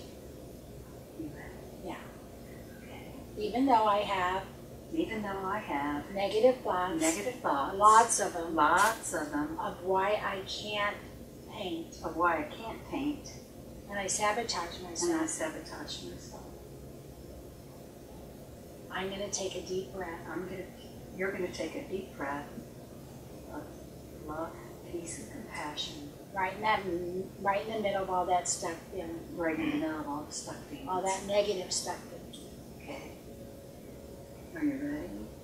Breathe in slowly. Take a deep breath. And just breathe in. Love. Feel the love, and the peace, and the compassion in those stuck places. Moving through. And tell them to just keep breathing. Keep breathing. Slow, deep breaths. Slow, deep breaths. Keep breathing. Feel more. Feel more of the love, peace, and compassion. Moving those stuck feelings out. And take another deep breath. And take another deep breath. And feel more love. Feel more love, peace, and compassion. Now this time take a deep breath Now this time take a deep breath and imagine you bought $10 worth of supplies and imagine you bought $10 worth of supplies and you found the right and perfect table or bench and you found the right and perfect table or bench. and see yourself Just imagine yourself painting. painting. Watch that brush gliding. Watch the brush gliding across If you're thinking, loving what you do, Feels good. feels so good. And say to yourself, And say to yourself, every time I'm thinking negative reasons why I can't, every time I think of negative reasons why I can't, I just breathe in I just breathe in love. peace and compassion. And then I take baby steps And then you take baby steps and I make it happen. and you make it happen. Feeling good. Feeling good. And you say, see it stronger See it stronger and breathe in. and breathe in. Love, yeah. Love, peace, and compassion. I'm painting You're beautiful painting- flowers because I'm in a garden. And then when I check in, Now, how are we feeling now? I just really want to go pay. Now this is where you're going to say to her, so this is how we're going to move you. This is just the beginning of shifting your consciousness. You're learning so much about yourself, Pamela. What have you learned today? This is how we're going to shift your consciousness. And what have you learned today? I guess I'm sabotaging myself and listening to my dad all the time. And you're going to say, that's going to stop. That, We love Dad. That's going to But stop. Dad's way is not our way. Yes. So you take all the guilt, all the blame, and the reason why I was asking you each time to do that, to imagine yourself doing that, she believes she can't do it. Right. Stuck is just not allowing. Mhm. Are you with me? Yeah. Okay. Yes, that is not allowed. Stuck is not allowed. See, all the shift and all the change will start first in your thoughts and your consciousness. All right, next. I'll do it. I'm going to get it over with. Okay, good. She's ready. This is actually, I call her Secretariat most of the time. But she's ready, she's ready. I'm ready now. I'm saying two. Let's see how I can do it. Hi, Pamela. I already know your name, right? Because you filled out the paperwork. Hi, Pamela. I'm Allison Jackson. I'm your Power of Life coach. Thank you for filling out all the paperwork. So what brings you in today? Well, I heard that you do power coaching and you're an energy therapist. And I want to be a power coach and energy therapist too. I've wanted this all my life, but you know, everybody tells me I'm too flaky. I'm just a flaky basket all the time. I don't even know why.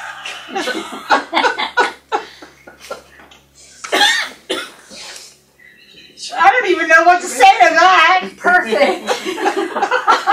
So you're going to say, you're staying with her, right? Right. And you're going to say, so you're a carefree girl. So you're a carefree girl. Yeah. And maybe you have some beliefs about flaky. Maybe you have some beliefs about flaky. Yeah, I do. I mean, nobody takes me serious. I don't take me serious either. It's just who I am. Boy, is she telling you her pattern. Are you hearing her pattern? This is so much fun. Like acting. Are you hearing her pattern? She feels flaky. Somewhere along the line, She's been told she's flaky. And no one takes her seriously. And nobody takes her seriously. You wrote that down. Now, you're writing this down. Let's plan on having our paper here. Okay. Because I want you to be in the action of it, okay? This is really, that was so much fun, by the way. And I was thinking, what can I do with this girl? It's going to be so much fun. And it came to you. Okay, so what are you written down? No, you don't need to go Well, there. that's right. Oh, okay. I'm sorry. So what are you writing down? Pamela believes what? Pamela believes she's flaky and No one takes her seriously. no one takes her seriously. That's what you want to write. So that's your first pattern. You got my name at the top. You're hearing my pattern. She wants to be a healer. You know what they say about healers? They're all flakes and woo-woo. And you can't take them seriously. Now, I'm telling you my conscious thoughts now, right? Right. I have people that come in and do stuff like this. You know, it's kind of where they're at. So tell me more. So tell me more. So when I heard that there was somebody that really does what I wanted to do, I was so excited. I'm so excited. I've been waiting to see you. This has just got me flabbergasted. Yes, I know. That's right. But you're a power life coach. Right. What are you going to say? Thank you. Thank you. Because you're confident. Right. It would be my pleasure to show It would you. be my pleasure to show you. Oh, I'm so excited. Do people call you flaky too? No, never.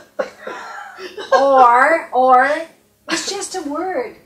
Say What does flaky mean to you? You're still looking and focusing on what? On her conscious thought pattern. What does flaky mean to you? Oh, you know, like not to be taken serious.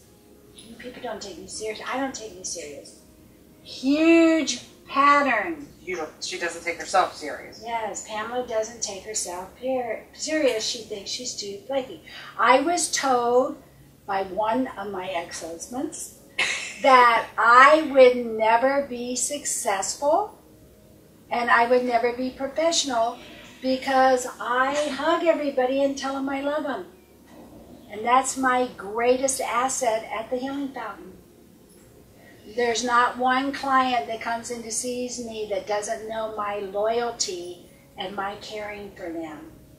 So I took words that he said that I wouldn't be professional and wouldn't be successful, and I turned them around to be an asset.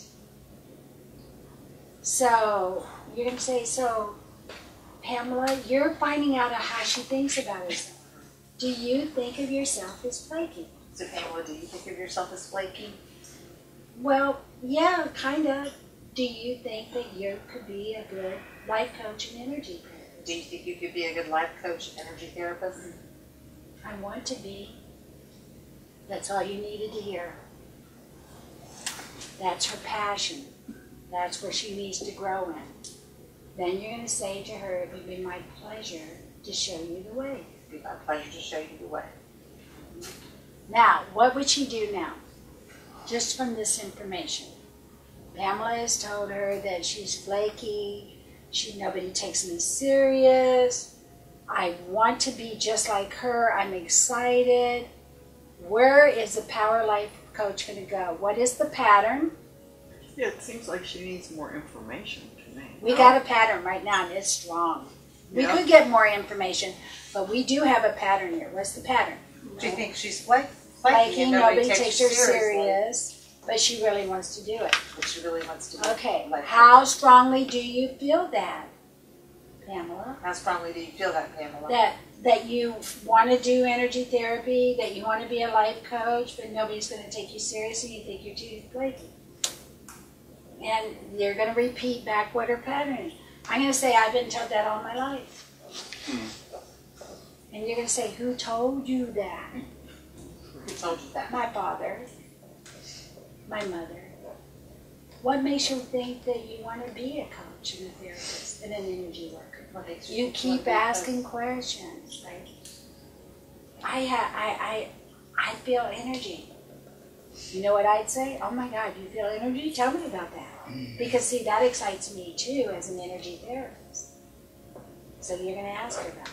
You feel Building energy? her belief now. You like energy? Tell me about it. You feel energy? Tell me I about it. do. I can walk into a room and I can tell when their knees are bothering them or if they got an upset stomach, or sometimes I actually see their aura, and I'm the person that everybody comes to when they have a problem. Well, it sounds like you're already doing it. There you go. There you go. So it sounds like you're already doing it. You already have the gifts, right, Pamela? You already have the gifts. So what's the pattern that we need to work on, Power Life Coach? Changing her thoughts. What is her thought and her pattern? Her thought is that she's flaky and she can't do it. So you've been told that you're flaky and nobody's going to take you So seriously. you've been told that you're flaky and nobody's going to take you seriously. Okay. This is perfect. I'm going to add this in because this is really good and it just came in for me. So when people used to come and see me, because 11 years ago doing what I did was not considered very cool. It was really, really scary. People thought at any moment, you know, crazy things could happen in my office, and the angel's going to come in, is something going to happen that's really woo-woo. And I'd say, did you hear about me? And they'd say, and I'd say, what did you hear? And they'd get a little nervous, and they'd say, my best friend just told me to be open and just go along with whatever you do, and I'll feel better. All the time. Happened to me all the time. And sometimes they'd say, I hear you're really out there. Really out there. And I'd say, I am! I am, but you're going to feel so much better. And somehow they'd start laughing with me, and it'd take away everything. So you're going to stay where she's at and say, what if we decided flaky means a powerful life coach and energy healer that does it in your own unique flaky way? Flaky meaning kind of fun and jazzy. That's who this Pamela is portraying to you. She's an energy therapist. She sees energy therapist. She feels energy. And everybody's talking to her about results. Do you help people? You'd be really curious about that. So it seems to me that we need to shift your consciousness. Pamela, do you know that your thoughts are creating your reality? This Pamela is going to know that. She's very interested in this arena. So I love it. And what's really interesting, when you start working in this arena and your focus is in this arena, most people that come in to see me say, I've always believed in this. In this last year, I have met more professional healers than I ever did in any of my practice that want to know what I'm doing. And I consider that the greatest compliment. So what are you going to say to her? What's her pattern? Her pattern is that she believes she's flaky. That no one takes her seriously. And that she's not going to be able to do it. And that you're not going to be able to do it. So do you know that your thoughts are creating your reality, Pamela? Do you know that your thoughts are creating your reality? Yeah, but I'm not sure how to stop it. Well, we're going to do some energy work. Yeah, there you're talking my language. What are we going to do? Well, we're going to do some deep breathing. And we're going to change your thoughts to be more positive. So that. Now, what am I going to say, though? All right, so you're going to say, so Pamela, I'm going to repeat your pattern. I'm going to repeat your pattern. That you have a belief. That you have a belief. That you're too flaky. That you're too flaky. Nobody's going to take you serious. And nobody's going to take you and serious. And that you're not an energy coach. And that you're not an energy coach. Life coach. Life coach. Okay. How strongly do you believe that, Pamela? How strongly do you believe that, Pamela? Pretty flaky. Okay, so you're going to say, okay, we got that part down. So how strong do you, because people are going to answer, but they don't answer your question every time. She's still on this stigma of flaky. How strong do you believe that you're too flaky to be an energy therapist? A 6. And you're just getting an idea how it doesn't mean anything. Right. Okay, just means that's where your consciousness is. So you're going to repeat after me. You're going to repeat after me. Put your palms up. Put your palms up. Even though I feel flaky. I feel flaky. Which really means kind of quirky and funny. Which really means kind of quirky and funny. And full of energy. And full of energy. That nobody's going to take me seriously. And nobody's going to take me seriously. And that I can't be an energy life coach. And that I can't be an energy life coach. And I bought into this belief. And I bought into this belief. Now say, is that true, Pamela? Is that true, Pamela? Yes. Now I want you to take a deep breath. Breathe in. Breathe in love, passion, and peace. Right in the middle. Right in the middle of those negative beliefs. Right in the middle of those negative beliefs. Take another deep breath. In through your nose. Breathe in love, peace, compassion, right into the middle of those beliefs. Let's do it again. Take another deep breath. Breathe in love, peace, compassion, Right, so deliver those thoughts. Excellent. Now you're going to do what, who was I just working with? Me. Okay, Vicki just did. And you're going to say, from now on, From now on, when I think of myself as flaky, when I think of myself as flaky, I think of myself as an out there, I think of myself as an out there, excellent excellent energy life coach. energy life coach. Can you breathe that in, Pamela? Can you breathe that in, Pamela? Take a deep breath, in through your nose. And say flaky. Say what? Flaky means Flaky means fun, fun, quirky, quirky, and full of quirky energy. life coach. Life coach. Now let's breathe some love, Let's breathe some love,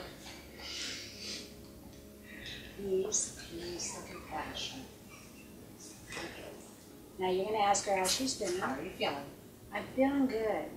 Now, one part we didn't get to, but I'm remembering her pattern. What was the part that we left out? Nobody would take her what? Seriously.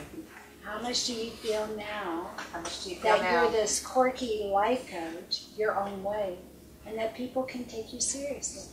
How much do you feel now that you're a quirky life coach your own way and that people will take you seriously? And you take you seriously. And you take you seriously. You know, I feel better about it. Great. So this is the start, So this is the start, and every time you come in, and every time you come in, I'm going to teach you how to be a power life coach. I'm going to teach you how to be a power life coach. I'm so excited. I'm so excited. Didn't she do good? Yes. All right, now what did you notice that you have to do when you're listening to people's consciousness? I really want you to get this part down because it's a little bit of a paradigm shift, and I'm noticing that I didn't write too much about this in detail, but I almost feel like you have to experience it, and that's why this is really good. You listen to their story, you find the pattern.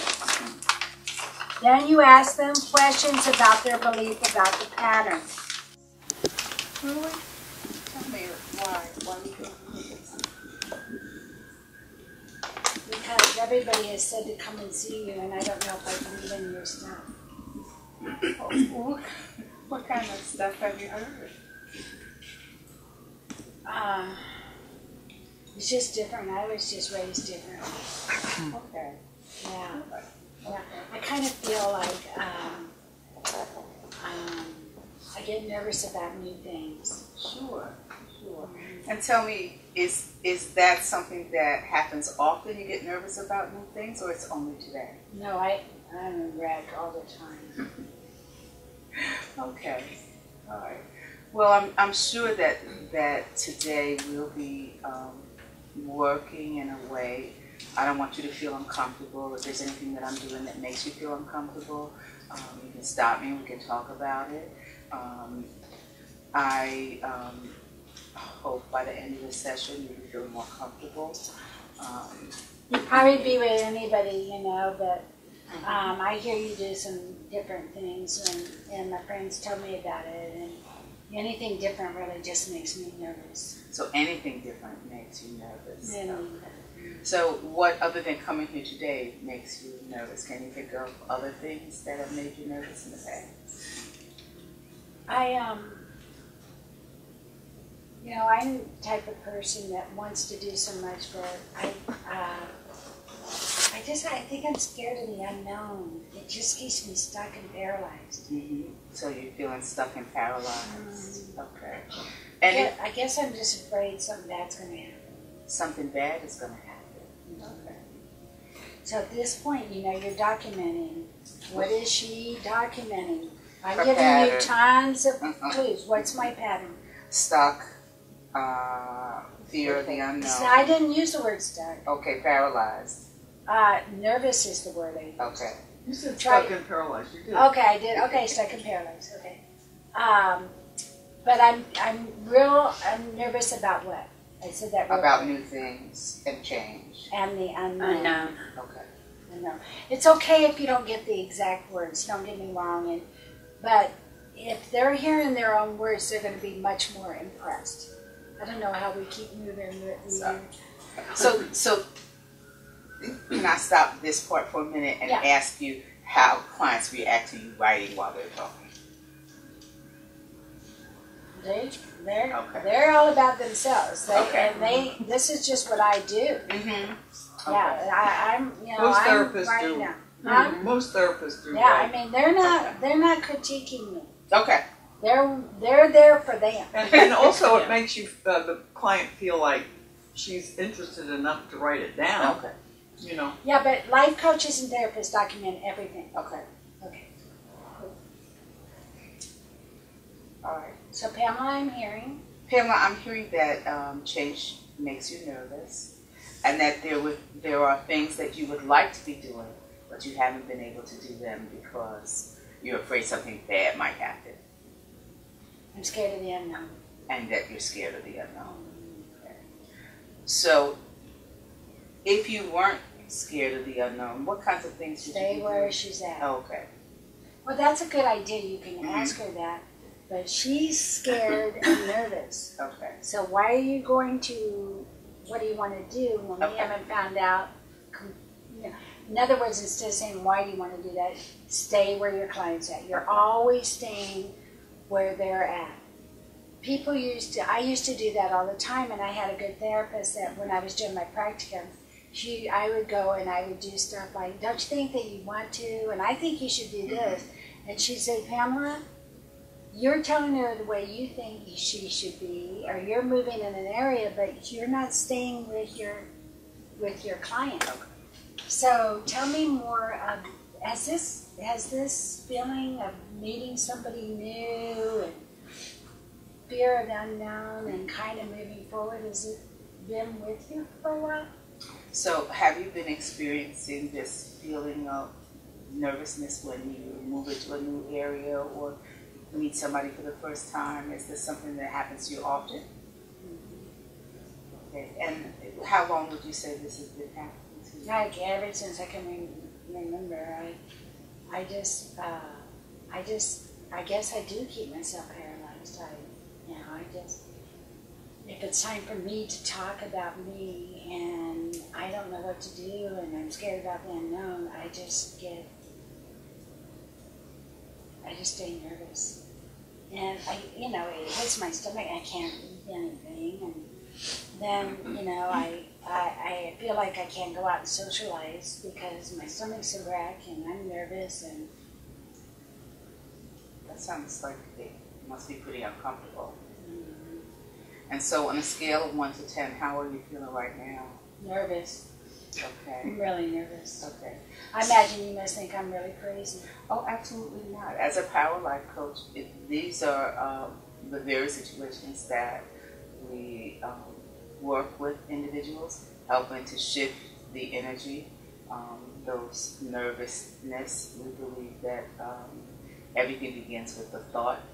And of course, the more you think that you're nervous, the more nervousness shows up. It works really well.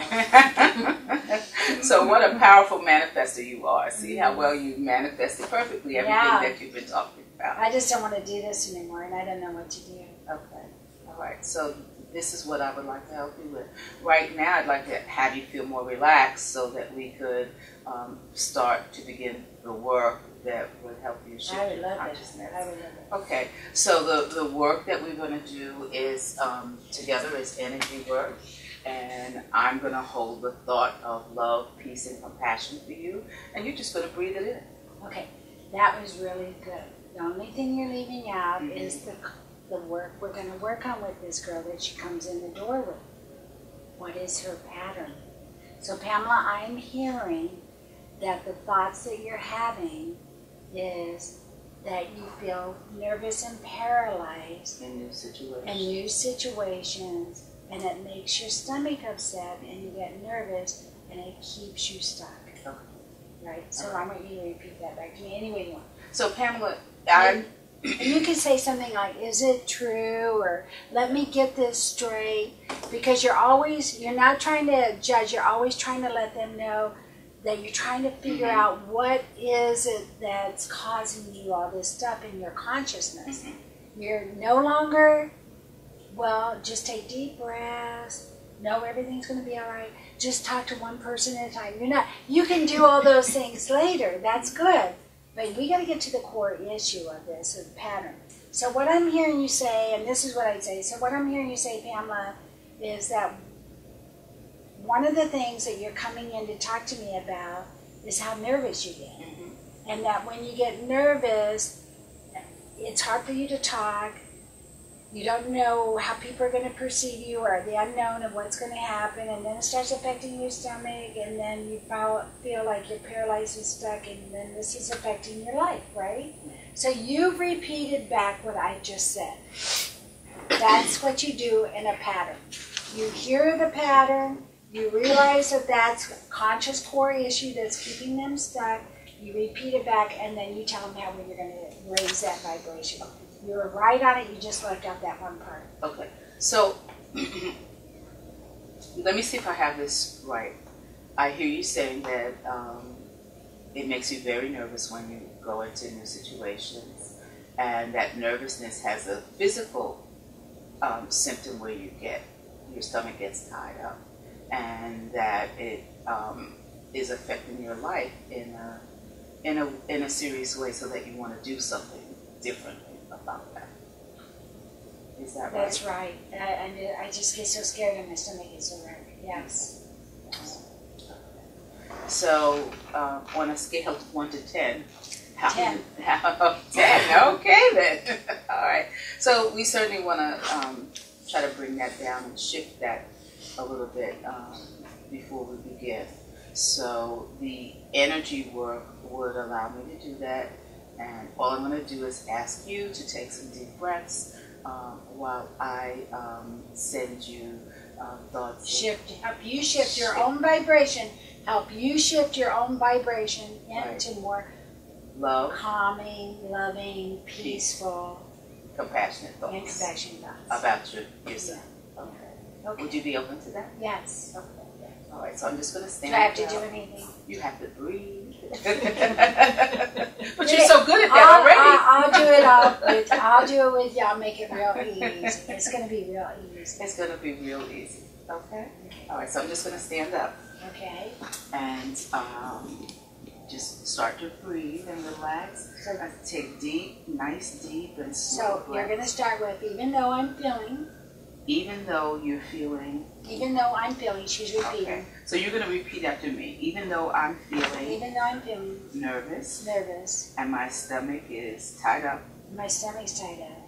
I am feeling calm, peace, and joy. I am feeling calm, peace, and joy. So I am feeling calm, love, peace, and compassion. Okay, you can put calm in there, but it's love, peace, and compassion. I am feeling love, peace, and compassion. Just breathe that in. Okay, so you take a slow deep breath. Take a slow deep breath. And let's breathe that in again. Love, peace, compassion. And let's go one more time. Take another slow deep breath. Take another slow deep breath. And breathe in love, peace, and compassion. I would do it one more time for this girl because she's really nervous. All right?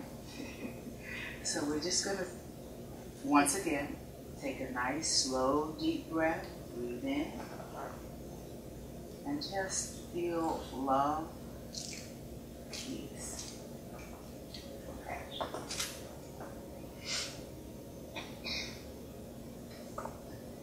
And you're checking in. And how is that feeling for you now on the scale of 1 to 10? I am feeling a lot calmer. A lot calmer. All right. Would you like to do it again? Let's see if we can get it to go even lower. Okay. All right. I'm going to ask her, what number are you at now? What number do you think you're at now? I'm at about 4. Okay. What does a 4 feel like? Okay. And what does that feel like for you? I feel, I don't feel as panicky and nervous. I just feel a little bit of stuff in my stomach. Okay. So you're going to repeat, even though I'm just feeling a little stuff in my stomach, I'm just a little nervous because she's changed her pattern. Mm-hmm. I'm going to breathe in love, peace, and compassion. So even though you're feeling a little shaky in your stomach, we're going to breathe in love, peace, and compassion. Right into that area. Right into the middle of that feeling. Into that, yeah. Into that feeling. So just take a slow, deep breath and just breathe that love, peace, and compassion into the pit of that nervousness. They're not going to breathe again until you tell them. And again, breathe in and feel love, peace, and compassion radiating, especially in that nervous Very pit. good. Very good. And one more time. Breathe it in. Love, peace, and compassion. Just take a moment to check how you feel.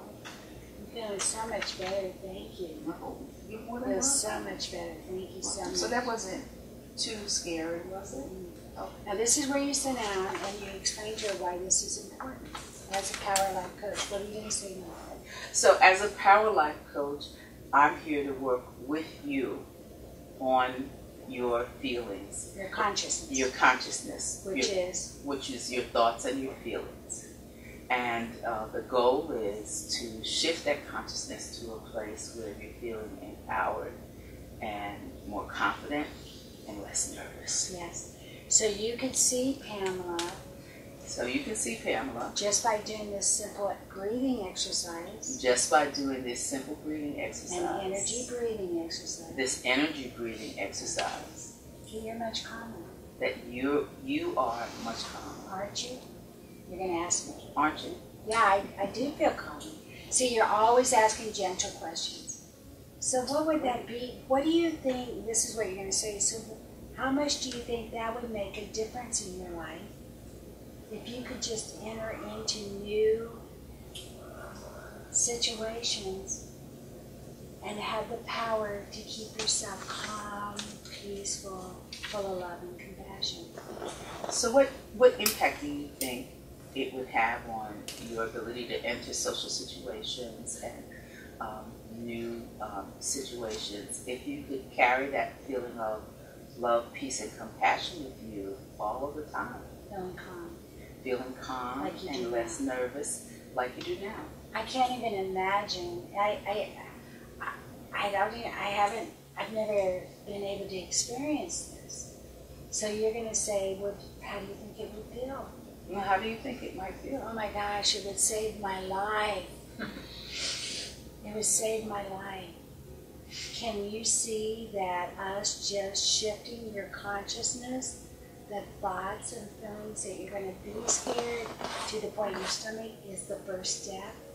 So this is the first step, working to shift your thoughts and beliefs about the nervousness and helping raise them to a higher vibration where you're open and receptive to calm and peace and compassion for yourself. Yeah. Really good. Really, really, really good. So then if this woman is really interested in this, then you feel like you really got her interest, because see, once they see the proof in the pudding, once they feel different, they're like, oh my gosh, I can't believe how much different you are. And then you're going to say, well, as a Power Life coach, our work is going to be me listening to the areas that makes you feel stressful or uncomfortable or stuck or paralyzed. Those are my words. And as I listen, I'm going to teach you how to become aware that your thoughts are creating that stomach. Does your stomach bother you right now? Mm-hmm. No. That's crazy. It was hurting so much. And so I'm going to Power Life coach you into recognizing what your thoughts and your conscious beliefs are, and we're going to raise your vibration. And when you go into the vibration, then you're going to watch your life change. Now, in your next visit, you're going to say, how did you feel about your first visit? This person already has been saying stuff like, this is remarkable. I can't believe this. Why would you ask her how your first visit was? So she could remember. She wants to remember. She wants to remember the proof in the pudding. Okay. You also want to reinforce her thoughts and her feelings with raising her vibration is the path. You're doing it for you, you're doing it for her. You know, it's so interesting. I was telling Jackie that I do cognitive and behavior work. Like I'll say, you know, why don't you go into the next party if you're feeling anxious and stuck. I will say to people, go in the bathroom, sit on the toilet, and breathe in love, peace, and compassion. I tell them that all the time. Get off the dance floor. If people are making you nervous, go outside and breathe. Raise your vibration. That's the only thing you have to do. And then if you feel courageous enough, move back in. Move by the door where everybody's at and just breathe. Baby steps at a time. But honestly, all the phobias, all the anxiety, all the physical pain that I was feeling, all of that, when that's gone and I move in, it's like walking into a wonderland. Then you get to know what you like and what you don't like. And you want to honestly, constantly just move up to higher vibrations. So, you're going to start the next session with, did you do any breathing? Mm-hmm. No, but I was really aware of how nervous I am. Okay, so did you feel a relief? You're reinforcing her to validate what happened. I did, I felt so much better. Do you feel like we need to work on that with you so you'll know how to do it on your own? Because I would be going there. I'm about empowering my clients. So for the first session, would you give homework for her just to be aware or to be aware and breathe? If she got it and she felt it, she needs to breathe. Because this is, her issue is, I mean, everybody needs to be lifting their own vibration at all times. You know, there's a part of you, Allison, that when we first started working, you felt and thought that I had to be the one that lifted your vibration because that's all you knew. It worked so well when you talked to me, that's all you knew. Then I started convincing you that you could do it on your own. And you started practicing it. And then our phone calls started turning into, I've been doing the work, Pamela, I had the pit was gone. Pit is this empty, gnawing fear in her stomach. And I shifted that. I was able to change. We're all building our confidence, and you're helping her build her confidence that she can do it on her own. Right. It is not unusual that we do this over and over and over, and I think of it as like popcorn that's getting ready to pop, and at some point they'll get it, and they'll consciously lift into that vibration. You did really, really, really well. So you had to narrow me down to what was going on with me, what was my thought pattern. At first you didn't know if it was because you were an energy therapist or it was just a new experience for her. But you were just like, oh, well, you were wonderful. Let me calm you down. If you have any questions, I'm on your side. And I'll say that. If it's something they need to hear, like, you know, my boss is such a bee, and I can't stand her, and she never gives me any recognition. Guess where I'm going? Where am I going? Her side. That might make you feel uncomfortable. Yes. I can understand that it makes you uncomfortable, but I need to say something to you. Your thoughts are creating your reality. But first, before I say that, because I don't want her attacking me the way she just did, you know, I mean, no offense, this lady has to know that I'm on her side. Because in every situation, as much heartache as people are feeling and experiencing, until they know what's going on, they're creating it. Now, I'm not going to be able to say to this forceful woman that gets in other people's face and is ready to tell everybody who they are and take them on, she's going to be on my team. She's going to be right in front of me as the blind side. He was the one that protected the quarterback. That's the girl. She's my pick for that. So what I'm going to say to this person that's saying my boss is, and creating everything that's really angry, you know, my kids are friggin' driving me crazy. They are so stupid. They won't follow the rules. It's so damn easy. And I try to, and all the time they're doing this. And my life, they don't listen to me. They're crawling out of windows. They're spitting in my face. She's setting the pattern. You can tell she's setting the pattern right there. These are techniques that I've used that have been very successful. I can see that you're such a powerful woman and you have such passion about this. And I'm on your side. I need you to hear this. I'm on your side. I don't want your kids being mean to you and disrespecting you. And I know you're frustrated. Pamela, it never stops. The only time they'll listen to me is when I'm screaming. You're going to hear this. You're going to say, so we want to change. You want to change in your house, right? You want to change with your kids. In my world, you, somebody like you, are so powerful. You yell loud enough, they finally get it. But wouldn't you like to stop yelling? So I need to help you to know the old pattern that you've had isn't working for you, and we want to change how you think and how you feel about this. And what I'm saying to you in quantum physics is if you change the way you present somebody in a kinder, softer way, that energy that you're sending out, that thought and that pattern of energy that you send out will eventually come back. Oh, Pamela, they would walk all over me. They would disrespect me more. They won't listen.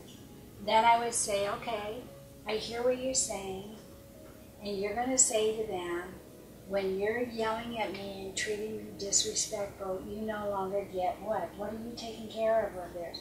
Their cell phone, their car, their keys, their freedom. So you're going to say to them, we're going to talk in respectful ways. Mommy's not going to yell at you anymore, and I don't want you yelling at me. I don't have to listen to you. So this is what we're going to do. I'm going to stay in this vibration. If you don't want to do this, this is the consequence. You give them the consequence. They are screaming and yelling, and you get off the dance floor. They don't know what to do at that point. All the energy, just like tapping, has been dismantled. The old pattern has stopped, and nobody knows what to do. You're staying in this higher vibration of I'm going to stay calm, I'm going to stay calm. When I was writing my programs on my computer, my biggest trigger, one of my sons that lives with me, grown man, would always come in and ask me for money. And that was my trigger. And it would make me so mad. And the pattern for me is I'm giving you all this money and you're a grown man. And he would end up feeling like crap, and I'd give him the money, and then I'd be frustrated, and we would repeat the pattern until the next time I was on the computer. Writing these programs. And what I really knew is that I had to stop the pattern. So when he would come in, I had lots of choices. One, the only one I knew that I had to work on first is I had to watch my vibration. And I had to breathe, and sometimes I just had to say after he'd ask, I need my space, I'm busy, I'll have to let you know later. And he'd start to talk and I'd say, I need my space, I'm busy. And see, now my kids know I'm not going to yell, but they also know that when I say something, they gotta follow the rules, we don't go any further. You're not going to get that money unless he's somehow meeting me where I can be and I have time to think about it. So I do nothing. I do nothing. This is one of those quantum thought processes. When something's coming at us and we don't know what to do, and we know that we want to be in this higher vibration, the only thing we do is find ways to get into the higher vibration. We cannot find solutions of things down here in the vibration that's creating the problem. Does that make sense? That makes sense. All right, so who hasn't gone yet? All right, one more. Thank you. That was really good. Really, really, really good.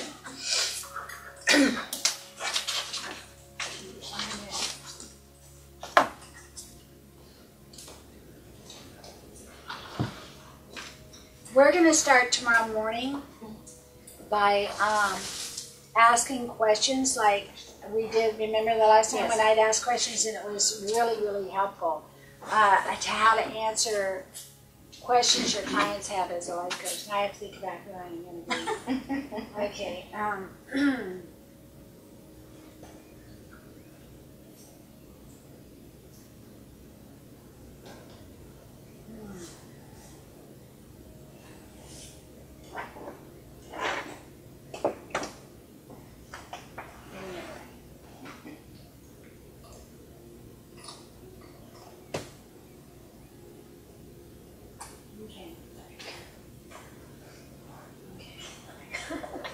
Pamela, my name is Libby, and I'm a power life coach. It's late in the day. Isn't it? I'm just wondering what you've come into this for. What's going on in your life? Yeah, I just feel like I'm scattered. I got so many things going on. What's going on? What's going on in your life that makes you feel so scattered? Yeah, I'm overwhelmed. It feels like I'm not taking good care of my dogs. I never get my work done at work, and I don't have time for me. So you feel kind of overwhelmed with the amount of things you have to do each day, at home or at work. So you kind of don't really feel like there's anything left at the end of the day for you. Okay. Stay with your client. What were the words I said? You have to learn to be a really good listener. Okay, so I'm going to repeat it again, and you're going to repeat my words as much as possible, as much as possible. I just feel like I don't get things done. I don't think I walk my dog enough. I don't think I complete things at work. My house is a mess. And I'm just overwhelmed, and I don't know how to. I'm a failure. So you don't. So Pamela, I'm hearing you say. Pamela, I'm hearing you say is that you don't have, you can't get your daily chores done. For example, you can't get your dog walked. You can't get keep your house kept up. You don't feel like you have enough time to complete your duties at work, and that makes you feel like a failure. That's what I'm hearing you say. Is that correct? Yeah, I'm overwhelmed. Overwhelmed? So what have you written down as the pattern so far? That you feel overwhelmed and scattered and starting to feel like a failure. Because I don't feel like I'm getting anything done. What I see with this person is she's on a treadmill like a mouse, and she feels like she's running in circles and not feeling like she's getting anything done. Now you'll get a feel for people. You'll start to feel what's going on in their consciousness. Yeah.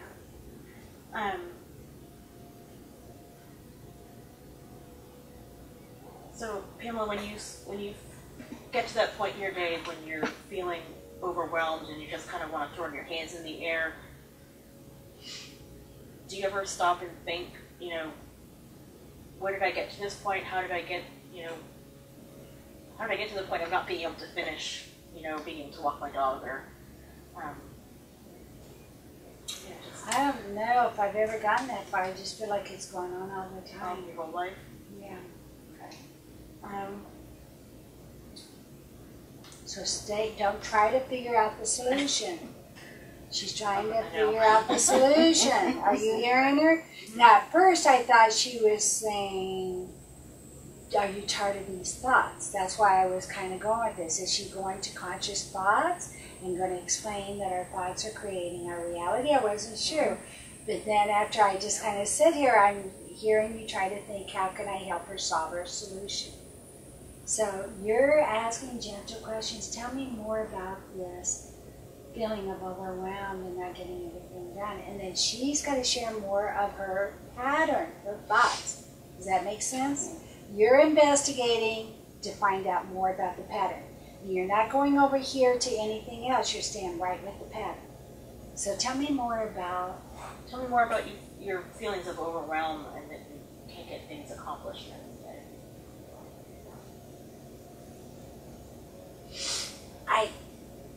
I don't think I'm doing a good job with anything.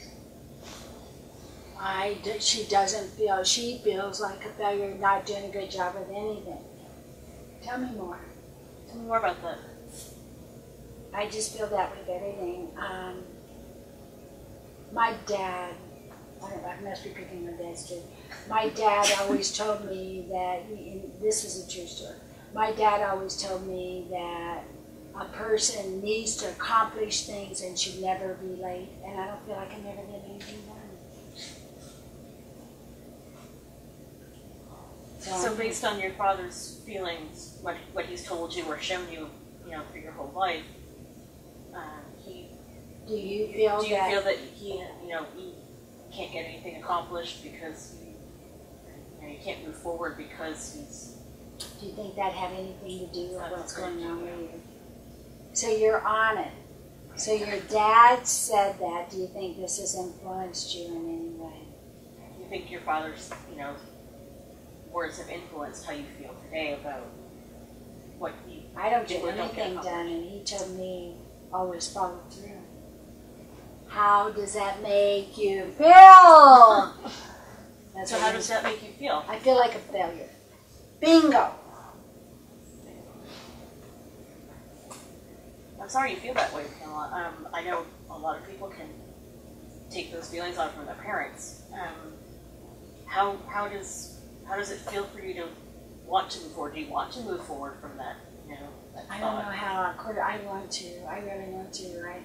I'm just. I feel like I'm spinning on a treadmill or one of those. Like a hamster wheel. Yes, kind of. I feel like that all the time, and I get exhausted, and I feel like my boss is mad at me, and I mean, I feel so guilty about my dogs. I just don't get out and get my dogs walked out, and I can't even invite people to my house. It's so horrible. So what I'm hearing you say is that you feel like you have a lot of pressure from other people for you to accomplish certain things. Well, she did say that, but not really. She said, I feel like you put a lot of pressure on yourself, and you think what that other people expect. Yeah. So you think that you're failing, and people are thinking that you're a failure. Is that right? But you're asking her. You're asking her, Jen. So I'm treading slowly on here. Of course, there's no judgment. If you are not saying there's no judgment here, I'm on your side. I'm treading lightly, and the reason why is I want to know how you think and feel, because I'm a power life coach that believes your thoughts are creating your reality. That's how simple you want to put that out there. So is it true that you feel that other people are thinking that you're just spinning and not getting anything done? Pamela, do you think it's true that you feel other people think you aren't getting things done, that you're a failure? Is that true to say? Yeah, I think they are. I think they do that. And you're gonna, then what are you gonna say to her? Well, Pamela, I would love to help you move above that feeling of, you know, that other people think you're a failure, and help you change that vibration. Those thoughts. And those thoughts and those feelings, and help you move above that so that you can help to change your life and think better thoughts and have better things come back to you. Okay. How does that work? Well, basically what our thoughts and feelings and emotions do is they project out into the world, and then that world ends up like a mirror bringing it back to us. So what we think about, what we, you know, get emotions over, they'll just come right back at us. So in order for you to change that, we would need to have you change your thoughts about, you know, the feelings of failure or the overwhelm. I wished it was that easy. I would love to change my thoughts. I can help you learn how to do that. There you go. There you go. I would love to help you learn how to do that. Oh, really? Yes. Are you interested in learning more how to do that? I'd love to know that. Great. So what I can do is teach you some breathing exercises and help give you some feelings of love, peace, and compassion for you. And hopefully we can help you get to a more calm and relaxed state so that you can move forward on with your life. Is that something you're interested in? Are you saying that if I get more calmer, then I'll be able to move forward? It can happen, yes. Because the calmness It will happen. But what you're saying, I'm a power life coach that believes we have patterns of thoughts that is creating what's showing up in our world. We have patterns of thoughts that's creating what's showing up in our world. My job is to help you get rid of those thoughts, have better thoughts, and change your world. So you learn the philosophy of consciousness, and then now what we're doing now is we're taking that and we're speaking it in a way that people can understand it. So you're just making it real simple. If somebody said to you, Libby, do you believe that thoughts create your reality? What would you say? Yes, I believe your thoughts and your thoughts and emotions and your feelings do create your reality. Yeah. So that's what you're going to say to her. Now, these are thoughts that kind of got started at a young age, and you haven't meant for them to be there, but they're getting in your way now, right, Pamela? And I'm going to say, yeah. So we're going to energetically change those. You're doing really, really well, and you're learning how to just put out what you've learned in this class. I believe that your thoughts about feeling overwhelmed and that you're a failure and not doing enough is keeping you so busy and trying so hard that it's creating what's happening. Now, does this feel overwhelming when I'm saying this to you a little bit? Yes. That's a lot to take in and remember. Okay, that's why we're practicing. Now I can see why you took the class twice. Yeah, this is the part, this is where we have spent the whole afternoon this afternoon, and we will be spending all day tomorrow doing this, because there's not one person in this room, including Ben at this point, that can't repeat this back, but you just have to practice it. And you have to believe it. So you're making it real simple. I show them the proof in the pudding, but I say it really simple, like, honey, I just want you to know that Dad meant the best he could, but you felt you didn't live up to it, and now you're feeling like you don't live up to it with everything. But see, because I've learned how to take the pattern, tell the pattern, help them see the pattern of their thought, is what's creating their reality. And I can do it now because I practice it. So what you're learning is you're hearing the pattern, you're repeating it back. I'm hearing that you feel overwhelmed, you feel like you have too much going on, you're scattered, and you're a failure, and you feel bad about everything. And now you even think other people feel bad. The dog feels bad, boss feels bad. But I, as your Power Life coach, know that that's where our work is. Once you lighten up on you, and that isn't so heavy, that thought, your world will change. Now, I can say this in lots of ways. You just got to get used to saying it, and you'll get better and better and better. So let's try it again. And you're going to do it your own unique way. So, Pamela, what I'm hearing you say is that you were just feeling so overwhelmed and like feelings of failure, and that's making you feel down, and then that, you know, you're putting those feelings and thoughts out there, so then others around you are feeling those same ways, and then you're getting it back, and it feels like an endless loop. That's you just nailed it. And I will say, am I on this, what you're thinking? And they'll say, absolutely, you're on it. Okay. Well, I'd love to help you work through that so we can change that thought process and get some more good stuff coming back instead of all the overwhelming and failure feelings. They can just kind of go. And Pamela, it's this simple. Once you stop thinking and feeling that way, things change. That was good. All right, so now wait a minute. So what I'm going to do is I'm going to help you learn some breathing exercises where I will help bring some. You'll think of your pattern. I'll help you think of your pattern. That I'm overwhelmed and feeling like a failure. You're overwhelmed, feeling like a failure, and in the middle of that, I will help bring some love and peace and compassion. Love, peace, and compassion to help raise your vibration to a different consciousness. To feel more confident. You feel calm. It changes your thoughts. It's miracles. You'll feel so much better. Okay. Are you interested in? I would love that. Now, I don't ask for permission, by the way, I'm telling them that's what we're gonna do because they're gonna feel so much better. Okay. Thank you. Well, I want you to take a deep breath and repeat after me. Okay, first you're gonna say, even though I'm feeling. Even though I'm feeling. Repeat after me. Oh, even though I'm feeling. Even though I'm feeling overwhelmed and like a failure. Overwhelmed and like a failure. I'm gonna breathe in love, peace, compassion. Can you feel that going to? Yeah. And can you? Yeah. Good. I'll try that again. Take a deep breath in. And feel love, peace, and compassion. One more time. Take a deep breath. Love, peace, and compassion. Right in the middle of the feelings of overwhelm and failure. All those overwhelming feelings. Do it one more time. Deep breath. Feel love, peace, and compassion. Now think about your overwhelm and failure. Think about your overwhelming failure. And does it feel different? Does it feel any different?